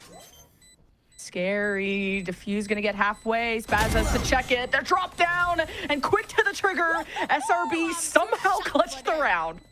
It was the timeout, Jen. I'm telling you. The timeout dip coming through for Shopify Rebellion to get them yet another round. And unfortunately, they don't have any more of those timeouts available. But still, like, shenanigans kind of coming through there. It looked like it should have been clean. Jakey somehow able to find so much value off of a single snake bite, you know, a close range shot here, and then Spaz clutching it up in the 1v3. It's kind of crazy how that round played out, but Shopify Rebellion will take it. Their economy is still not looking the best here. They have to really dig into their pockets to make sure they've got rifles coming into this next one. While YFP, they're more than comfortable at the moment. Spaz, though, getting the Cosmic Divide back online very quickly. Only had it 3 rounds ago. That is a really good tool to make sure that you can kind of get these engagements a bit cleaner. YFP in a double swing. Thief looks to his left and weeded to the right, and does discover SRB lurking around mid, but you didn't really get the numbers. His Paint is gonna go exploring within the pits. A big play, and he gets past. He's on the perimeter. He's still trying to look for where this Viper is, and SRB are so split off from their duelist, and Paint gets Stellar, but hasn't put down the pit. Monty's gonna join him. SRB flood in through hookah, a sense of security, as Shaky cuts him at the heel. And SRB do get the pit down, or at least it expires, but at what cost? SRB just kind of went for the Hail Mary. Gonna be praying to Mary very soon, because they're down 5 rounds. And this bird is just to get information, and BCJ trades makes it easy for Jacob. But he's against Jakey and Thief, trying to get his revenge. 1 versus 2. Oh, Remaining. Jakey didn't spot that drop down right in front of him. And Pancakes and Spaz, both clutch rounds that I feel like SRB should have won. But we're here with the popcorn, so. Yeah, this is a popcorn match. You know how they talk about a popcorn flick at the movies where you're like, just put the feet up and kind of enjoy what's kind of happening on screen. That's pretty much what we're seeing in some of these rounds. The weeded move. I feel like maybe this is just Whedon's patented strategy of just deciding to swing out of a smoke and then finding multiple kills to get amazing value for YFP, because Whedon kind of does that again, is currently at 11 kills, but then just at the end there, Jacob clutches it up and finds a double kill, making up for that previous round of a bit of an overcook. YFP rush fast. Okay, Jacob keeps YFP in check, and the spike is down mid, and SRB thought they could have a quiet, peaceful default, and YFP run them down and may have just secured the round, but BCJ has slipped through the cracks and in the defenses is somehow in the A site by himself and no team, no friends. And you got Thief really scared away the opposite duelist, and that could be a moment for BCJ to backstab, but he's really just waiting for Paint to join him. Yeah, they'll wait for the showstopper to expire. BCJ definitely acting suspicious, and Jakey's gonna watch the smoke. How the heck do Paint and BCJ salvage this? Well, it's all about fun timings. An orbital strike to get Paint uncomfortable. He gets the satchel up. BCJ swings off of that.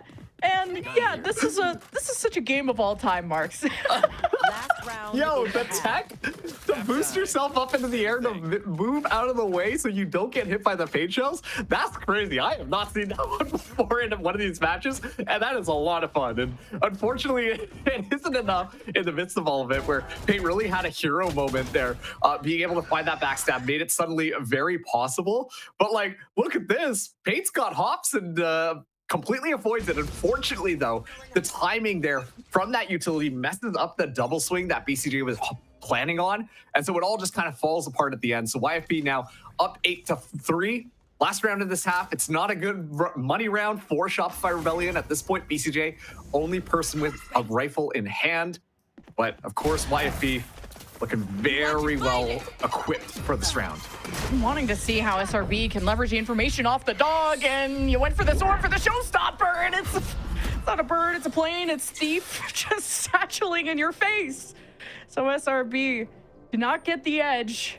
Even off the Cosmic Divide, thought they could seal in the trouble and isolate, divide YFP, but it's only united them on the front, and SRB are looking to re-clear through, I guess, their Viper's wall from Jacob. Yeah, it's a little bit of a standstill here. Such a bad spot for Jacob.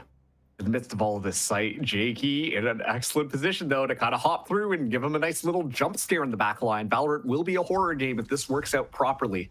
Double swing through showers, get in the space of the Viper's wall. Should have enough fuel now to be able to go up and hopefully secure a 30 plant. seconds left.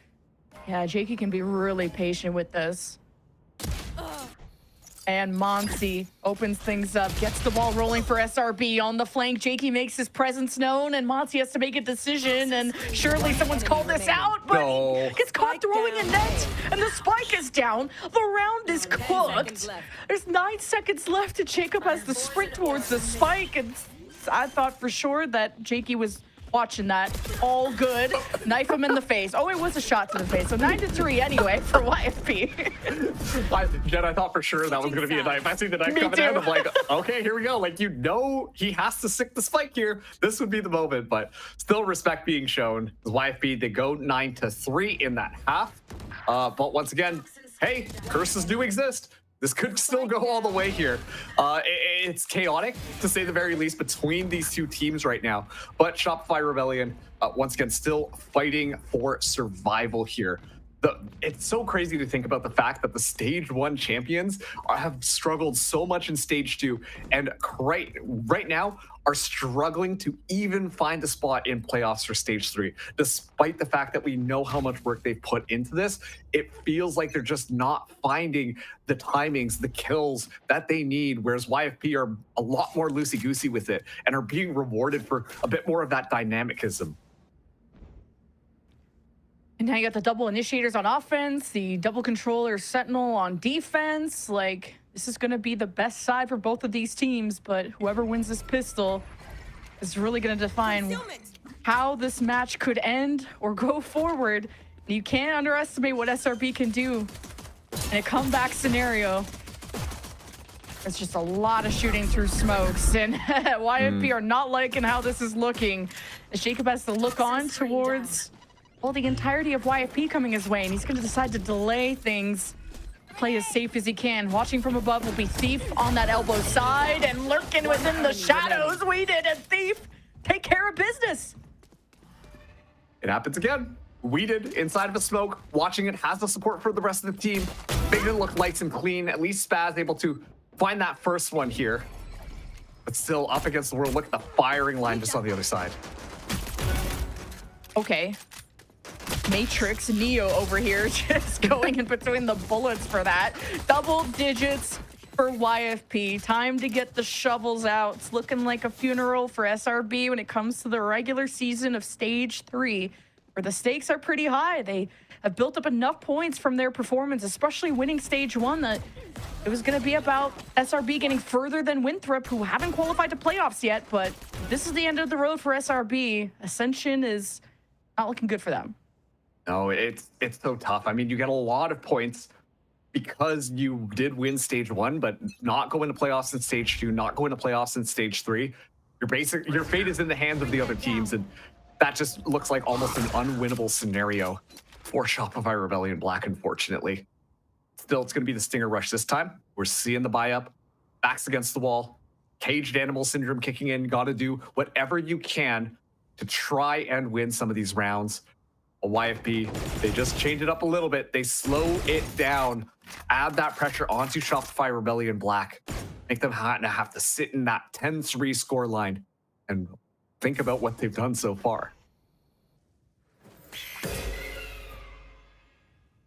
Right, guiding light from SRB, getting information. Someone's down B long, but not really knowing who or how many. That's going to be the issue. So now YFP will prowler up through U-Haul, get the attention of Spaz, who has to hold it down with the Stinger. You're going to expose the backline of SRB, an important matchup as YFP get away through the chaos of getting a plant, and Spaz will distance himself from U-Haul. Let YFP have it. Play for the duel, play for the win.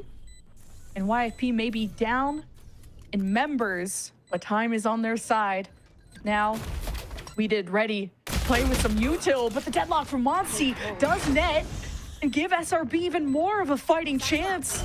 And now through U-Haul, SRB make their push. Spaz clears the way, and YFP just have to stop the swipe from getting defused. And somehow, a beautifully placed nade from Thief is only going to delay the inevitable as SRB still managed to defuse in front. Yeah, just have enough bodies. The Stingers working out well, especially in those close quarters. I was going to say good stall utility, but the fact that Jacob's able to find one in the midst of all of that, take out yet another person who can stall things down, makes it so that it is a winnable round for Shopify Rebellion. Still kicking in this match. 10-4 though.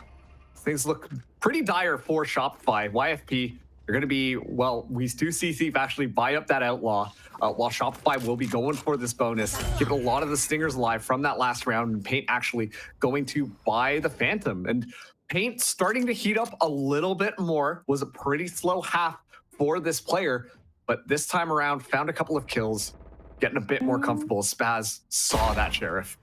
Oh, that's tough. Just got a little too judge happy there for Spaz, but I was about to praise him for being a clutch god, and now YP have to invest the Prowler to just clear out Hookah and just kind of leave Thief inserted with the Outlaw, since he's got such great vision with the Star being down. And the other side is not looking so good for YFP. They have to go through a barrier and sonic sensors to get into A, so it's not gonna be easy for YFP. Yeah, look at this. They're all slowly making their way through. Pancake saw that, wanted nothing to do with it, tosses down some util, while Thief fighting on the other side. Thief is fighting his demons, 1v2 over at B, while YFP to get through the barrier, but they're really working the map, and taking every second of this clock. 30 seconds As soon as left. Steve gets an opening, oh, he just clipped BCJ. That's not plot armor. That's the metal from the tube saving him. Oh, and that means SRB really got to bail him out. YFP throwing the flash in from Stellar, and he picks off SRB from the corners. 10 seconds, they still have to plant. SRB could just play prevention protocol. And Pancakes, is this causing a lot of issues? YFP have more than enough, though. Oh, wow. To keep this going. Detain. Wow. Paint is invisible, and Monty is not. So that's what matters, I guess. Paint versus the world. Catch the back of Jake. He has to react quickly. Uses the satchels and clutches the 1v3. That's the Paint we know and love. Oh, man. Out of the two targets you could have seen with the ultimate, unfortunately misses Paint, the one who's actually holding the rifle, and instead just goes for the player who only has a pistol in hand. I mean, that's just kind of unlucky there because it allows that value to kind of happen, but it is a very big momentum booster for Paint to start to come back online, which is going to be the win condition if Shopify Rebellion want to win this one out. The fact that Stellar walked away with 2 kills, by the way, just with the ghost in hand, is almost illegal. Like, that feels like that should have been criminal, despite the fact of the weaponry coming in from Shopify Rebellion. Fast instincts coming through. Shopify right back into things. Rifle round for YFP. Let's see how this one shakes out. It's going to be an early engagement. Wow, early swing. SRB, confidence, momentum, the swing. A 2-for-1 for BCJ. YFP is asleep at the wheel. And SRB about to lock in their 3rd round win streak to try and get back into this game somehow. Yeah, unless Jakey really pops off here, it's just looking a little bit cooked for YFP on this round. At this point, probably just trying to find a couple of kills, get closer to the ultimate, and slap a couple of the rifles out, hurt the economy of Shopify Rebellion Black, but a very different look on that defense. So aggressive, and it pays off in dividends. So excellent just kind of swap from Shopify Rebellion, especially with that momentum injection from that last round, understanding that, you know what, we've got the confidence, we're hitting our shots, let's make this one work. Especially if you can deny this weapon from Jakey, and there it is. All right, I don't think SRB should be taking a break at this point because they are scaling, they're ramping up, they're swinging off barriers being down, they're clutching rounds that they shouldn't. Like, this is so fun to watch. This is so SRB, from Spaz to Paint making the big plays to me wishing I got a Red Bull 2 with Elizabeth. This is getting the energy going. Oh, man. It really is. Like, they must be listening to some Miley Cyrus right now because they're just climbing it back one round at a time. And now we're coming into this. Paint's got that showstopper online. And Spaz, once again, as a judge, really close by. Prowler gets that information, so we'll respect that. YFP have to be a lot more subdued with this response. There's a lot of ways to ego check SRB. When you have a Gecko, you have a Fade, but you don't have one of them. Stellar and B-Dog shredded, bit down by SRB. Just fighting fire with fire. The defense looking way better for SRB, just based on their composition. We knew that was going to be the case. YFP are still trying to jump over this ledge. It's awkward. Thief will get away with one, but doesn't want to invest a showstopper. Not with the judge lurking around, so SRB 4 in a row. Yeah, 3 rounds now separating these teams. And what was really a very close, not a close half. And now Shopify Rebellion on this defense are just looking like a completely different team. A lot of ultimates online.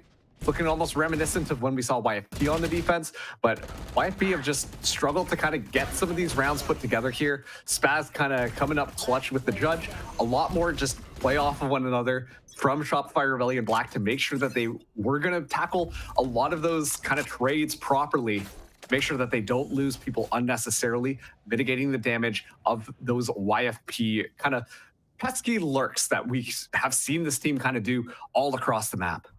These pesky just defenders from SRB and the util. Just so many smokes that you have to jump through, from Spaz to a net from Monsi to whatever else. Oh my God, I thought that was gonna get 2 for a second. Hey, 1 is good enough, but wait, Weeded breaks down the doors going through a hookah. And YFP punish SRB, leaving that gap open. Trying to Oh, get the spike man. down, though. B-Dog's taking his time. Yeah, it should be a nice little plant there. We did somehow able to get 2, but keep in mind, Monsi does have the Annihilation, and that could really give a clear advantage to Shopify Rebellion on this retake. Monty's like, what are you doing? I was slow walking. I was trying to get a net play, trying to get Annihilation. Now they're definitely going to leave.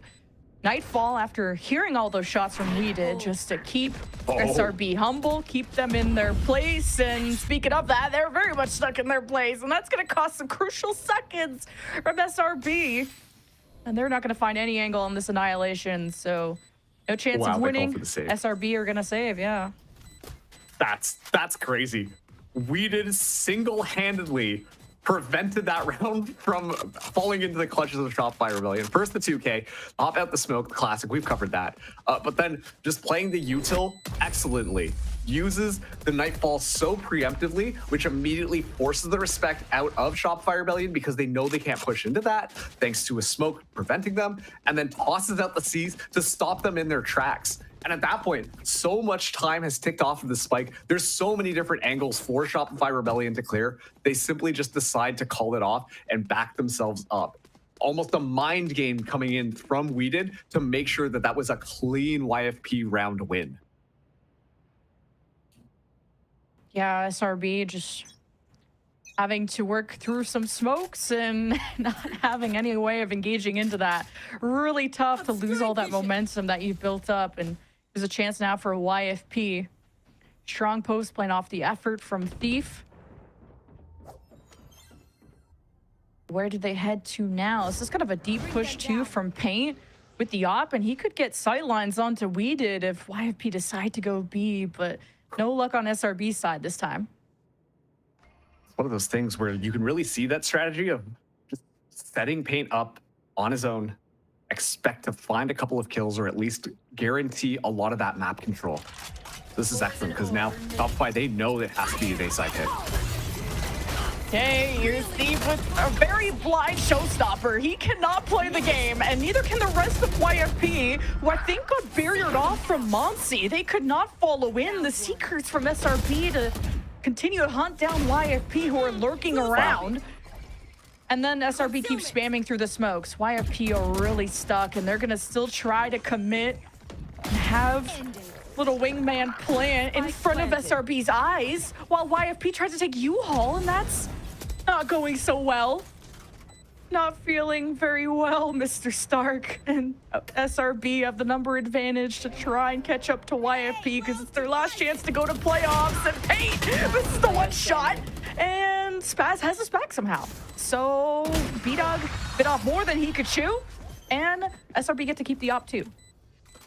YFP really struggling here. A great defensive plan from Shopify Rebellion. We talked about how Paint was set up so far on B side, guarantees more or less that this is going to be an A side hit. We see actually Jacob in the midst of all the smokes, in the midst of all that chaos, just decide, actually, I don't like it here. I'm gonna go over there, hop through the teleporter, play the life, and then as a result of that, it's just chaos on this site. The util battles, Spaz playing Overwatch from the top there, making sure to punish any of the players going through, and most importantly, they get an ultimate out of YFP. Thief uses the showstopper and doesn't get any value.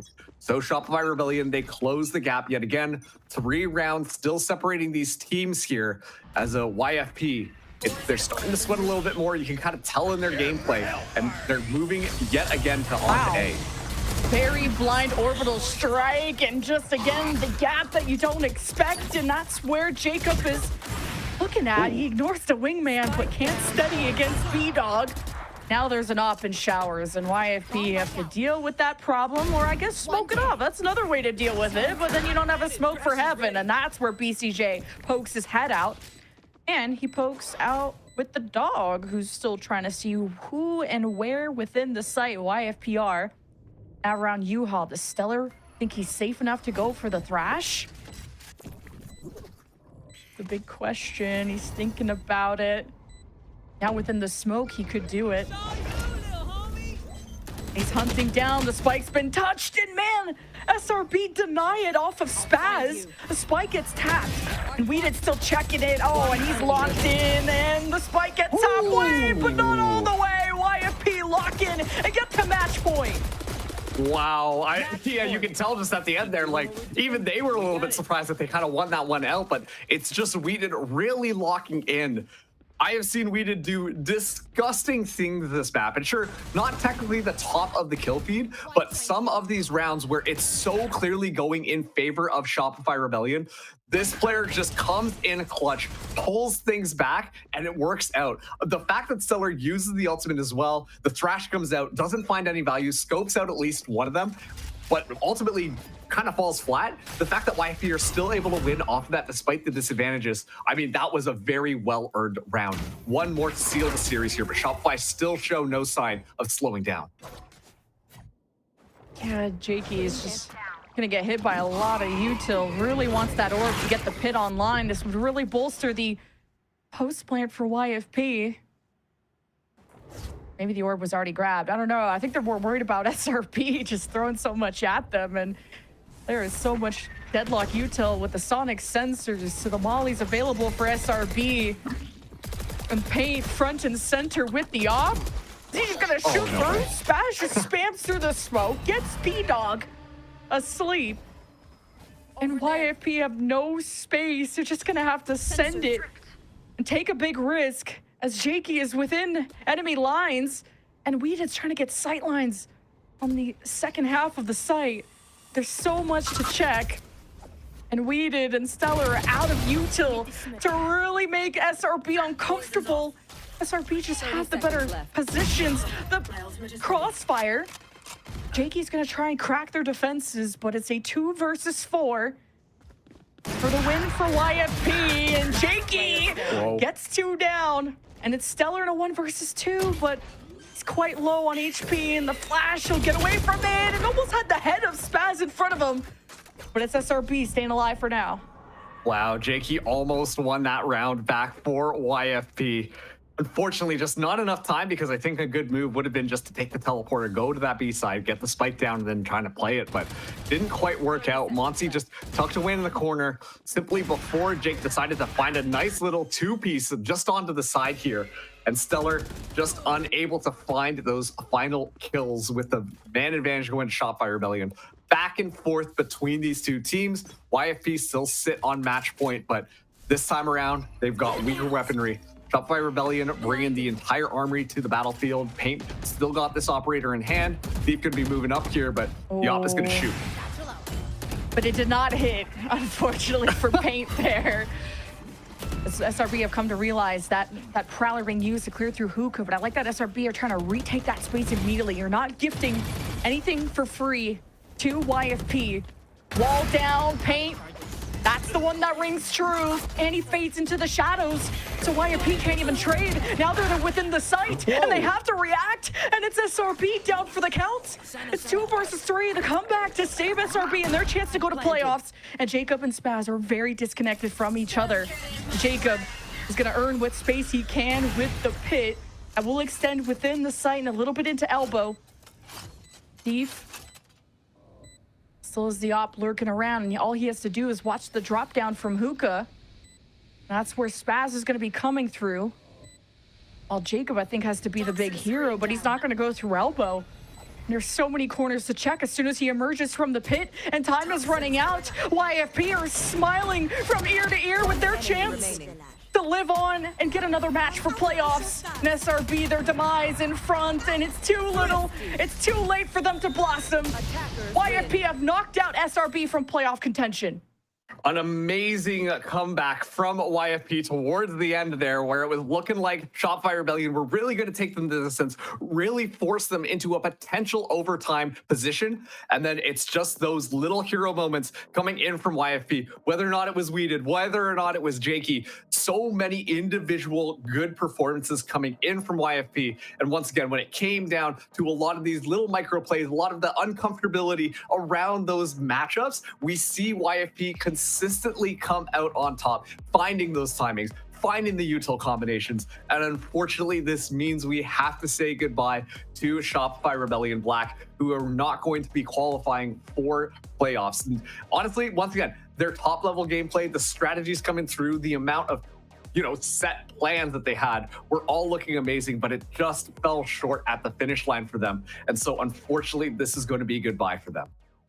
And no chance at Ascension because I think they were a couple points behind Winthrop and they would have had to go deeper than Winthrop and they still have a match to play. But speaking of match updates, TSM had lost their first map of Lotus 4-13 against Legacy and then turned the whole series around and now TSM are in playoffs. So we had the most TSM thing happen. This is a day of Valorant. I'm going to be looking forward to hearing from this interview and also from the desk here in a second. So don't go anywhere.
Final stage. One last shot at VCT Ascension.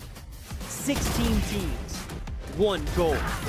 No resets. No second chances. Every match is do or die. Stage 3 playoffs begin July. The road ends here. Welcome to the endgame. Well, folks, welcome back to VALORANT Challengers League North America. I'm your host, Elizabeth, joined by Dryad and Gomper as my beautiful, talented, wonderful analyst. And if you're just joining us, you missed YFP take down Shopify Rebellion Black 2-1 with a 13-9 win on Bind. Right, I mean, we saw the map picks be stolen, Gompers, 13-3 to then, let me just quickly make sure I get this right, 13-10, and then a 13-9. So we fought it hard towards the end, but at the end, it was just YFP who fixed a lot of the mistakes that we saw last week against TSM, Gompers, and just ran away with it, kind of just suffocating SRB at the end.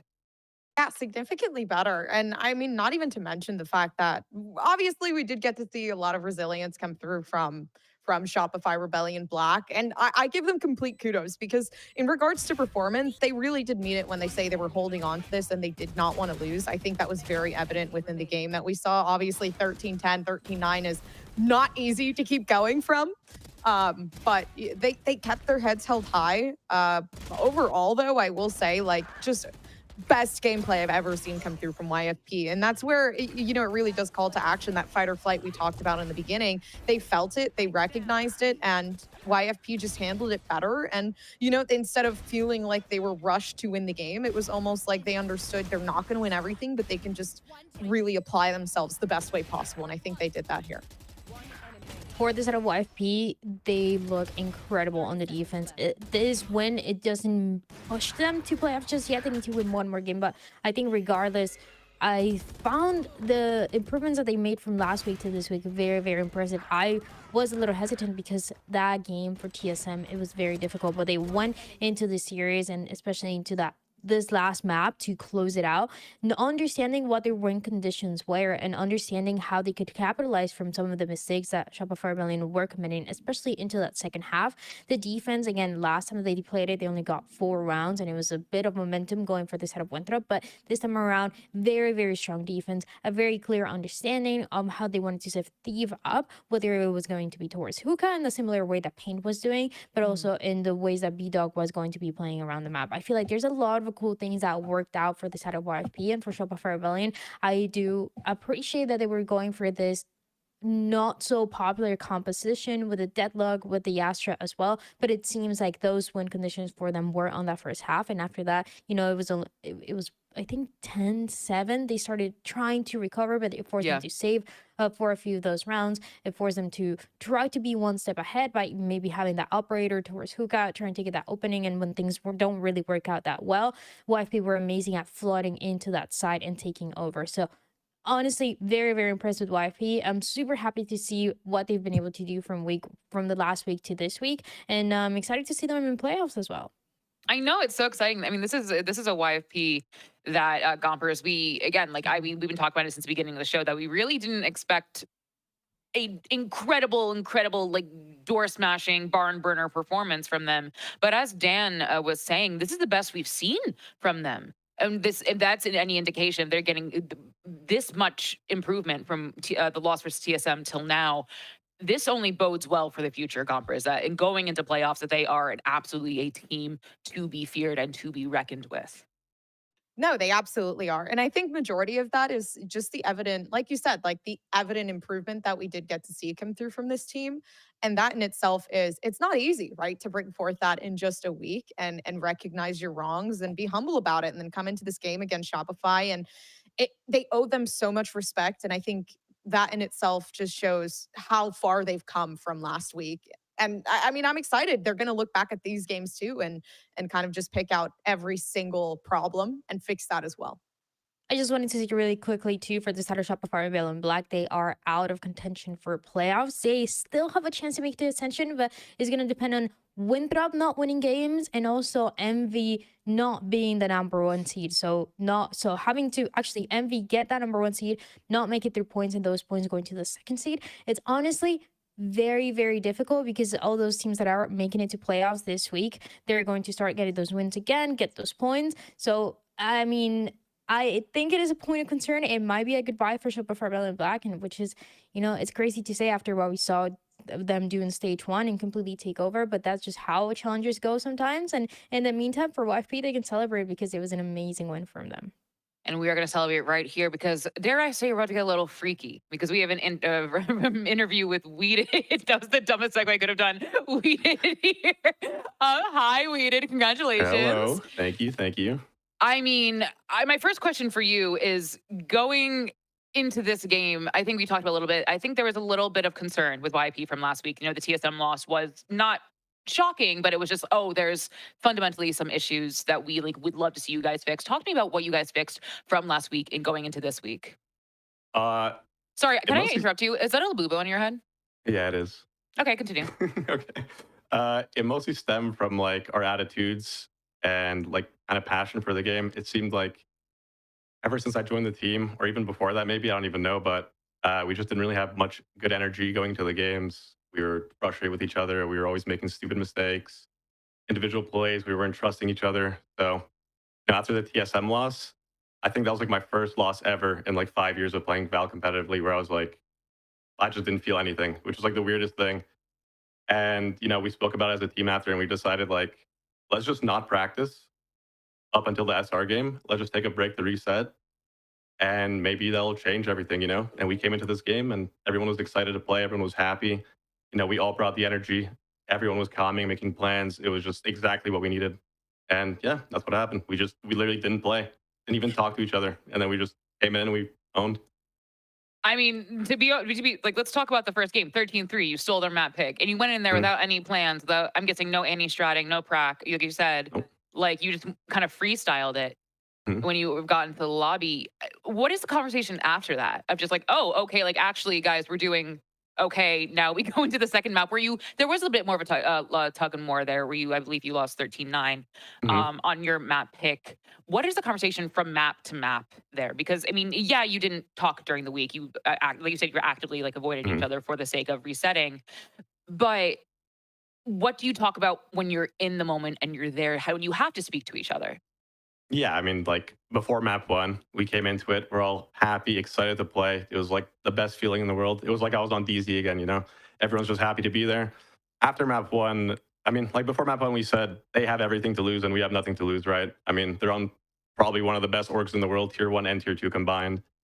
And, they have a lot of pressure on them, and we're here. We took a little mental reset, which is exactly what we needed. And after that, we destroyed the map 1. In our eyes, we're like, okay, these guys are just nervous as hell. The pressure is definitely getting to them. So we could just take the win with it, run with it. Map 2, we got destroyed. They outplayed us. Class act for them. And then map 3, we came back swinging again. Everyone was hype again. Even map 2, we didn't let off the foot off the gas pedal. We were having a good time. Everyone's enjoying themselves. We're losing rounds. We're still talking to each other, having a good time. And that's exactly what we were missing from all the other games that we played this whole season. So. Well, how do you keep that up, Matt? Because I think, you've made the right choice, right? The mental reset, the vacation, if you will. Not to call it vacation, like a tactical vacation, if you will. But you can't do that every time. That's not feasible. And so what do we do from here to make sure that you guys have that same energy or even better energy to continue performing like this? Well, it all comes down to keeping each other accountable, not blaming each other for everything. Sometimes someone makes a mistake and people get defensive. We're all here to get better. That's kind of the whole point of this whole competitive thing. We have the passion. It seems like it's back now, and that's all that matters. These guys have been non-stop grinding before I even got here when they were playing with Penny. So I get why it could be frustrating losing a good player like Penny, him going to tier 1. So, I try to bring the vibes. It's not the easiest thing in the world. Doesn't depend on what team you're on, but it's all about keeping each other accountable, bringing the vibes, coming into practice happy. That's really all there is to it. You could win in this game, in my eyes, purely off of like mid-rounding and just having a good time with your team. It all comes from chemistry. And if you don't have chemistry, which is what we didn't have, I'd say in the last like 2-3 games, you're going to lose. I mean, clearly something is working, because that was such a dominant, almost a suffocation of SRB. I'm going to let you go. I'm going to let you celebrate. But congratulations. And do you have an extra Labubu for me, or do I have to go get my own? This is mine. This is mine. I'm sorry. You have to get your own. Get out of here, man. Goodbye. All right. Thank you, guys. Bye. See you later. No Labubu for Liz is crazy, for what it's worth. Anyways, but I'm going to go take a break and buy a Labubu online. I don't even know how to get one. I'm going to figure it out. Stay right there, because we have an awesome game, a rematch of sorts next.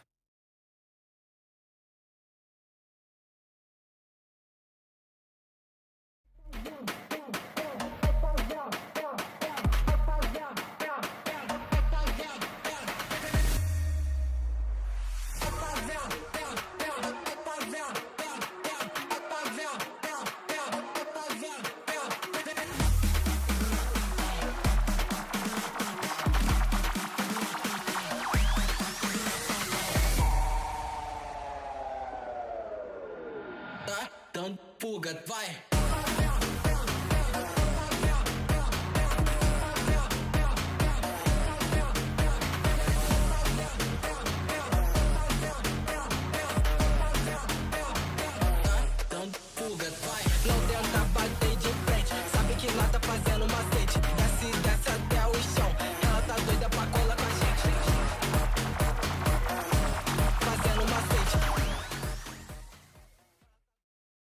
guys, I have news. I still don't know what a Labubu is. But welcome back to VALORANT Challengers League North America. I'm your host, Elizabeth, joined by Gompers and Dryad. And my confession is I thought Labubu was short for lobotomy. And I thought that was a cool slang the kids were using. And Dan is... There's no way. There's no way. You're telling Delulu?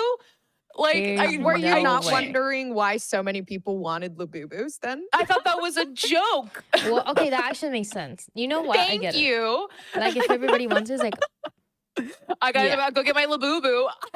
Amazing.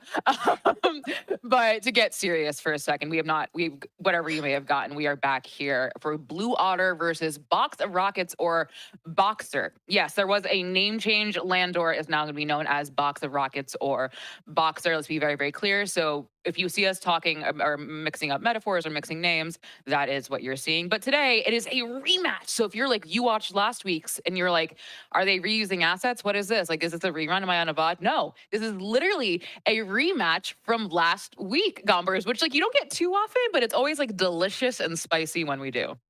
Oh, it's awesome too, because we get to see like, just the before and after, which is super exciting. Yeah, but it is a rematch. Kind of, I would say close, but not really. Obviously, Box of Rockets did manage to take that victory, 13-2, 13-6. 3 maps though. So there was one map that Blue Otter were able to run away with. For me, I feel like it was close enough. Obviously, Haven wasn't looking great, but I feel like it was close enough to the point where it didn't feel like Blue Otter was honestly too far off. Again, like we've had bad games. Last game, right? For example, it wasn't like we thought YFP were going to run away with such a crazy scoreline, but they did. So it really is dependent on, how the teams are feeling. when we play these rematches, I'm always curious about how the maps are going to look. If you want to run it down, if you're able to kind of have a better understanding of how the enemy team was playing, or if it's going to be something completely different, especially for, that map that Gumpers was mentioning, that Haven, when you have such one-sided results, it's just maybe a call of let's maybe play something else, see if we can push the maps into something that is a bit more beneficial. But no matter what, I really, really like what Blue Otter were bringing on the map of Corrode. I've been paying a lot of attention to Corrode because it seems like in all the regions, in tier 1 and tier 2, everybody's trying to find what is going to be meta. And for Blue Otter, they're playing something very unique. They're playing with the ISO and the race together. And it's just those little things that I feel like end up adding up to how those win conditions can be for today. And of course, we talking about Blue Otter and BOXR Rockets. We're going to focus on Blue Otter first, going into the roster. We have some heavyweights here, some people that you love, you've seen. I love also just Coach Bob and Bob the player. That's what I like to see, a person who does it all. But this is a roster, Gompers, that again, like they've struggled a little bit this year in kind of finding their footing, but definitely have shown kind of like flashes of brilliance and something that honestly, like we expect them to, learn from these mistakes as we keep talking about and do better, especially in a rematch situation. Yeah, they've had their fair amounts of 13-3s this year, which it's unfortunate for a team like this because they were performing very, very well within like stage 2, right? Like we've seen so many good performances from them that I do genuinely believe this is a foundationally good team, but they are just lacking, right? Fireball, for example, Fair, very, very good players of which just own the servers. And in my opinion, I think, again, it's just one of those factors of like, you might just need to push in the right direction.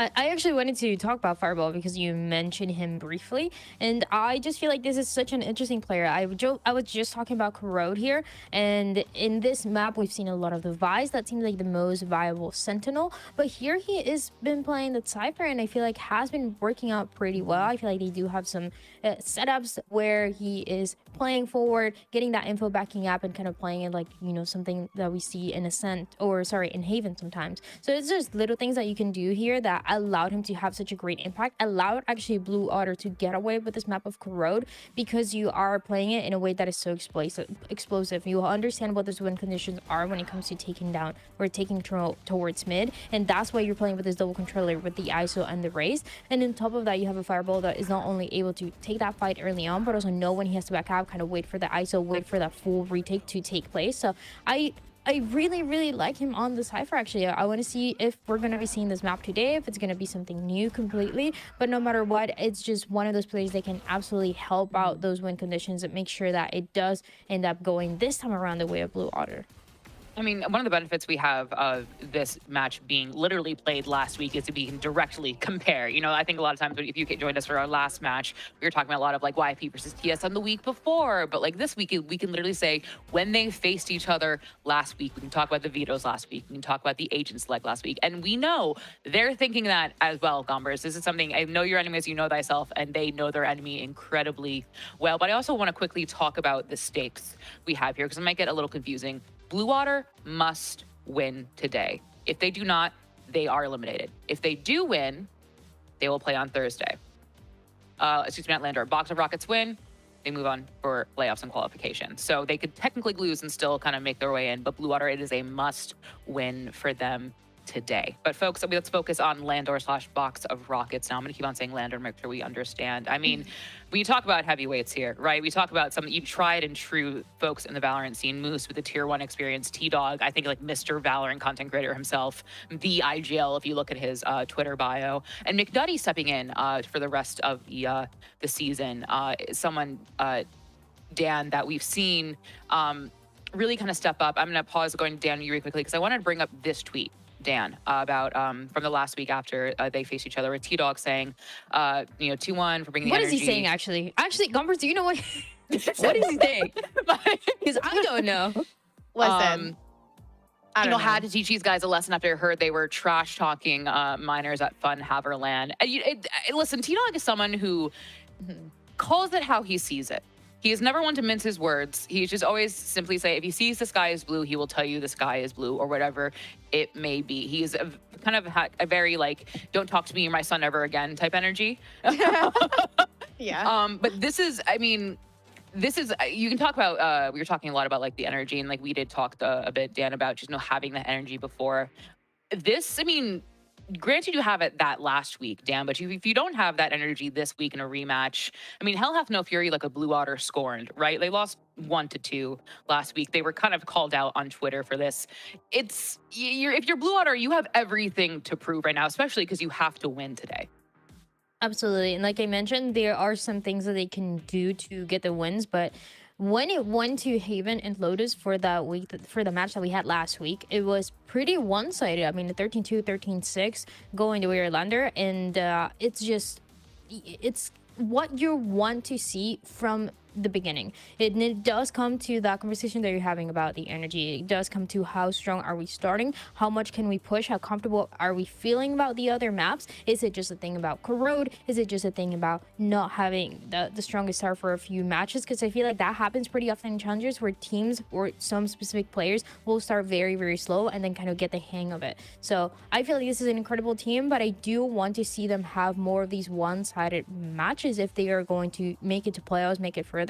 It's coming to a point where you want to be as dominant, as one-sided as you can if you want to make it all the way to Ascension, and that should be the goal for every one of these players. And it does feel like it's a bit far away. It does feel like there's a lot of things to do to get to Ascension, but it's honestly not that many weeks left until we go into playoffs and we find out who are going to be representing NA, and it could be any of them. Yeah, and to follow up with your point with T-Dog being kind of like someone who calls it out the way that it is, I completely agree, and I think that's what suits them as such a wonderful IGL. Full faith in their team is almost like protective to the point where it almost feels like this team is unstoppable with their mentality, just because T-Dog is there to keep that up. So I think as a leader, definitely the best one to lead BOXR Rockets. Yeah, I mean, that's someone who also like just like, you know, talk about, I said like the content creator. He is someone who looks at games all the time.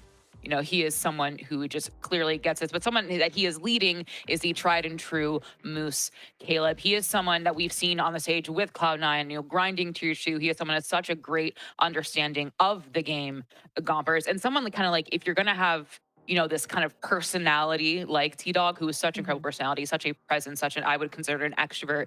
Caleb Moose, who's someone who's rather, you know, locked in and quiet, but always will deliver for his team, Gompers. He's one of the most reliable players I've seen in the scene, period.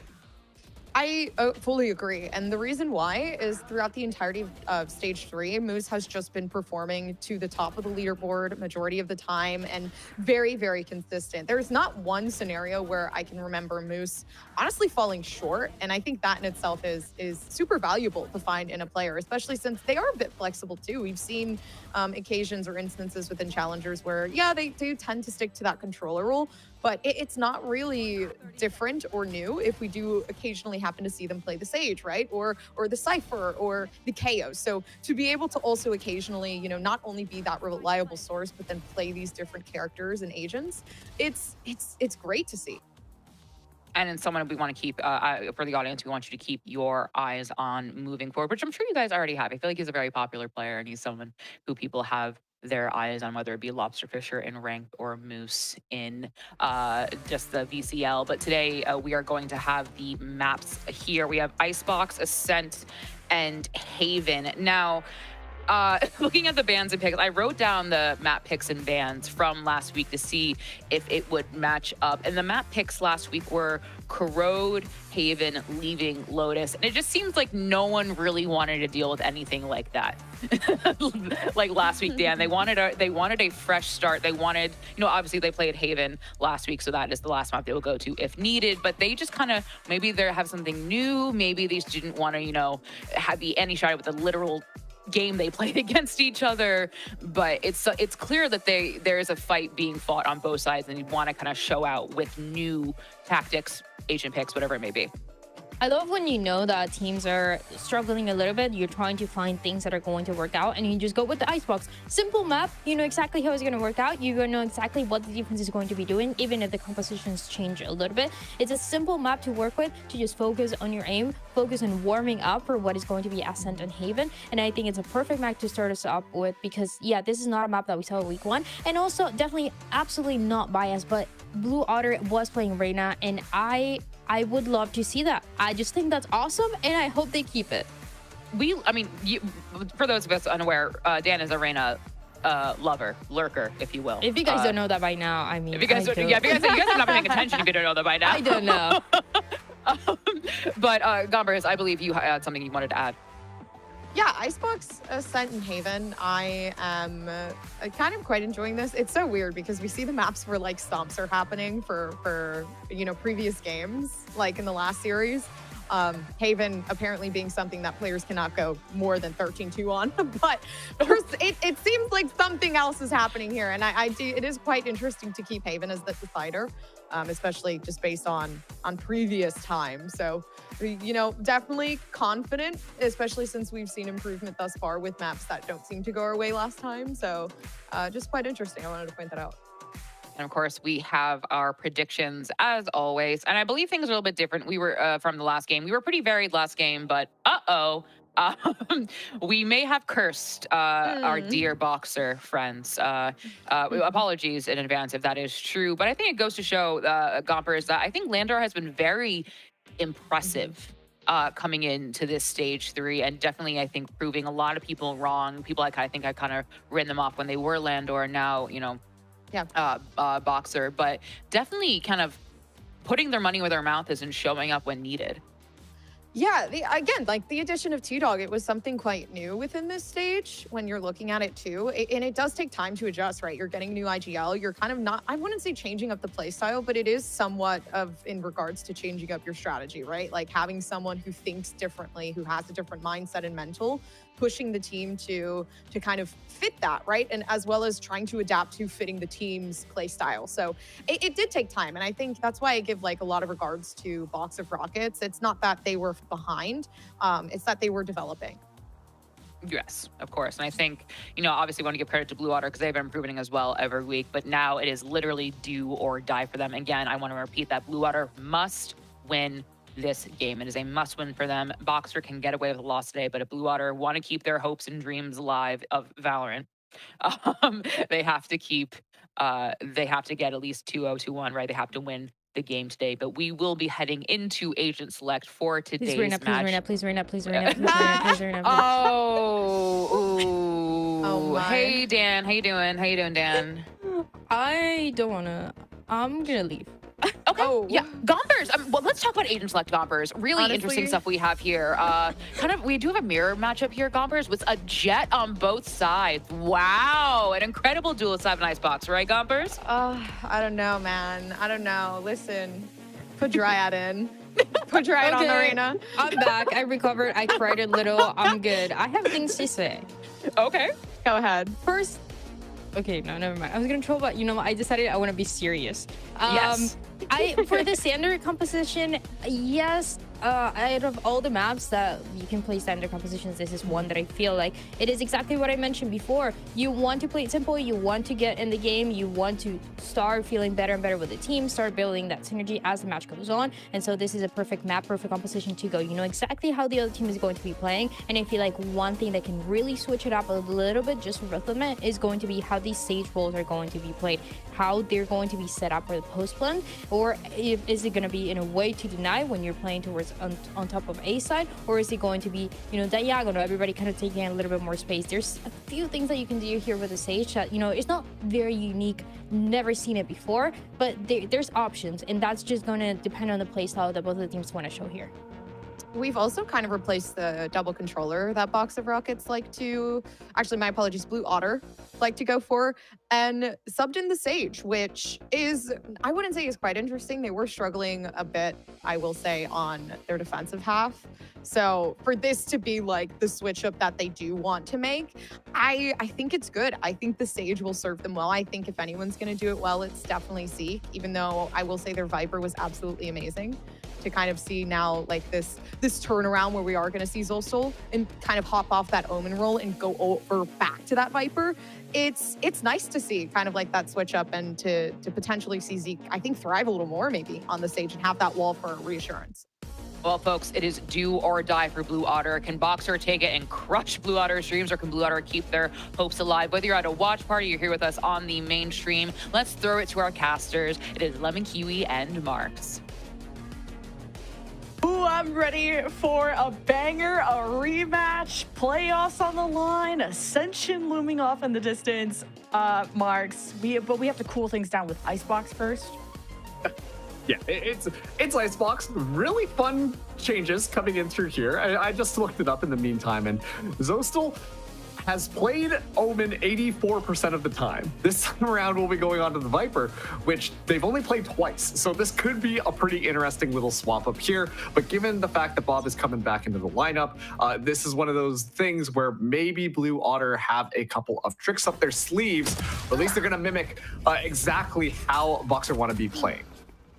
Well, they got tricks up their sleeve. They also got a shot into BOXR very, very early. Ooh, fun Sage wall from Moose. Who's going to be on top of that, trying to get an angle on top of this Viper's wall, and it works out against Zoe. And Water happy to use their own Sage wall to defend themselves during the plant. And Moose just uses it as an obstacle, but he gets punished. Heads up play from Fair. Now, you have a bit of a chaotic situation. 3 versus 3. The wall's broken down. Fair ready to react as soon as anyone touches the spike, and well, McNutty's crazy with it. Just jumping around the corner with the right click classic.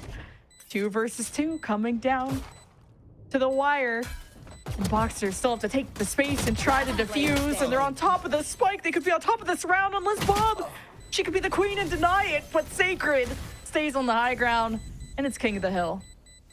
And yeah, so that is going to be a Box of Rockets finding that first round. I'm feeling like Liz right now. I'm fighting the urge to say Landor because up until now they've been a Landor. But once again, just really leaning on how that last match went between these two teams. You can't help but come into this one if you are Blue Water and feel a little bit intimidated by what lays in front of you. And as a reminder, this is the qualification for Box of Rockets. So if they do beat out Blue Water, which they're coming into this one feeling like they should be able to do that, then they find themselves in playoff, whereas Blue Water are really just fighting for survival. So excellent first round coming through. We're seeing the individual members of Box of Rockets start to kind of pop off there. And I'm assuming we're going to continue to see that as Moose scooping up the orb very early on, while Chaotic up top with the Outlaw, just looking for someone to slip through. Chaotic was doing just that on that first round, just getting already in Blue Otter's face before they could even discover what tempo is. Now you got an army of sheriffs Or BOXR. Oh, quick flick from Chaotic. And Blue Water gonna maybe want to respect that, but how do you throw util or smokes in Chaotic's face to make him uncomfortable? Well, that's exactly what Fireball does, gets him out of position. Unfortunately, Blue Water is just gonna lose bodies. And maintain his distance. They'll try to use maybe their Sage Wall here from Zeke to plan again, but I don't know if they can get away with the same strat, especially when you have Moose on top and he can't seem to get away. Really feels like it's whoever's up top, they're going to be able to find a kill. A very similar barrier orb this time around, but it's a bit more damage implemented this time, as it will be the retake coming in from BOXR Rockets. Been pretty good at tempoing up when it comes down to it. But trades back and forth as BOXR just gonna brawl and box their way through these little corridors while Chaotic takes the mantle, takes the high ground. And Blue Water have to just sit back and let this one go. So BOXR get a strong start here on Icebox. That's so funny there. I'm not sure if people realized it, but Chaotic goes for the reload with the Bulldog to fake it so the Blue Water member swings out around the side, and T-Dog's just waiting with the Spectre there. Like, it was a pure bait play, and it worked out perfectly, just guaranteeing the kill without really using any utility to flush. I believe it was Zostal just on the other side of that corner. So a very dominant start for BOXR Rockets. Blue Water going Vandals across the board, one-shot headshots, hoping for the best here. But thus far, it's been pretty dominant coming out from BOXR Rockets. The control of that ace side feels extremely strong, and their players aren't afraid to just kind of be a little bit more rambunctious, kind of send it in, play in some of these crazier spaces, and then when they happen to link up with their squad members, then that's when you really see the kills come through.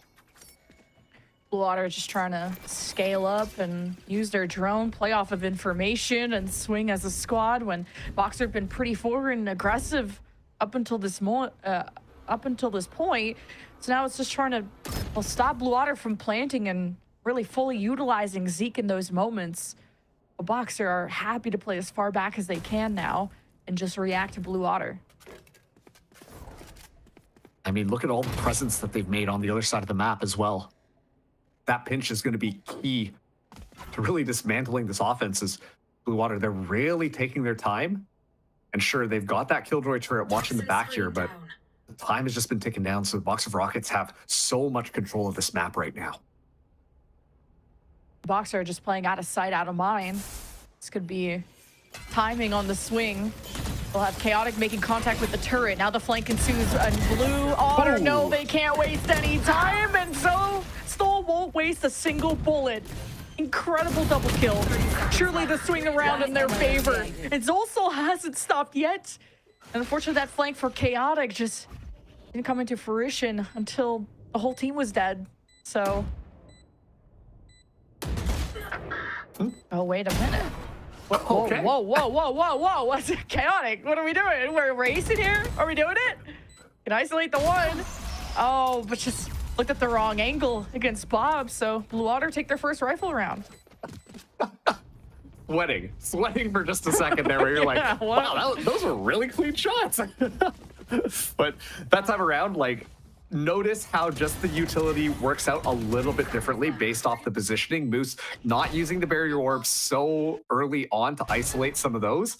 Nice little freeze frame on that flick there. But it allows Zostal to just walk through. The Viper's consistently gone on the left side of that box, but usually just gets zoned out thanks to that barrier orb. Without that, is able to just walk through, rifle in hand, find all the kills necessary. So a bit of miscommunication by the sounds of it from BOXR Rockets, just not expecting that little push through. And it's feigning presence from Blue Water. Zeke goes in to pick up the Resurrect, so that is one ultimate online here. As we see that Blue Water continue to just kind of control the space, not really yielding, not really pushing in any direction just quite yet. And a lot of A hits from Blue Water. Just thinking they could leverage this wall the best that way and keep their KJ turret behind for any flanks. This has been the foolproof plan for Blue Water, at least on rifle rounds. And now just abandoning this and leaving Zeke inserted, which I thought they would have want him part of the party with the Resurrect. And oh, down below him, he's just stacked with Fair. And I guess it's 2 against the world. And Blue Water crack open A like an egg. Yeah, they crack it open, but actually they're more interested in going onto this B site, which could be interesting to say that, but Fireball Ops working the way through mid, find Sacred, not even really giving an opportunity for Blocks of Rockets to set up their defense there. So honestly, just outclassed on all fronts here from Blue Water. Like the fact that they're able to find the 2 necessary kills and already are able to control mid, like that map control works heavily in their favor. And so this is just going to be a save being called from Box of Rockets. Moose already does have that Resurrect online, but McNutty just wanting to hold on to that rifle to try and carry that forwards into the next round to stand a chance against this Blue Water squad, which look a lot better on this round. Just this Blue Otter core of Zeke, Zostal, Bob, they've been together for the season and just trying to add the right pieces to really complement and to find a stable ground and even some more kills while you're at it. And this has been a core that is trying to pull off the big upset and ends up with a flawless in their favor, so forcing a lot of repurchases, but ultimately a save from BOXR coming up. That was a cinematic angle and a half. Holy crap. Stuff coming through from the observers there.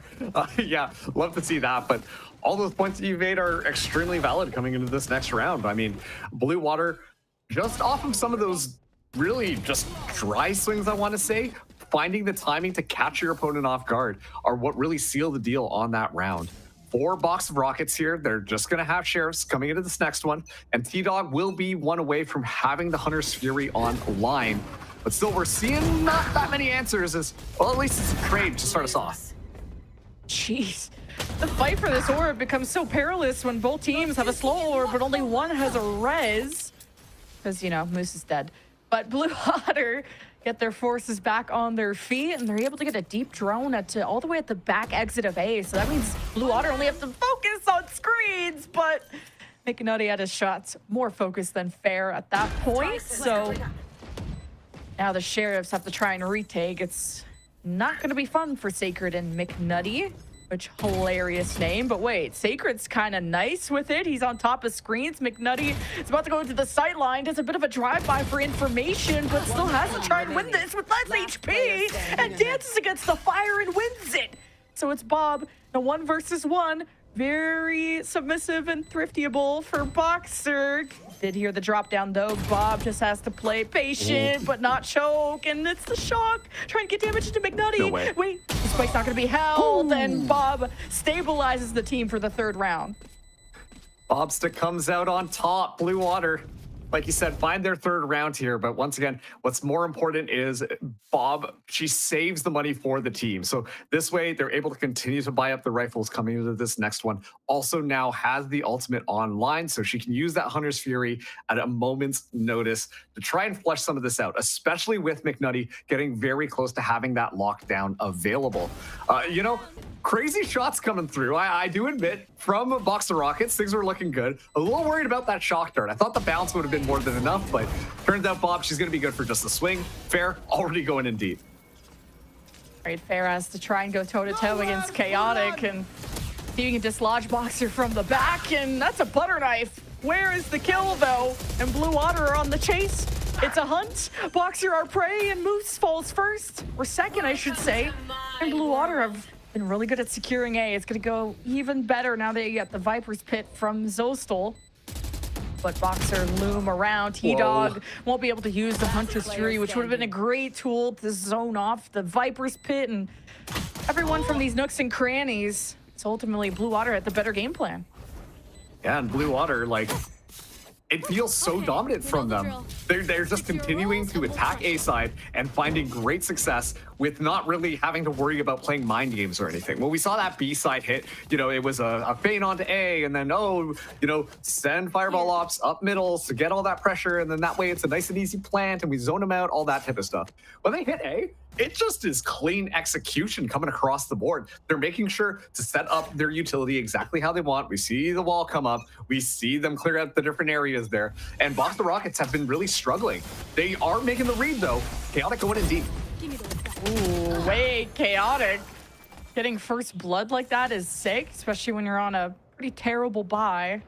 Just get traded out, but it does get the attention of BOXR. While the rest of Blue Water try to clear through B. Got angles being taken around B. Pretty much every duel that Blue Water are taking to kind of stretch this defense thin is going Blue Water's way. So being able to carry through all these rifles, look how rich Blue Water are too. This is really how you carry through almost a 5-round win streak once this closes out.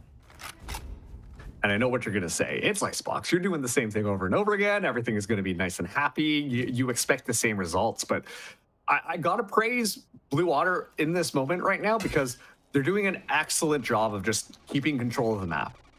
We talked about how the A side, they're very dominant on it. They make sure that they always are able to take that pretty effectively.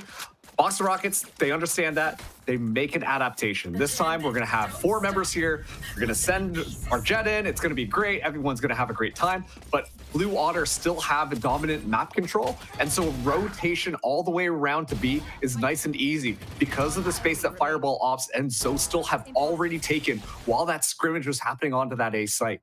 Blue Water are really controlling the map very effectively on this attack. And it doesn't seem like BOXR Rockets really have any counter strat to that. They're just hoping that they can kind of win out the kills when they go into these duels. Okay, fair. Just insane with it. Chaotic still holds on to the op. While Zeke can go for the res, but not if Chaotic just kills everyone behind the res. And Zeke, I don't even know if he still wants to do it with an op looming off in the horizon. At least you've silenced Chaotic for good, and McNutty and Sacred have ults, so activating the pit, Sacred still wants this real estate. And it's a 2 versus 2, despite all the work that Fair did. You have now a fair matchup with the defensive pit still standing and Blue Water on the perimeter. They even think about switching sites or wrapping around through the staircase of screens. This is forcing odd rotations and almost a very risky 1v1 from Bob if she didn't win that with a spike. And I cursed it. That's my bad. Use the duel though. Wait a minute. Oh, the clutch at the end from Sacred. After Blue Water started off that flashy marks, I'm surprised the round went BOXR's way there. I was gonna say, like, you know, I thought that the pit was a little bit preemptive. It covered a majority of the site, you know, make sure that there's not as many sight lines, especially after Fair kind of popped off. The way that he did here, I mean, those are just disgusting shots. But, you know, the pick goes up and immediately Blue Water respond so intelligently. They know they have a minute left on the clock. They know they've got time to do stuff. And so they're going to just chill out and wait to play a pick. And then it kind of works out. But unfortunately, they got lost in the sauce. Oh, Fair versus Chaotic. I think everyone else should log off, and I want to see these two Jets face off because they have been... It's been a chess match, but the support system of BOXR this time is just that much stronger. Helping Chaotic secure the ground and making it so Blue Water can't traverse that easily. Now the slow warp to the left side, making it so Blue Water can focus on the right, but BOXR even get back up to all 5. Both teams managed to res, but a Hunter's Fury from T-Dogs hoping to punish where this Sage ended up going.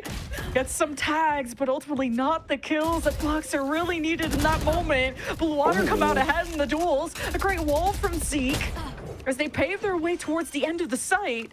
It's always coming down to these 1v1s, 2v2s, but only one lockdown to rule them all. And it's Blue Water that have to abandon the spike and go quite far from it, which is not going to be so comfortable for them, as Blue Water are going to decide at the last second to fight. The detain from Bob! Oh, as soon as she goes to take that 1v1, leaving T-Dog to try and get the defuse. Zostal still lurking. A lot of difficult decisions being forced onto Blue Otter, but maybe this one is simple. Play your life. You're at 20 HP, can't avoid the tag from the recon, so scrambles to deny the defuse, and it's not gonna check it. Did not hear the second tap, and it's the clutch from T-Dog for BOXR. The fact that it comes down to that, I mean, it was crazy. Bob still somehow fragging out in the middle of it was just kind of like, you know what? I'm going to get detained anyways. Why don't I just make the best of not a great situation? And just walks it down, almost finds T-Dog as well. Just the last second gets detained, forcing it down to this 1v1. And Zostal unfortunately had already used the snake bite, so no molly, no stall available. But T-Dog, you know, pros don't fake. And T-Dog just kind of stuck that all the way to the end, and the defuse comes through. So one round now separating these two teams. Gonna be a Blue Water switch up on the attack. You see BOXR Rockets, they were being defensive outside of that A site, but understanding that T-Dog no longer has the lockdown, it's going to be a nice, clean, easy lockdown for Blue Water. Okay.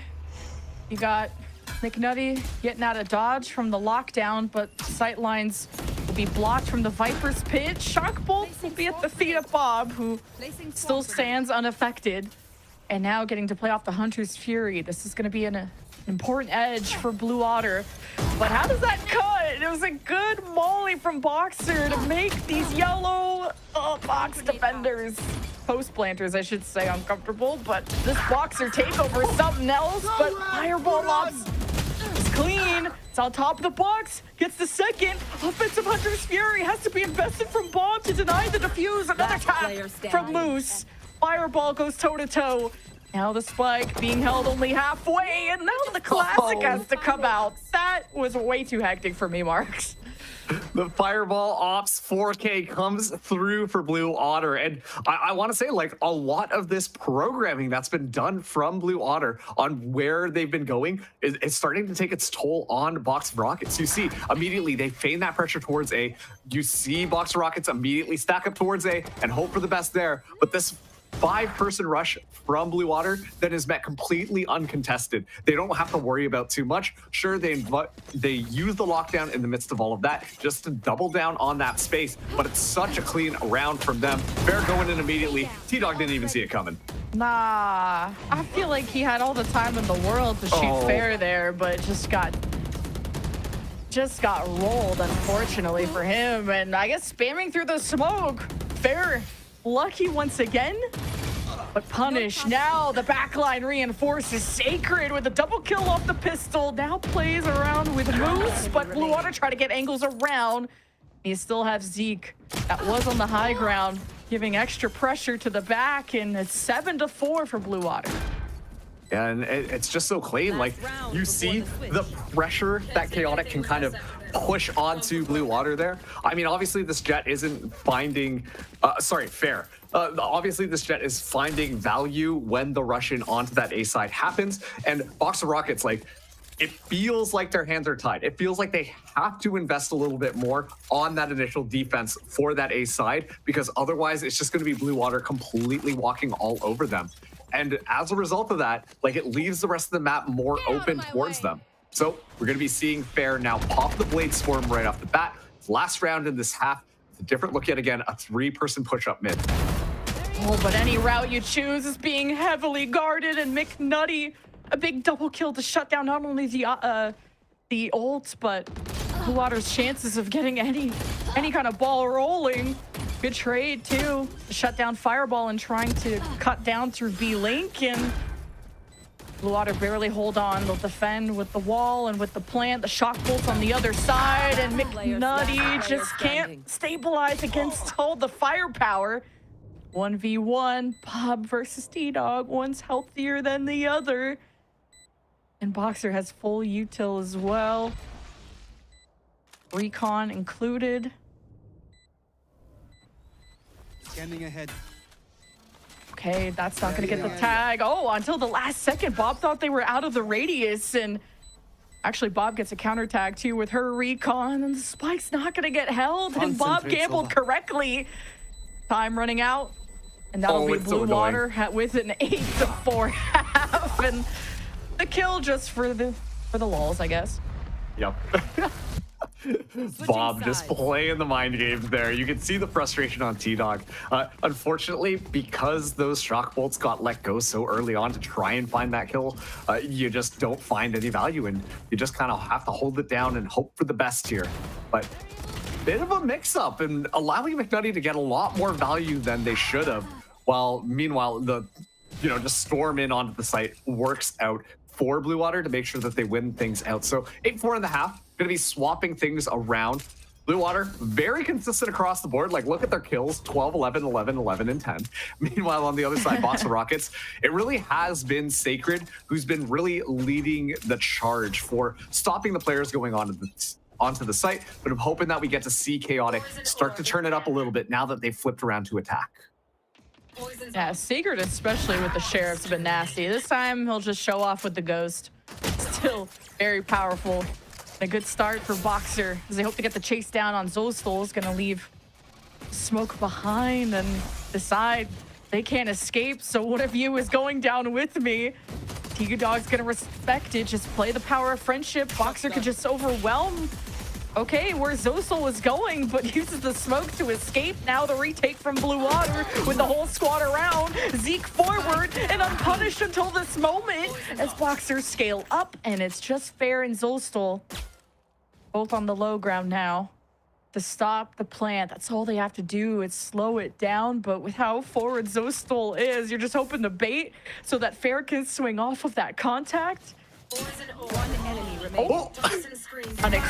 Not expecting Zostol to be that forward, but a 4K from Sacred. Pistols, name of the game for this guy. Yeah, great stuff there. I mean, I thought for sure, like, you know, Zostol kind of tucked away in the fact that there's no way people check him. And you can see the panic on McNutty's face when you see the Viper just immediately right-click your head because you're running into him. And Sacred coming up clutch, boosting that kill net count up to 15 on the pistol round. Once again, is one of the members who's a bit more better in those clutch scenarios when the pressure is really on, when you're kind of coming down to the final members of your team. Then we really get to see Sacred start to pop off. This time, Scooby-Doo map, you know, one team on one side, the other team completely on the other side, ships passing in the night, as that means that BOXR should have a nice easy entry in. Of note, Fair and Bob, they do have a Marshall online, which could be good if they find those headshots, but armor across the board for BOXR. Just choosing the moment of when you want to drop down the Sacred Viper wall and have open sightlines into Snowman, which even the Vandal could probably do more work than the Marshall, but let's see if I cursed it. This Blue Water may have to dash using Fair, who also bought the Marshall, but only one Marshall remains. And it's Chaotic.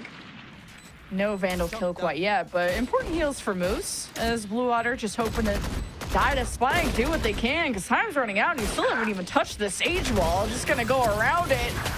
And this got Chaotic real fast, but BOXR ends up bringing 4 weapons into the bonus. Yeah, and that's going to be really important. Like, you see the moment where that wall comes down and you're like, oh, let's see how this one plays out. And immediately it's just like, oh, and, you know, bit of shenanigans happening on the site. But BOXR, once again, they've got better weapons. They can spray a little bit better against those pistols. And so it works out in their favor. BOXR, 2 rounds away from potentially tying up the series. Blue Water taking the composition of their opponents and making it their own have still looked pretty fantastic. But this is going to be really the testing round to see whether or not their defense is as good as their offense, as Fair is taking a forward angle there, but immediately backs off after that Owl Drone gets that information. While it is a bit of a plunder on this B site, thanks to Zeke's annoying barrier orb. Yeah, so suspicious. Blue Water are used to having Fair and Chaotic matchup for the orb. Something sticking out of that KJ's head, and BOXR just gonna full commit onto B main here. Gonna be a tough engagement for Zeke after already investing the slow orb. So you're trying to fight for yellow box control. And I don't know if Zostol can really bail you out, but here is the swingers, the flood from BOXR, the chase down, the punish on Zeke, and Trade's trying to come out.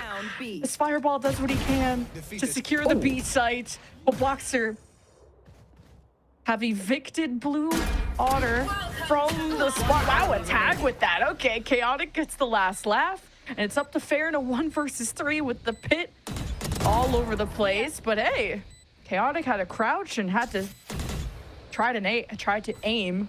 Fair gets a chance to strike and even maybe get around this pit, trying to use BOXR's weapons against them.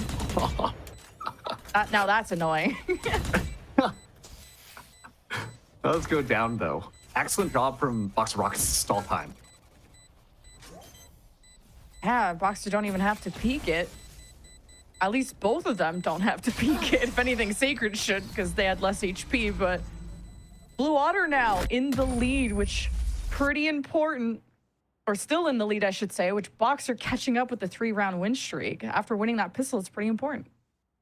You know what's kind of crazy? The fact that Sacred had the Viper's Pit on the 3rd round in the half. That is, I mean, I remember the last patch where they increased the amount of ultimate orbs it costed to use the ultimate for Viper, and yet still Sacred gets it online so early on, and I really do think that was so important at winning the round 4 box of rockets, because even if they didn't find those kills, the long sight lines of those Vandals would not be as effective. So excellent kind of heads up, proactive play coming in from Box of Rockets, really to secure that round and force Blue Water back onto the save, with Fair being the only person bringing in a judge.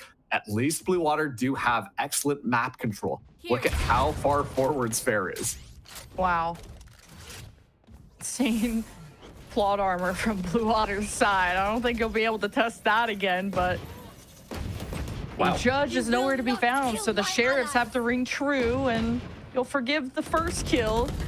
Can't do that anymore. Moose just had to invest the res, and wait, Zeke Sheriff is on the high ground, and BOXR just gonna pressure that out, spraying through the walls. Now it's time to go plan. I love this wall from Moose. He almost got the double. Not enough damage into Fireball. Will remain at the back of screens. You got a drone from Bob trying to check out the right side, but BOXR just right below them, and Tito can secure the second. Blue Water trade. And it's a Sheriff versus McNutty. And you know what happens. 8-8. Yeah, Box of Rockets, excellent job. I love the aggressive barrier orb from Moose. I mean, we saw that a lot of the defense of just like, actually, they won't expect me up here. And time again, Blue Water are not expecting Moose to be up there. This time, though, only walking away with 1 kill. I gotta say, Zeke holding down that angle really made this a potential winnable scenario for Blue Water. But once again, given the weapon differential, that was a really good round coming in from them. All tied up now. Hunter's Fury for Bob. Zeke has the Resurrect online. On the other side, T-Dog just away from getting a Hunter's Fury of his own. And Chaotic taking all the space upwards. Hey, Hunter's Fury from the defense, and Chaotic, the lights go out. Blue Water just have no idea. They've left mid completely open, and BOXR just take full advantage up until Bob shuts that down. Oh, that's crazy. Bob also canceled the ult after 2 shots, so you see the moments where Box of Rockets think they can get the kill, but they flounder. 1 enemy remaining. Oh, fair. It's been so clean this match thus far, but I guess somehow McNutty gets away with 3. But would have to go for the ace to save this for BOXR, and Bob kind of chokes under pressure. But the information's still valuable. McNutty maybe just getting orb and getting ult and getting out, but it's still not looking like a good round for McNutty. I'm wondering, though, plenty of time on the clock, so McNutty might be able to get this pure wraparound, but there's so many angles to cover. So kind of on blind faith, we'll have to run towards B site. Of note, though, if that spike goes down, it is technically a winnable scenario with that lockdown available. Such low HP, though, really questions how much this stall is actually going to work. But regardless, McNutty is going to make the best effort of this. Wouldn't be surprised to see the Killjoy go a little bit deeper this time.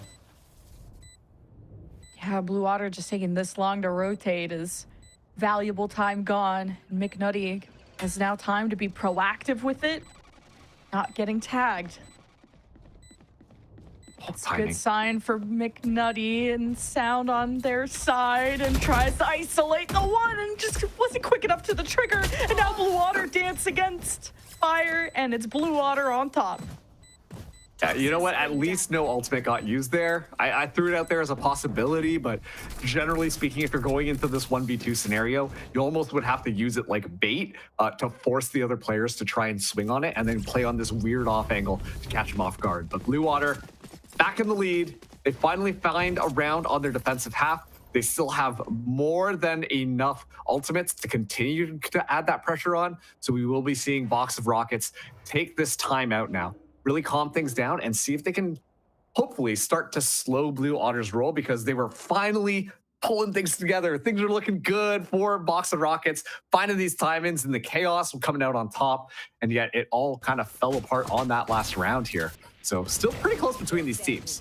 Yeah, BOXR have a Hunter's Fury and Bob doesn't, so there's going to be one ultimate to try and deal with the potential lockdown coming up, but it's going to be quite the round to try and break down during this timeout. Of course, that's BOXR's first timeout, and this has been a very, very close match. What started to be a 5-2 lead for Blue Water is now just barely they're scooping back up the lead, but this is so back and forth. It really is, and you know, it's going to be interesting to see how all these ultimates kind of come out here, because I would imagine on both of their teams during that timeout, you're talking about ways to counter what the other team can kind of throw at you. Obviously, we've got the Viper Spit available for Blue Water. Okay, well, for that, we've got the lockdown from McNutty. Well, if they use the lockdown, then Fireball Ops might use a counter lockdown. Well, we've got a Hunter's Fury to hook Vision out. We're in the territory where there just could be a lot of visual clutter, for lack of better words. And already the Hunter's Fury, or sorry, it's going to be two ultimates as Chaotic finds Fireball Ops. Wow. All the visual clutter, and Chaotic doesn't even care. He just finds the gap and gets a heal from Moose, so back on his feet, but BOXR are still going to be cut off with a very deep Viper's Pit still remaining.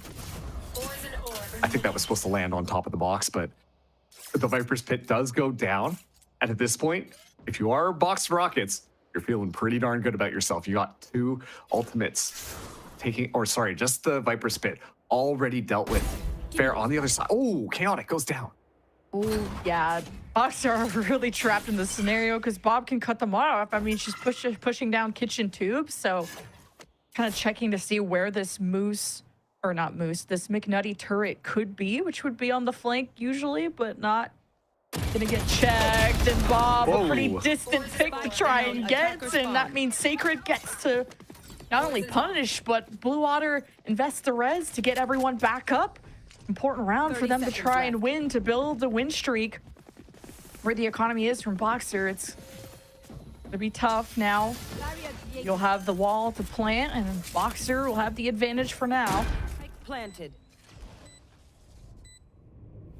You should just missing the ponytail there of Moose, and the drop down secures the kill, and Blue Water just play this from front to back, but BOXR always ready for trades. It's taken a whole team's effort. The lockdown destroyed. Fair gets ahead of the game. He won't hesitate, and he continues to dismantle BOXR. And even with all the ultimates invested, Blue Water throw theirs out late to try and get on the defuse, and it's the last hurrah, and Sacred just has to deny it and just gets on the outside of the lockdown, and that decision will cost BOXR. Wow, oh man, that is a tough round to kind of have happen to you. There were so many really good opportunities there for Box of Rockets to be able to start to pull things back. I mean, once again, they're able to completely mitigate this Viper's Pit, and yet Fair just a little bit sharper with these knives. Bob whiffing a little bit here, but at least signals a trade, and then it's just the lockdown comes through, and the fact that Box of Rockets didn't defend it is really where things started to fall apart. If they made sure to watch for those push forwards, then I think the lockdown could have been their ticket to success, but unfortunately they just let it slip by. Oh, I think Fair was hurt on this rope too, at least Fireball. It's gonna add great support to this. And just staying as hidden as they could. I'm surprised the Hunter's Fury from T-Dog didn't tag, but okay. You got the punish on Fair. That's all that matters. BOXR zoned off the rest of the team from the duelist. And now you have the sky's the limit. The map seems open too with where this lurk from McNutty is. Fireball Ops is going to be the one to actually contest that. Wow. 1 for 1, just one tap headshots traded both ways. Zeke goes down in the midst of all of that, but Box Rockets now will be moving towards this B site. Chaotic can be swept up a little bit, but Moose does have this Resurrect online to try and even out the field. They have to go back, though, to secure the bodies, and Bob wrapping around here could find an excellent timing. That smoke from Zostol is making BOXR having to re-clear through mid. They just don't want to fight into yellow against that. So BOXR gonna follow the tracks of trying to go through kitchen tube or through mid and play through the res, and now they walk and play into the hands of Blue Water.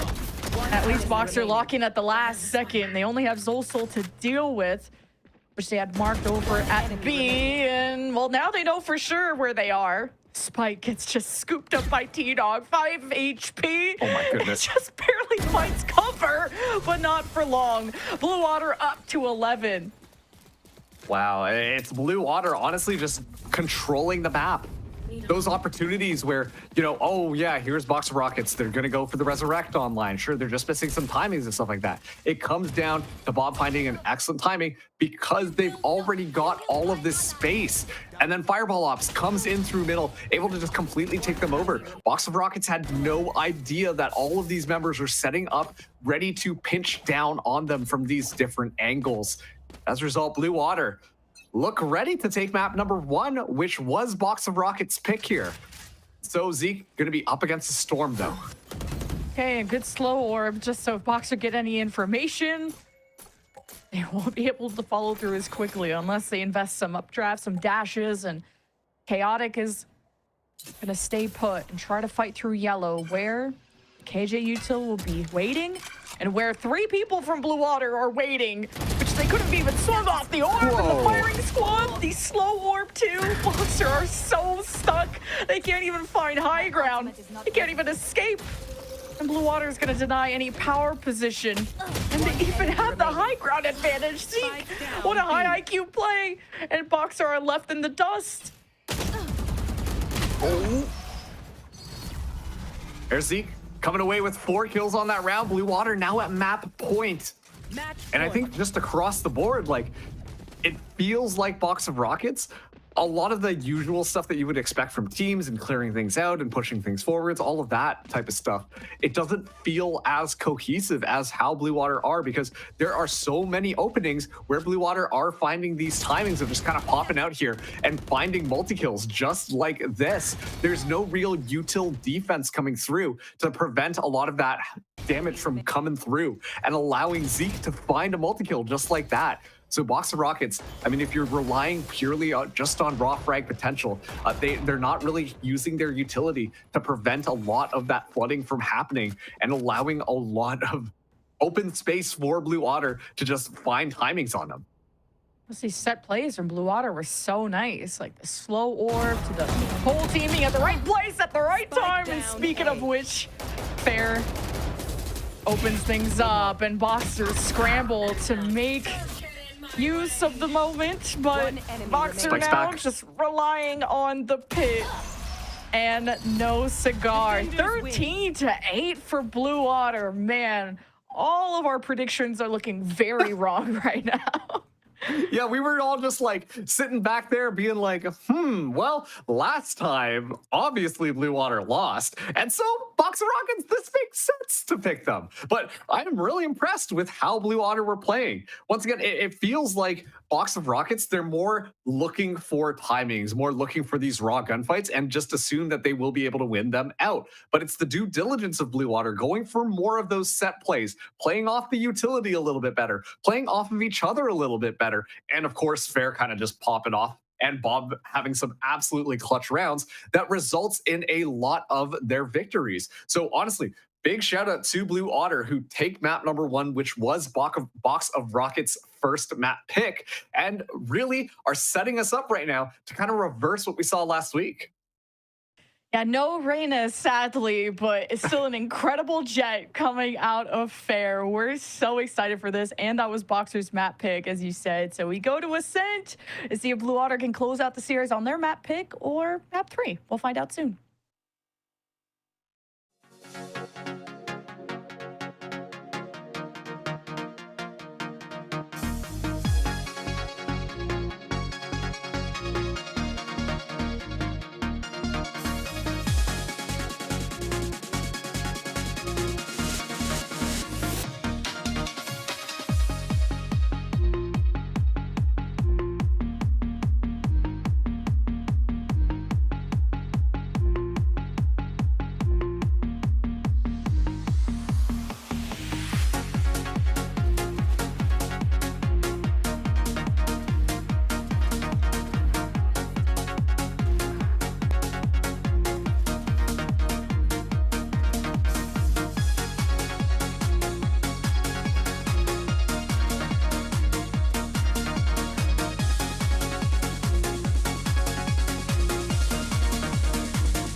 Don't forget why.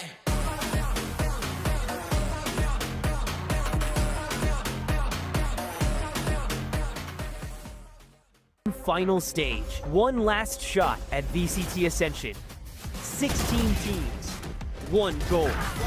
No resets. No second chances. Every match is do or die. Stage 3 playoffs begin July. The road ends here. Welcome to the endgame. Welcome back to VALORANT Challengers League North America. I'm your host, Elizabeth, joined with Dryad and Gompers on the analyst desk. And if you're just joining us or you forgot what just happened, Blue Water steal the Icebox, the map pick of BOXR, formerly known as Lander, and bring it to a 1-0 scoreline for themselves. Gompers, that was a little bit chaotic, I have to say. That was back and forth. Listening to Lemon and Mark's cast that, it kind of just seemed like they were nonstop having to cast trades and what it may be. Yeah. It was fast, it was quick, it was brawly, but at the end, Blue Water took it. Yeah, there was a lot of space taken up from Blue Otters, which I highly respected, right? Like, occasional lurks up towards mid. And I think Zeke's use of the wall was actually pretty interesting for me. Surprisingly enough, and I felt like we didn't necessarily see this come through from the opposing side, but for Blue Otters specifically, there were a lot of moments that they really did carry through well with just being able to utilize Zeke's wall, not only to take up space and to kind of just have it as a deterrent, but they played around it to the point where it was almost like another person on the team, right? And it was so interesting because they managed to get two, right? Just peeking off the wall, playing under it like T-Dog's doing here, because they know where these players are going to play. They know where they're going to zone themselves out towards. And that's why the wall worked out so well for me. And honestly, the reason why I really am enjoying this extra addition of the Sage that we did get to see kind of clock in here. And I said it before, Zeke is going to be such a good addition on the Sage just because of their overgrown knowledge. And it really did show. I mean, something we also saw with the agents that I want to point out is that, Zoe, in my notes, Zoe was just Omen, right? And then we see Zoe off of that Omen onto the Viper, I believe, and just really, I mean, yes, technically were they at the bottom of their team, yes, but definitely the switch itself, Dan, seemed to work quite well, even though we didn't get the Reyna you wanted, Dan, and I'm very sorry that happened. We did see kind of this switch work out for Blotter to be able to steal the map pick. Yeah, it's playing the same way that it did in that last week when they face each other, where Blue Water, they get away with that first map. And it was an interesting one. Like Gompers was saying, I was really paying attention to how these walls were going to work. I feel like sometimes it gets used very early on. It gets, you shoot at it and then it's kind of done. So my one thing was how they were going to play it for these post ones, both of the teams. And I feel like even though both of them played it in a similar way for the most part, there was... I feel like some lack of awareness sometimes of exactly where the spike was going to be planted and how this wall was going to help get a little bit more space, because sometimes you can kind of shut it down. You also have to play away from the side. But for this one, it just, for Lander, I feel like a couple of those rounds, they kind of lost to themselves, unfortunately. And for the side of Blue Otter, it was really understanding that, having a really strong start too, because it was 8-4. We went into that second half, and very quickly, it was a Lander that was able to catch up to 8-8. But for Blue Otter, it came down to how those trades that you guys were mentioning were working out, but also how they wanted to play these late runs. It seems like every single time that we saw Lander or BOXR kind of playing into this or wanting to go for those retakes, it was a little too late, or they had already lost enough members that it made it tricky to close out their round. So just little things. Honestly, I don't think I'm really worried about any of them. I feel like it's a map of Icebox that with similar compositions or the exact same composition, it can go either way. But I mainly would just want to see what they have prepared next for Ascent.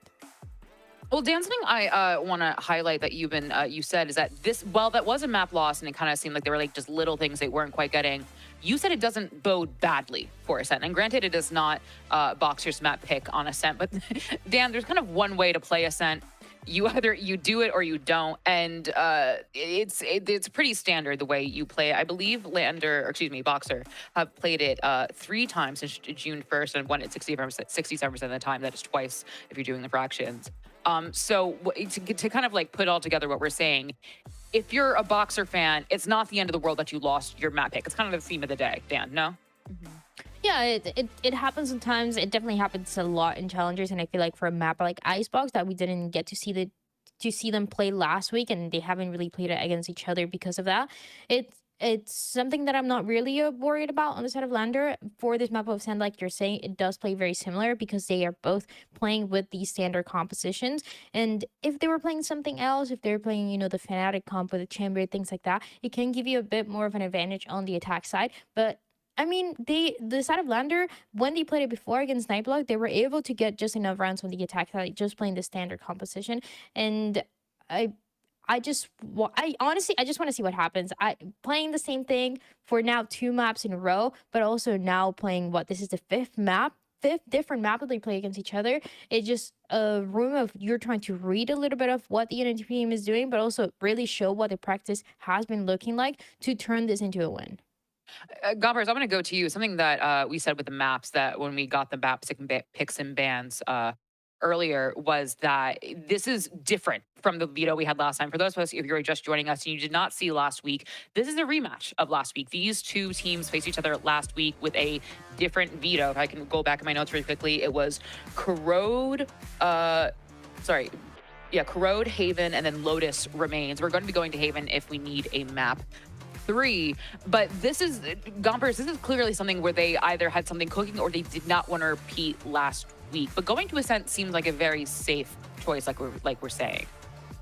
Yeah, I mean, it's pretty much, I feel like, the most known map in regards to just the duration that it's been here, and the composition you run, it tends to be the same, just because, I mean, typically it is what works, right? I think the difference between Ascent that we do typically see is Box of Rockets does like to play a bit of that KO moving into Ascent, which I feel like, especially with the util that we were seeing, that was, and Mark's put it beautifully, right? Like, it felt almost as though Box of Rockets was playing for picks versus as to where a little more calculation for Blue Otter side. So with KO, that does make you have to be a little more proactive with your util and also play in a way where you can play off those suppressions. So I think it'll push them in a very good direction on Ascent.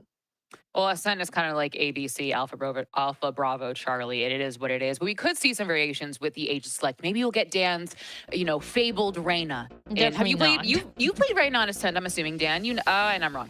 Well, I do, but I mean that's a me thing. Actually, this is one of those maps where I'm like, hey guys, let's not play Reyna. Leave that to me, don't worry. I'll take care of it.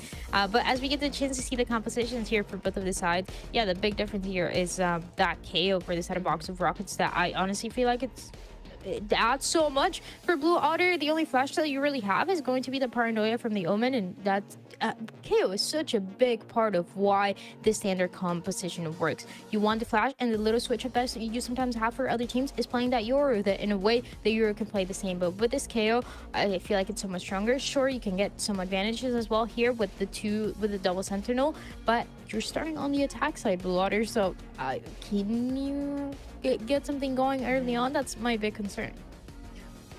We've also had T-Dog say that McNutty is McCrazy. So I don't know.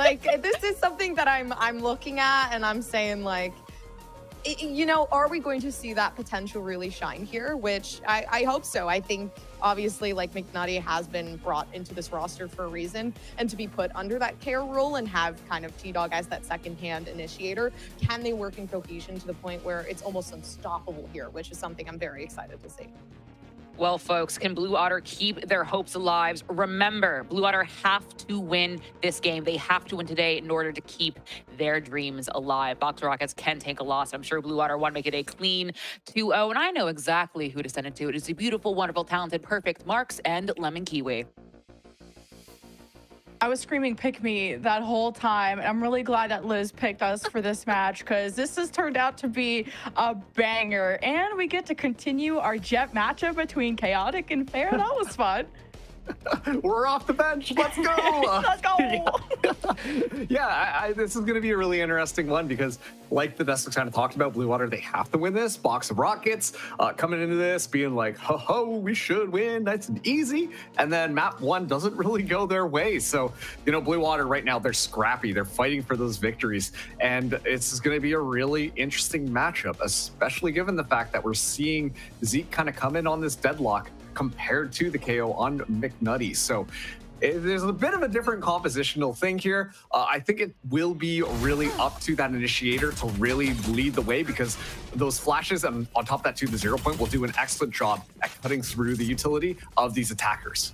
And Fair is fearless because he got tagged by a recon, still peeked and looked at the sun directly, and Blue Water are trying to throw some nets out and play off of that. Chaotic wants to get behind them, and Blue Water just carve their names into this site, and BOXR try to hold the back line.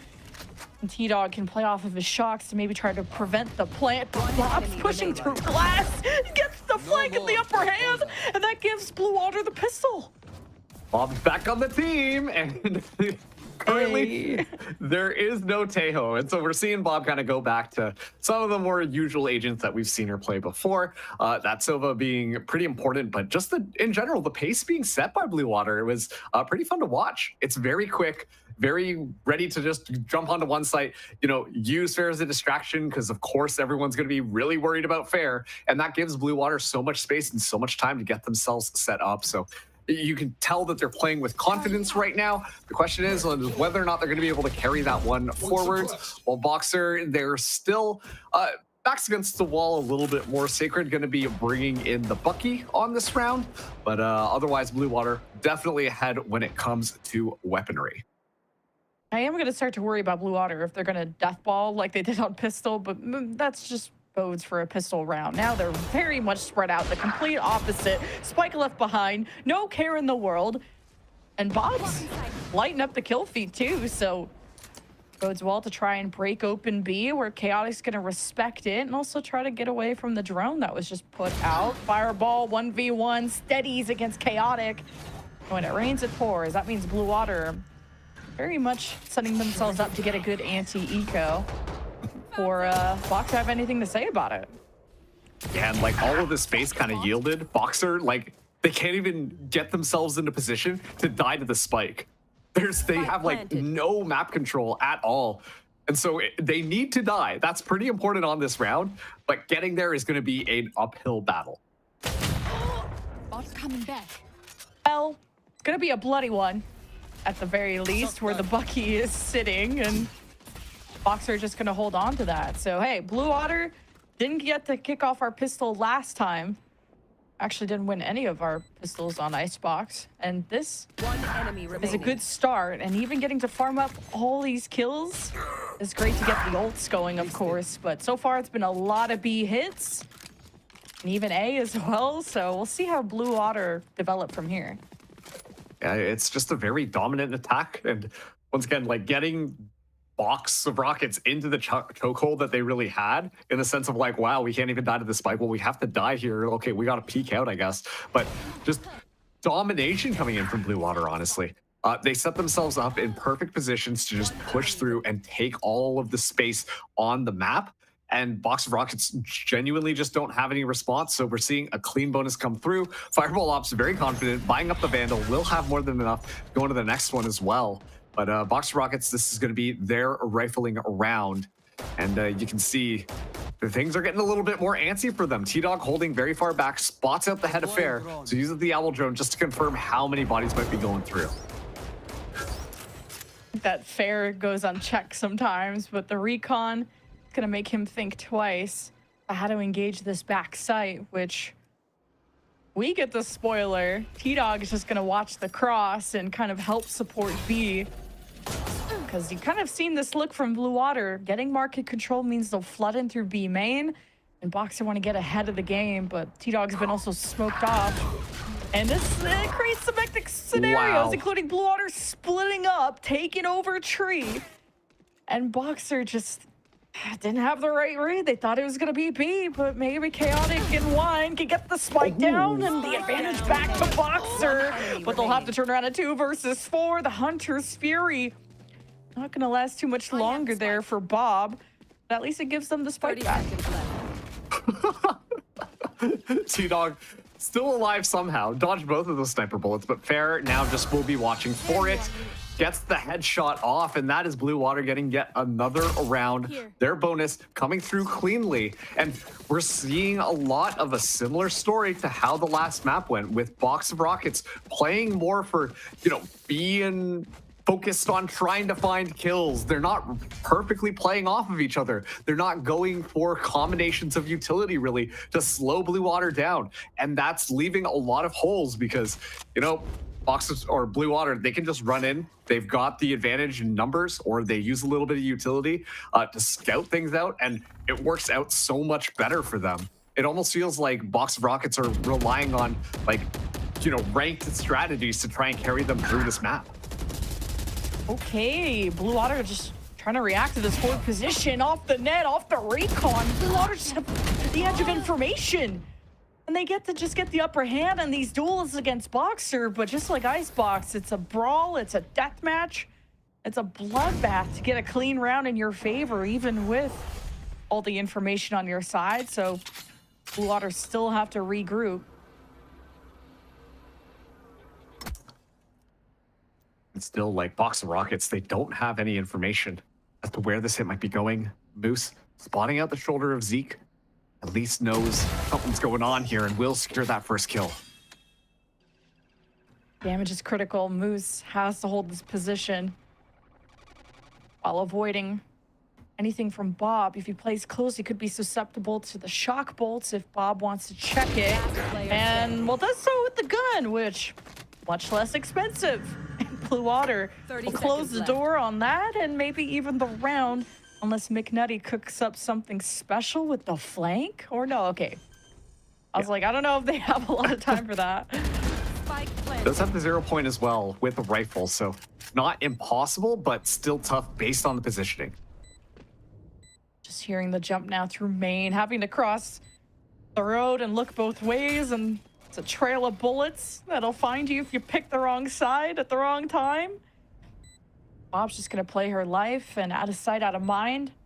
So McNutty has to clear through hell and through heaven, and that was a quick flick. Wait a minute. Very winnable in that 1 versus 2, and has zoned off Bob, forcing the re-engage immediately. The pressure on her shoulders that she could not handle. And what a clutch from McNutty. Clutch.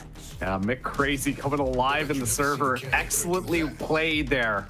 I thought for sure Blue Water, with how they set up their post plant, should have been able to win it. You know, you're going onto these different angles. You're going to force McNutty to have to try and take the swing on both sides, or at least they will be able to watch each other out. And yet still McNutty somehow able to navigate through things, slip through the defenses after a bit of a brawl at the start of this round, and come out on top. Like, excellent just positional awareness coming through and holding the fragment to make sure that you can zone things out if the first kill happens. So all things considered, excellent job coming through from McNutty to make sure that BOXR Rockets do not continue to let this slip through, as it does look like, unfortunately, we're in a little bit of a tech pause. Well, I'm just excited to see Chaotic with an op again, because he was so nasty back on Icebox, whether with it or without it. And that's really got to help the team, because in the kill department, it's looking rather low on the BOXR side, because Blue Water, they just storm the trenches and they just like fully take over a round. It felt very close at the beginning, like very 2v2, 1v1s, but yeah, Blue Water have very much settled into this map. And it's so interesting to me because Blue Water are bringing a composition with double Senti, and sure, the GravNet does an excellent job at like catching people off guard, allowing for kills to happen, but you don't expect this level of offense to come through from this said composition. So honestly, Blue Water are playing this one really well. Right, BOXR definitely got a sense of someone's coming through A main. Early paranoia from Moose. Try to get the timing against a potential dash in from Fair, while Blue Water just wait out the smoke that Moose placed in between them. And there's still some lurking going around from Blue Water on mid, but they're very much stacked together and all for the lockdown to be used. But there's a corner that Moose and McNutty can stay in, and T-Dog's going to be right on the perimeter to engage into this. Here's the engage. Oh boy, and Blue Water just run head first into the wall that is the defenders of BOXR, and the spike is down, and Well, Fair just did all this to go on an adventure to flank, and it's Chaotic steady with the op, steady with the aim, and BOXR trying to get back into this game. There you go, Jen. You wanted the Chaotic op? We got the Chaotic op. That was Yay. sick. The read on Fair storming through, and honestly, I was so curious about how Blue Water were planning on breaking open the site. They don't really have that many open flashes, and you know, the smoke suddenly becomes one of those things where it's like, I could be walking out into a complete big firing range, or there could be nobody there at all. So without that additional flash presence in the kit of Blue Water, I mean, sure, Zosel does have the paranoia, but that doesn't clear sight like that. It just became impossible to happen as Chaotic starts us off yet again. Fair going down, and Chaotic still looking for another one, but at that point, Zosel will just smoke it off to disable that operator from getting more damage. Just Chaotic knew that Blue Water were going to be on top of that box. It's just next level reads. And Blue Water really missing Fair in this moment, because to try and get into any of these sites without someone who can very quickly take that space, and Fair has been great at opening up the top mid to market side. Blue Water will hope to get luck on their side of BOXR trying to peek into them, and Fireball just fortunately walks up with an unchecked corner. Hate to see that one happen, and now Zoe still just on the other side, potentially of Chaotic being able to find it, but look at that. A smoke forwards to enable more coverage. That disables the operator, but Moose so deadly on the other side. Okay, Zoe just teleporting from smoke to smoke, but Moose was right in between and reads it like a book. Sacred still just unpunished watching this top mid side, and maybe Blue Water just overly relied on Bob's recon, and she'll just now earn herself another, but 1v5, this may just be about holding on to the weapon with how kind of broke Fireball and Fair are, maybe trying to deny the op, but now a flawless round for BOXR and ultimately a tie. Good positioning from BOXR Rockets across the board. I mean, it all starts off with Sacred just kind of playing so far forwards. Fireball Ops doesn't check that corner. And then when the flood happens in onto site as well, you see Moose goes unchecked, able to just walk through and navigate in. It just felt like a little bit of lack of due diligence coming through from Blue Water to clear out all these different areas, allowing for that backstab to consistently just get online. So, you know what? BOXR Rockets, they're right back into it. They tie us up. We're seeing Blue Water forced onto a little bit of a half buy here. Still, though, they're interested in moving it onto A. That issue that I mentioned with a lack of flash, though, could really bite them in the back here. Was a net being thrown from Zeke, and still Annihilation that could have been pulled, but Blue Water step in, and they got kind of hit by some counter util from BOXR, which created a lot of chaos. Fair manages to get pretty deep into heaven, but because of the smoke is going to concede that position to BOXR, while the defense tries to reestablish with the lockdown. And Blue Water just not going to be able to access that, especially without not being able to get into tree and beyond. My territory, my rules. So Blue Water, someone is going to get detained. Maybe use this bait, the Annihilation trigger pulled from Zeke to kidnap one. And Sacred is gone. You still have an op, but it doesn't matter. Blue Water are just so comfortable. You cannot convince me that that was not a rehearsed bit that just happened on that retake. The fact that Fair gets caught in the middle of all of that, is detained, hangs out, the Annihilation goes off of a weird angle and somehow still catches it just in the corner there. And then at the exact same time, both T-Dog and Chaotic set off the sonic sensors, stunning both of them so that it buys enough time for Fair to get out of the detained status and walk through and find that backstab. Like, a masterclass coming through from Zeke on the deadlock for all of those timings to work out perfectly. And it just completely shuts down BOXR Rockets. Oh, Fair gets picked after Zoe just committed the ult to teleport into hell, and is gonna go there too. Jeez, Chaotic is on fire today. Looking for the ace, the 4K. Wait a minute, Bob just wants the op. But at this point, you gotta respect the ace, right? And I think Chaotic's gonna want to swing off of this.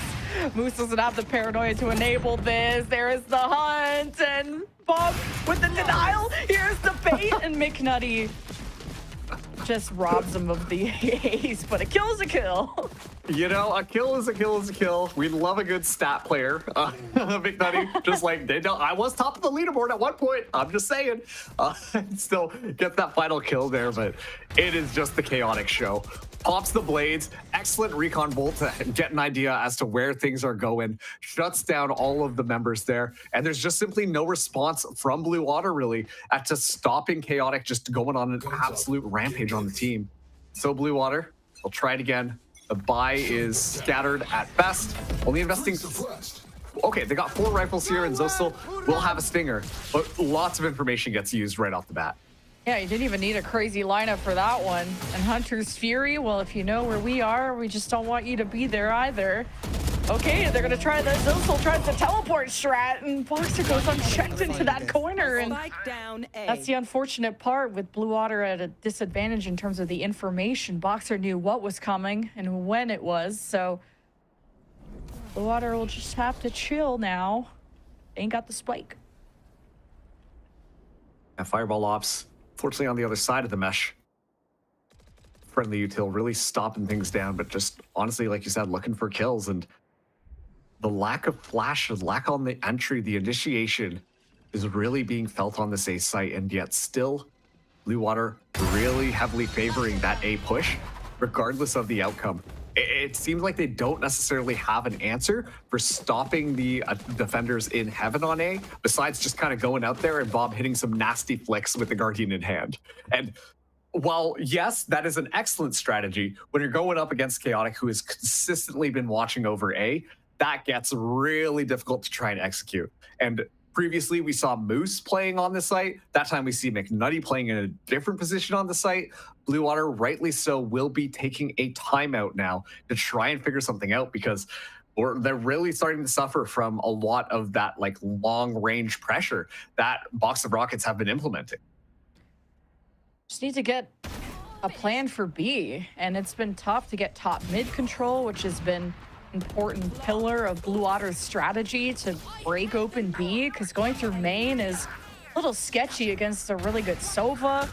And then how do you test out how you're going to pressure an op, because Chaotic has been dominating on A, and A site has been hit so much that BOXR can keep reinventing their setup for that. And Blue Water have tried different things, from Zolstol teleporting into smokes to using the ult to get into hell to fair dashing in, and it's been a lot of first bloods in BOXR's way because of that. And like only so many of the members of Blue Water can really teleport their way onto the site, right? Like they have to just walk in. Inevitably, someone will have to walk in through double doors. When they do that, they're met with just unlimited gunfire, it feels, from Box of Rockets. And well, that's good suppression. Should give away what the plan is here. Oh, and Blue Water is still going to try and commit to this. And, well, they got Fair in a nice position. Fair is feeling confident and just strikes through T-Dog. That's a good start for Blue Otter, but not thinking like they had the most amount of space. But still, Zostel just getting information. Just a bit of a scout. Chaotic will drop the op and take the L to Fair. Wow, okay, Fair just absolutely pops off. Good momentum round coming in from Blue Water to re-stabilize them there.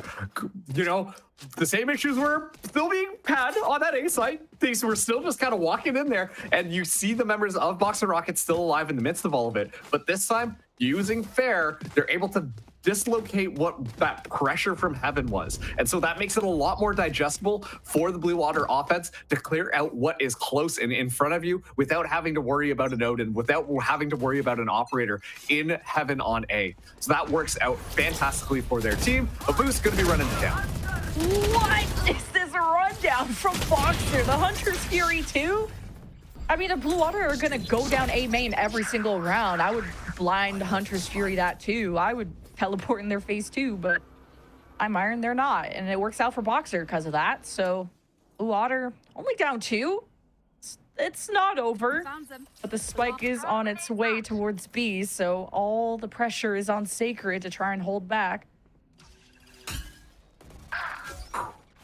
Information given away here, and the spike goes down, so good for Box of Rockets.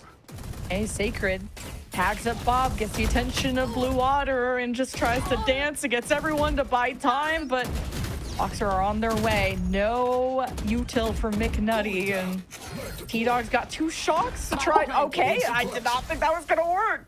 He is Katniss Everdeen over there, but the spike still does get planted. He almost couldn't have heard it because of the Odin, but 2 versus 2, all tagged up with nowhere to go.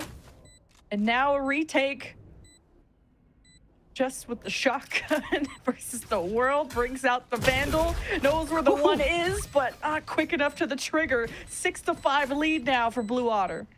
Yeah, it works out. Hey, they swap it up, and it catches a box of rockets off guard. Like, they fight for that initial engagement there. There's still so many members of Blue Water, and yet halfway through the round, they decide to call it, given the pressure that they've got over on the other side, thanks to the Sylvan Killjoy. It's a bit messy there, but Bob really holding things down at the back site. The fact that she is able to stay alive and get so much value throughout all of that was huge for Blue Otter.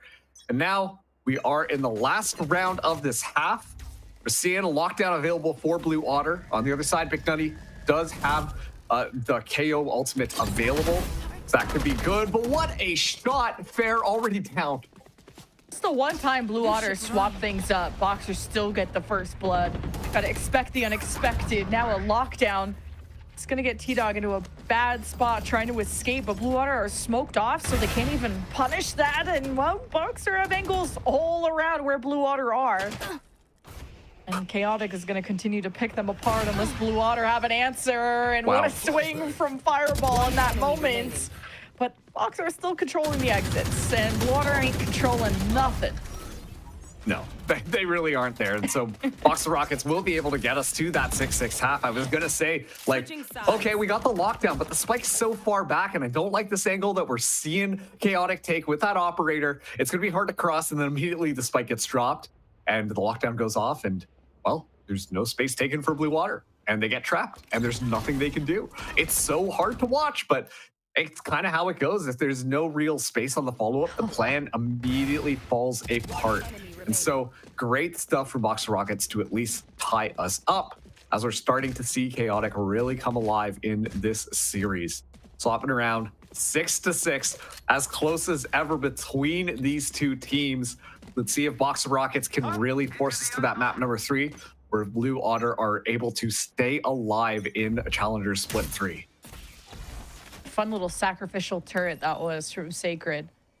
And he absolutely fries on pistol rounds and will be the lurk for BOXR if Blue Water try to extend over at A. But meanwhile, BOXR just don't want to get tagged from any recons, any shocks, and Bob has to pretty much single-handedly try to control this, but now crossfire it up with the KJ. Blue Water can just kind of sit and wait, although counter shocks are making Blue Water pivot and turn, and T-Dog converts too.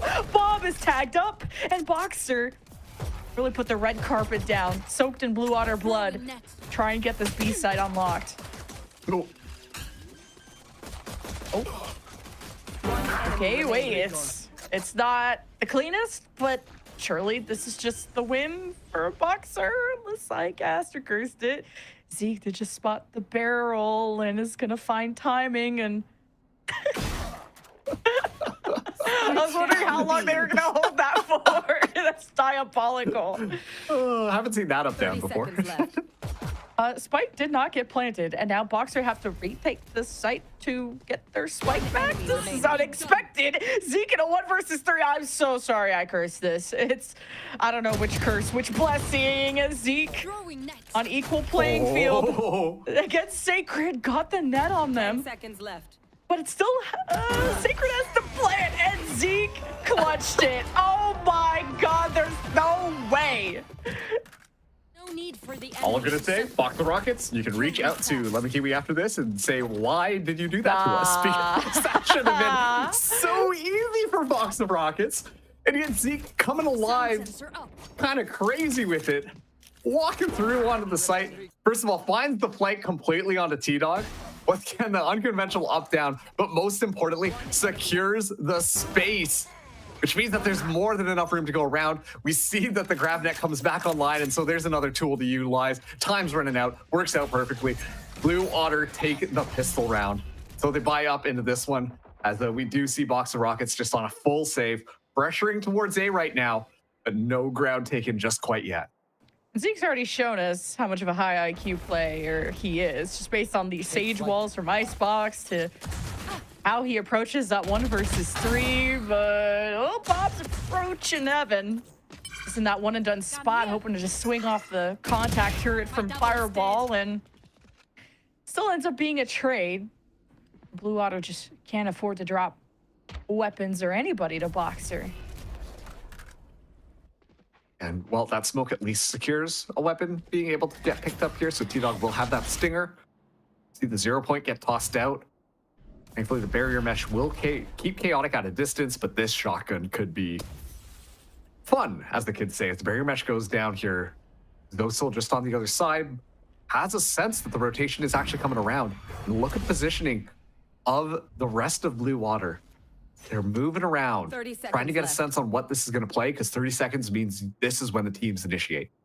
I thought Zosel would have been in a great spot with the judge, but maybe wants to react to the Chaotic dash in and maybe has the right read. But hey, the rest of the squad of Blue Water have good support. 12 seconds, not a lot of time for BOXR. Zosel getting around, but tries to deal with the players in hell, and Blue Water get really confused with all the smokes. And Marshall, what was that? What? My Marshall does not do that. I don't think my game does that. I don't know how that works. But regardless, all things considered, it is still a good round for BOXR Rockets there, because while they're not able to get the spike off, they're at least able to knock out 3 of the weapons there for the enemy team. Like, look at that, Moose just finding a bit of mistiming there, not able to find the headshot. But unbelievable play coming in from Fair. The no-scope flick around to find Moose, I think, is a lot more impressive than finding T-Dog there. So, honestly, a great job. And now, let's see how this one plays out. It's going to be the light buy from Blue Water. We're seeing Zosel round the corner with this judge, Chaotic just on the other end. The rest of the box of Rockets ready to engage on a moment's notice. Kind of the same play out of Blue Water. Put the turret down, try to support the player in the one and done spot, and BOXR just getting better at the approach and punishing Blue Water now 2 times in a row on that. T-Dog and Chaotic are hemorrhaging though, so it could be Blue Water just wiping them out as soon as they enter. I don't even know if Chaotic's gonna get to see the light of day, but still managed to get through. Shots through the smoke. Bob gets lucky, and I don't know if Blue Water know that Chaotic has slipped by all the defenses there, and Fireball finds out the hard way. So this is still something for BOXR to work with. Chaotic is literally a one-man army, and Bob has to try and hold it down, but the spike went elsewhere. Yeah, well, Bob will still be able to rescue a rifle here. At this point, you're going to be really trying to get a bit of economic damage. Might see an interesting play come through from Bob. Might actually just be calling to save the rifle. But if they're able to drop at least one more rifle, that really will make things a lot easier for Blue Water into the next round. They're all grouped up just outside of that A site, so Bob should be able to catch him on the escape, but it really just is hunting for kills at this point to try and damage the economy of the Otters. Or sorry, of BOXR Rockets. Oh, hearing those steps. I still can't believe Chaotic got away with all that. I'm like, oh yeah, so dead with the 3 HP. Not the second. It's okay, got interrupted by the round win graphic. But man, the lead is not gone anyone's way by more than 1 round, I swear. Like, we had 8-6, and that was like the biggest lead for Blue Water, and that has already shrunk by 1. Yeah, this is really just kind of a blow-for-blow map at this point. But we will be seeing Blue Water go for the big buy-up here. They're going to be bringing in an operator on this round. I think I got teased with Bob bringing an outlaw again into this next one. And given the damage that they were able to do to BOXR Rockets, it's not full shields across the board, which really will allow that outlaw to get some damage. Okay, Chaotic just updrafts on top, drops down, gets a kill. Hunter's Fury behind. It's... Oh, he got the tag onto Fair. Not the full kill, though. Chaotic will finish what BOXR started. And Blue Otter just got suffocated and overwhelmed before Chaotic looked the wrong way at the wrong time. And Blue Otter could take control of door and try to retake at that moment. Bob with the most long-distance Hunter's Fury gets the ball rolling for herself, I guess. 1 versus 2 and swap up the weapon. Now you have to play with knowing someone's probably going to be through main or in hell and heaven. So much to check, so little time. Shock bolts, but no information until the recon just got up now. One enemy remaining. Did hear the walk by from Moose. Patience paying off. Spike ticking away. And tap the spike, but it's not going to get McNutty's attention until now. And Bob will get the defuse, I think just barely. Oh, it's going to be close. I don't know if this is enough time. Oh, 38 seconds. Wow. Excellent play from Bob there. The fact, though, she's able to find Moose right off the bat is massive. Obviously would have been a little bit better if you found the kill very early on, but the pathing for BOXR Rockets was so confusing, so kind of fast and furious that it completely caught Blue Otter off guard. But Bob, she's still good with the clutch, now tying Fireball Ops for the most kills in the lobby. And what should have been that stabilizing round for BOXR Rockets goes Blue Otter's way. Both teams a little bit economically worse off, so whichever team comes out on top will have that gun advantage. But Chaotic going to be popping the knives first, try and pad out that gun differential between these two squads. Still an insane clutch from Bob, one of the few GC players in Challengers, and from break to no break to back on the team to fragging out when Blue Water need it the most because it's elimination station and Chaotic's gonna put a stop to Fair. That's been a Jet matchup I've been looking forward to seeing, but Fireball's been the ultimate anchor lurking around this closet. Very deja vu to the spike getting dropped and Annihilation, I think, just kidnapped. Or no, not Annihilation, but man, it doesn't matter. BOXR just got all put down from all angles from Blue Water. Fireball Ops was just hanging out the back of B, planted the flag down and said, come at me. Blinded up and everything. Still able to find kills as it's just BOXR Rockets one by one walking in through lane. It's kind of unbelievable that so much value was found off this Killjoy immediately after Chaotic gets dropped here. Like stunned up multiple times, finds 2 kills, shuts down the null command as well. Massive value found from Fireball Ops to help Blue Water secure their double-digit 10th round. And now, moving into this next one, it will be the economy for BOXR Rockets. That's not the best, but they will have enough to be able to buy up their weapons. Blue Water, though, more than happy to continue to move things forwards. No operator this time for Fair, who's having a bad shake up against that 1v1 against Chaotic, who has really just come to life on this map thus far. And well, if Fair goes unchecked, things could be deadly, but it looks like BOXR Rockets have an idea.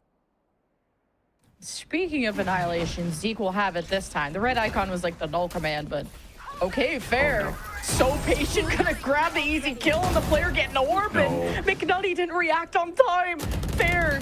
Oh, the barrel's sticking out, dashing away. Moose gonna punish. That is so insane. And the Annihilation eventually comes out, but it's really Fair that annihilated everyone in this path. This is like one of those moments where when on your resume you put, I have good attention to detail, except you don't really actually have good attention to detail. You're just writing that because you know that the employers want to read that. It felt like that was personified in that last round where we see the members of BOXR Rockets look towards Wine. They're like, we think somebody is there. And yet, as soon as they go by, Fair completely just gets in for free. And of course, it works out perfectly with how that Annihilation scoops up players. Fair is just the knife in the back of BOXR Rockets moving in onto that site, and there's simply nothing that they can do about it. So Blue Otters ready to reverse what happened last week on a different map set this time as they find themselves 11-7. BOXR Rockets will be calling for the timeout right now. Their economy isn't looking the best here, but they do have Sacred's lockdown to play off of without really a counter on Blue Otter's side just quite yet. Remember, everyone on the talent team predicted BOXR in this. This is a pretty insane comeback just because of the individual talent from BOXR, at least accounting into my decision was kind of the changing roster situation from Blue Otter to them really needing to find a peak and their revenge against Landor, aka BOXR. So it's really Blue Water having these clutch moments and really good ideas like Fair being in wine, which is going to condition BOXR to have to clear through that or just ignore it entirely, which seems to be the game plan right now. Revealing area. I'm at least getting a bit of information that someone is there. Heard the Killjoy bot as well, so should have an inclination. I'm not sure that they're ready for the amount of aggression that's going to be popping through middle. Ob's still watching just in case, cover those angles while the rest of the Blue Water squad go exploring outside of A. The lockdown goes down here. And this is going to be interesting because it doesn't feel like the engagement necessarily is fully underway until now, but a lot of respect being played to BOXR Rockets as Blue Water just give that up. Yeah, and Blue Water can just invest their own lockdown, not really be too antsy about it. And Sacred had the heads up on Fair and chokes it. Blue Water head closer to match point with series win to staying alive in the regular season, and Fair is dipping everyone he encounters. There's just no stopping this duelist. Well, BOXR just don't have the right weapons. I'll just cope with that. T-Dog will force 2 repurchases, but Blue Water are rich.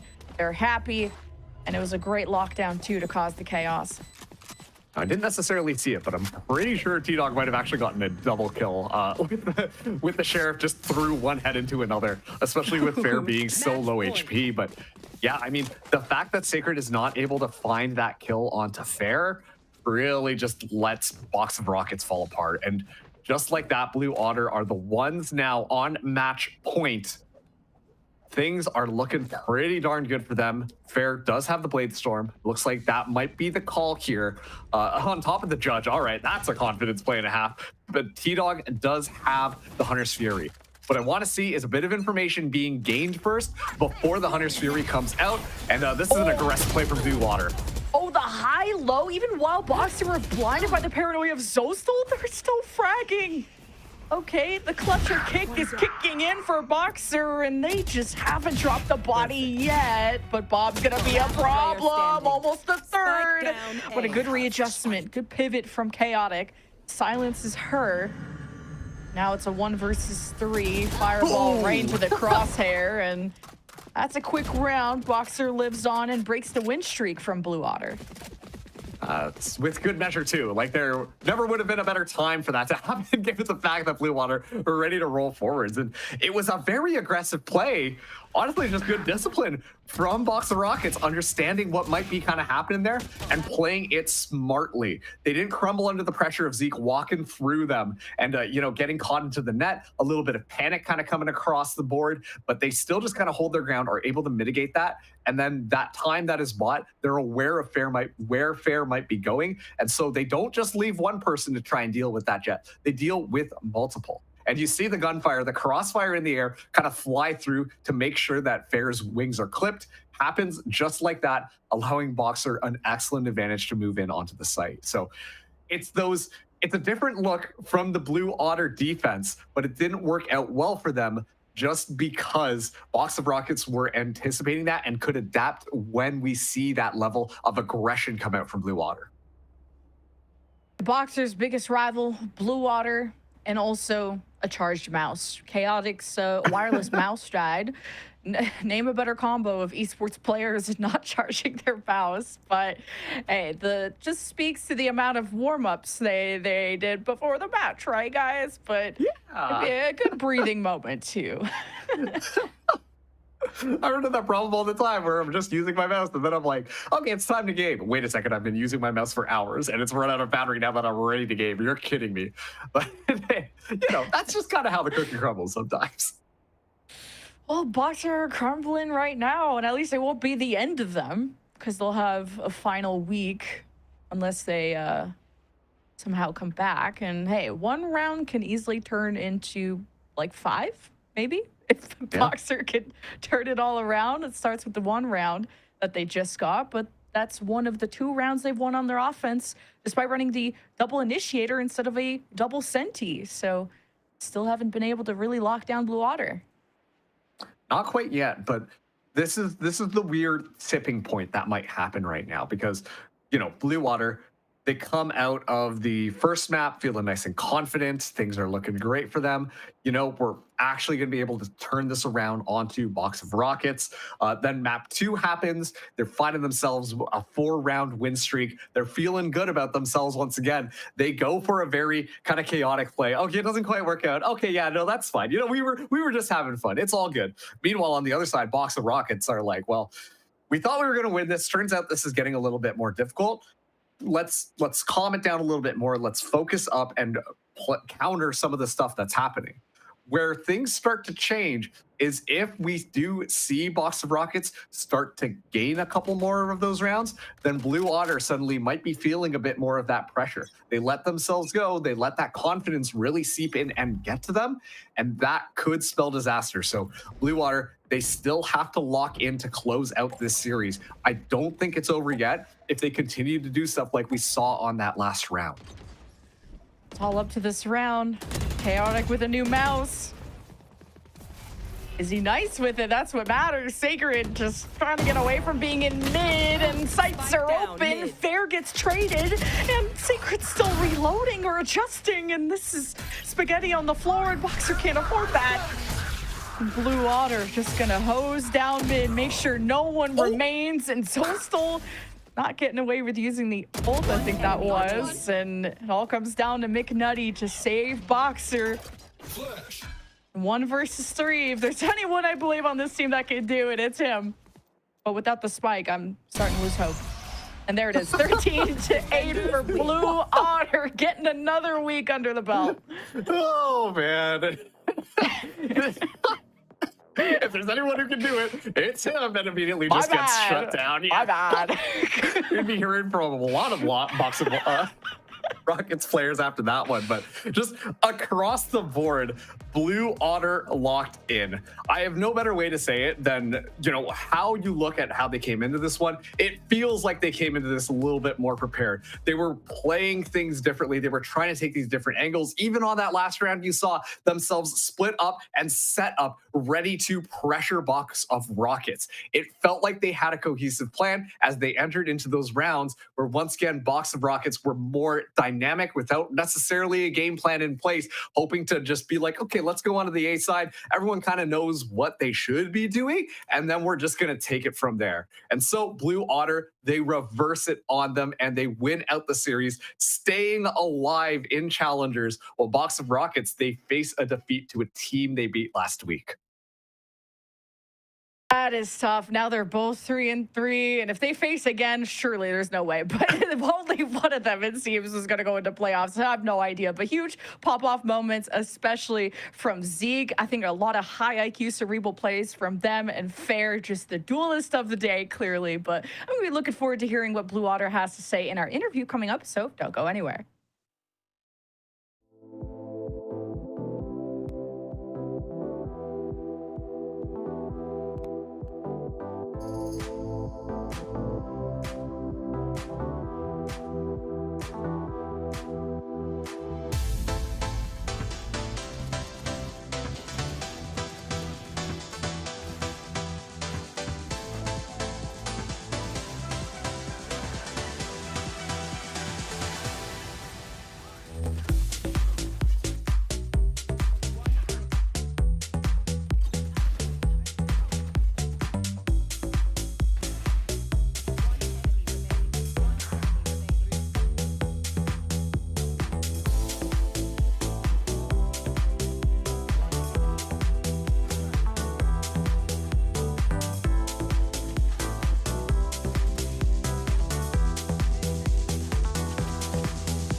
final stage. One last shot at VCT Ascension.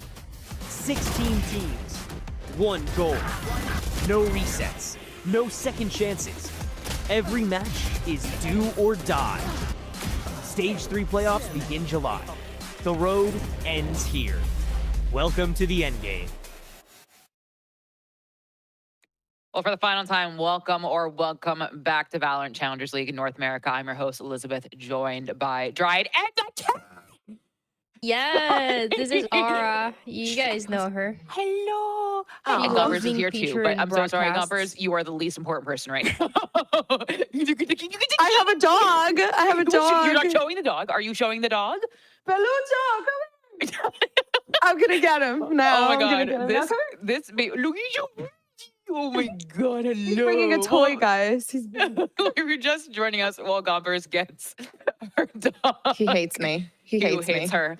No, you Blue Otter have run away with it 2-0, a very clean 2-0, taking down BOXR, formerly known as Landor, which is against all of our predictions. Literally every single person on the desk, on our casters, said that BOXR was going to take this, and we were incorrect, Gompers. I'm sorry, Palucho is not paying attention to you, but I'm asking you to look me in the eyes and talk about this game because this was something we verbatim did not expect, Gompers. No, absolutely not. I mean, I don't know. I felt like it was pretty hard coming to a decision as to who I thought was going to win. I think Box of Rockets and Blue Otters, they're both, I wouldn't say particularly, they've had their issues within stage 3, I will say, like, you know, having that gap of not being able to really beat the best of the best within challengers, but also kind of just being right there to just all of a sudden, right, make that upset happen. So I think for me, it was quite difficult to come to that conclusion, but I will say Blue Otters really did step it up this time around. They genuinely just put this team into economic despair. I'll be completely honest, when they reached their defensive half for Blue Otters and they rolled with the punches, they absolutely took control of the map. I mean, instances like this where we do get to see Fair just peeking out of corners and angles that nobody expected. Zeke feeling the confidence to do stuff like that. So it just showed in their gameplay, and they kind of took that ego from the last game and ran with it and just swept it with a 2-0. I just want to say everything that I'm going to say is not my thoughts, it's my cat's thoughts. Thank you. Thank you. You know, making that clear. But I really like what we got the chance to see this time around. I feel like it's really impressive, the fact that we saw Blue Otter and BOXR play each other last week, and now we're seeing this is the 5th map that they played against each other. We didn't get the chance to see Ascent before, and it was really good. As Gompers was saying, I feel like Fair was incredible and deserves a lot of praise for how this Jet was playing. I love how they were going for an aggressive hit on the defense and towards mid, and I really also like how they were playing around with the conditioning that they did into the early rounds to then, you know, set out Fair to play towards wine, and nobody's going to be clearing that for this side of Lander. And just because of that, they capitalized with 3 kills that, you know, the first one, nobody's expecting Fair to be there. The second one, turning a little bit late. And then the third one is just kind of being fast and really taking advantage of what that Jet can do in very messy situations like that one. So a very well-deserved win for Blue Otter. I think they were really good on this map, especially because I had my concerns of if they were going to get enough rounds on that first half on the attacking side with this double sentinel composition, and I feel like they really understood how they had to play against BOXR to get a win. So wise from a cat. Wow. So brilliant. Yeah, and so I know. She had a lot to say. Yeah, and you let her say it because you care. And that's what's important. Does your dog have anything to say, Gompers? Honestly, I'm not on talking terms with him right now. Oh, my bad. But I do have to say, you know, we set up the stakes for Blue Otter, right? This was a must-win match for Blue Otter if they wanted to keep their hopes and dreams alive. And this was a rematch. It was all on the line, and they delivered in spades. And I have here for our post-match interview, the one and the only Fair, who Dan was hyping up before. Fair, welcome. Welcome to the post-match interview. Incredible work today. I mean, first off, the first thing I have to ask you is this was a rematch from last week. Straight up, you know, right away, we noticed the maps were different, right? With the maps itself, was there a conversation of like, okay, we can't repeat what we did last week? How did the map picks and bans come about? I mean, I don't really know how to all right, bro, hold on, I'm stuttering. But You're good. My IGL, he's the one who just does like the map picks and bans. I don't really know what's happening. I just like play the game. He just says we're playing this, and I just like kind of just play with the flow. It's and as you should. I think like what happened like last series. I mean, we all came back from LAN. We're playing with a sub. Shout out Renz. But I mean, I low key like T-Dog was talking a lot, bro, after the game, and all I'm saying is like if you're gonna go to LAN, expect to get like smack to get talked, and that's what I did, and like he just obviously can't back it up because like we just swapped everything, and he's also like still at the bottom of the leaderboard. So I mean, it's just kind of quite apparent. You know. Fair. That was my second level. question. And I literally had the tweet ready to read to you. I was like, oh, I wonder if he's going to get mad at me for saying this. My bad. Fair. I mean, like, because I mean, I was going to ask for clarification about that because I mean, to like for the audience who is unaware, we said it in the beginning before the match. If I can quickly pull it up, T-Dog tweeted, "How to teach these guys a lesson after I heard they were smack talking minors." And it's on the screen right now at the Fun Haver LAN. I mean, just for clarification. Was there smack talk going on? Were you smack talking them? Like what was happening, and did that kind of set a course for, I don't call it revenge, but just kind of like a course correction, if you will? I mean, I don't even know what happened. I just like to have fun. So I'm gonna do what I want to do when I want to have fun. And if that's like me talking trash, I'm gonna talk trash. And like nobody knows each other's age. I don't even know like if the person that I was talking was like 16, 17 or whatever. I really don't care. Like it's LAN, it's whatever. Just have fun.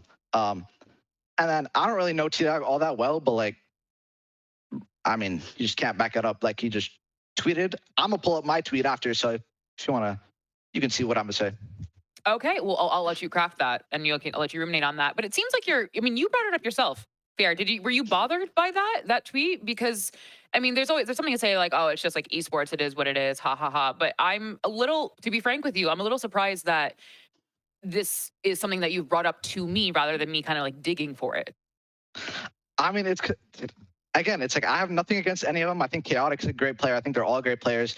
But like I think talking trash in game is fine. But once you bring it out of game, like there's no point in doing that. So like he just brought it on himself. Okay, I understand. No, that's about it. That's to put that behind us. I do want to say, this was a must-win match for you. You would have to win in order to continue. If you lost, you would be eliminated. I was talking to Weeded earlier, and he said, that his team did talk to each other for the week until he got here. You just said you just listen to your IGL. You do what you do. What is your prep like as a team? Because if you're just listening to your IGL, like, what do you do as a player? What do you do as a team, especially when the stakes are so high? I mean, this is just mainly for me as a player. I don't really like think about much. I just play with complete instinct. So it's like hard. It's kind of weird to explain because it's like kind of just my play style. But I mean, we practiced throughout the week. We like VOD reviewed all together, and we saw what went wrong, and we changed it. And we it was just easier than the last game. I mean, I think it was low-key a fluke that they won, and they didn't really deserve to beat us. So. Well, in this rematch, you did win. And I believe you said to me in our previous interview one time that you watched Blue Lock and you were inspired by that. You saw shades of that today for sure. Fair. So congratulations. I'll let you celebrate and craft said tweet. We'll be looking for it, I'm sure. But have it go and go rest. Thank you. Thank you. Of course. Okay. Well, folks, that was today's matches. Thank you so much for joining us. But it's not all today because we have more games tomorrow. Will we bring up tweets? Who knows? But tomorrow we do have some stellar games for you. If you thought we were done today, friends, are you sure? No, never. Tomorrow we do have the games, which I'm pulling up right now for us that I can't find. It's going to be SAD Esports versus Nightblood Gaming and Winthrop University versus Envy. We were talking in the beginning of the show, we were hyping up Winthrop and Envy, kind of this different sort of level setting thing that we have. Gompers, this is something that, again, if you told me Envy would be down 2 games, I would have said, haha, in the beginning of the year. But now it's made sense. They're kind of having this little moment where okay, they have to prove themselves this time. Yeah, everyone is improving, honestly. And we've seen like drastic improvement come through from Qbert within the stage. Obviously, Core kind of making that come up. Maryville, which is a newer addition in regards to the collegiate scene, kind of like coming up and now taking over tier 2. So it's cool. It's interesting. TSM even, right? Like, plot twist. it's so cool.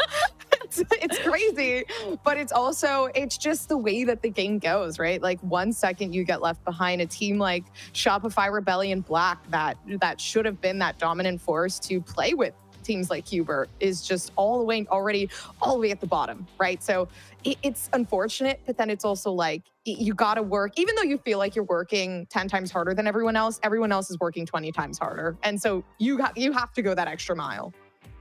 Yeah, and I think we're talking about, this week, et cetera. These are kind of like not, granted, I don't think anyone's going to be eliminated tomorrow, but it is still very much a do or a die. You're on tape. And I think all eyes are especially on Envy, because they were supposed to be, God's gift to Ascension in North America, and they have found themselves floundering. But that's going to be it for us today. On behalf of the casters, production, and my beautiful friends on the desk, thank you so much for joining us. Have fun, be safe, make good decisions, hydrate a little extra today, and we'll see you back here tomorrow. Try to get into playoffs, and it's getting to the end of the line, especially if you're losing games like this. YFP gonna take full control of this island down mid, and SRB, if they decide to break down this door, this could be good. Pancake for contact, but it's traded by BCJ. YFP teamwork. It's 2-1, and it goes. I think they have a moment to grown up, so somehow SRB still protect each other while BCJ went for that. And here comes Jacob. He'll be on the way to help support SRB. An important round for YFP to save, and it's Steve that makes this possible. A 1 versus 2. Can he pull it off? A third, but Jacob, I think, has to be the big hero, but he's not going to go through elbow.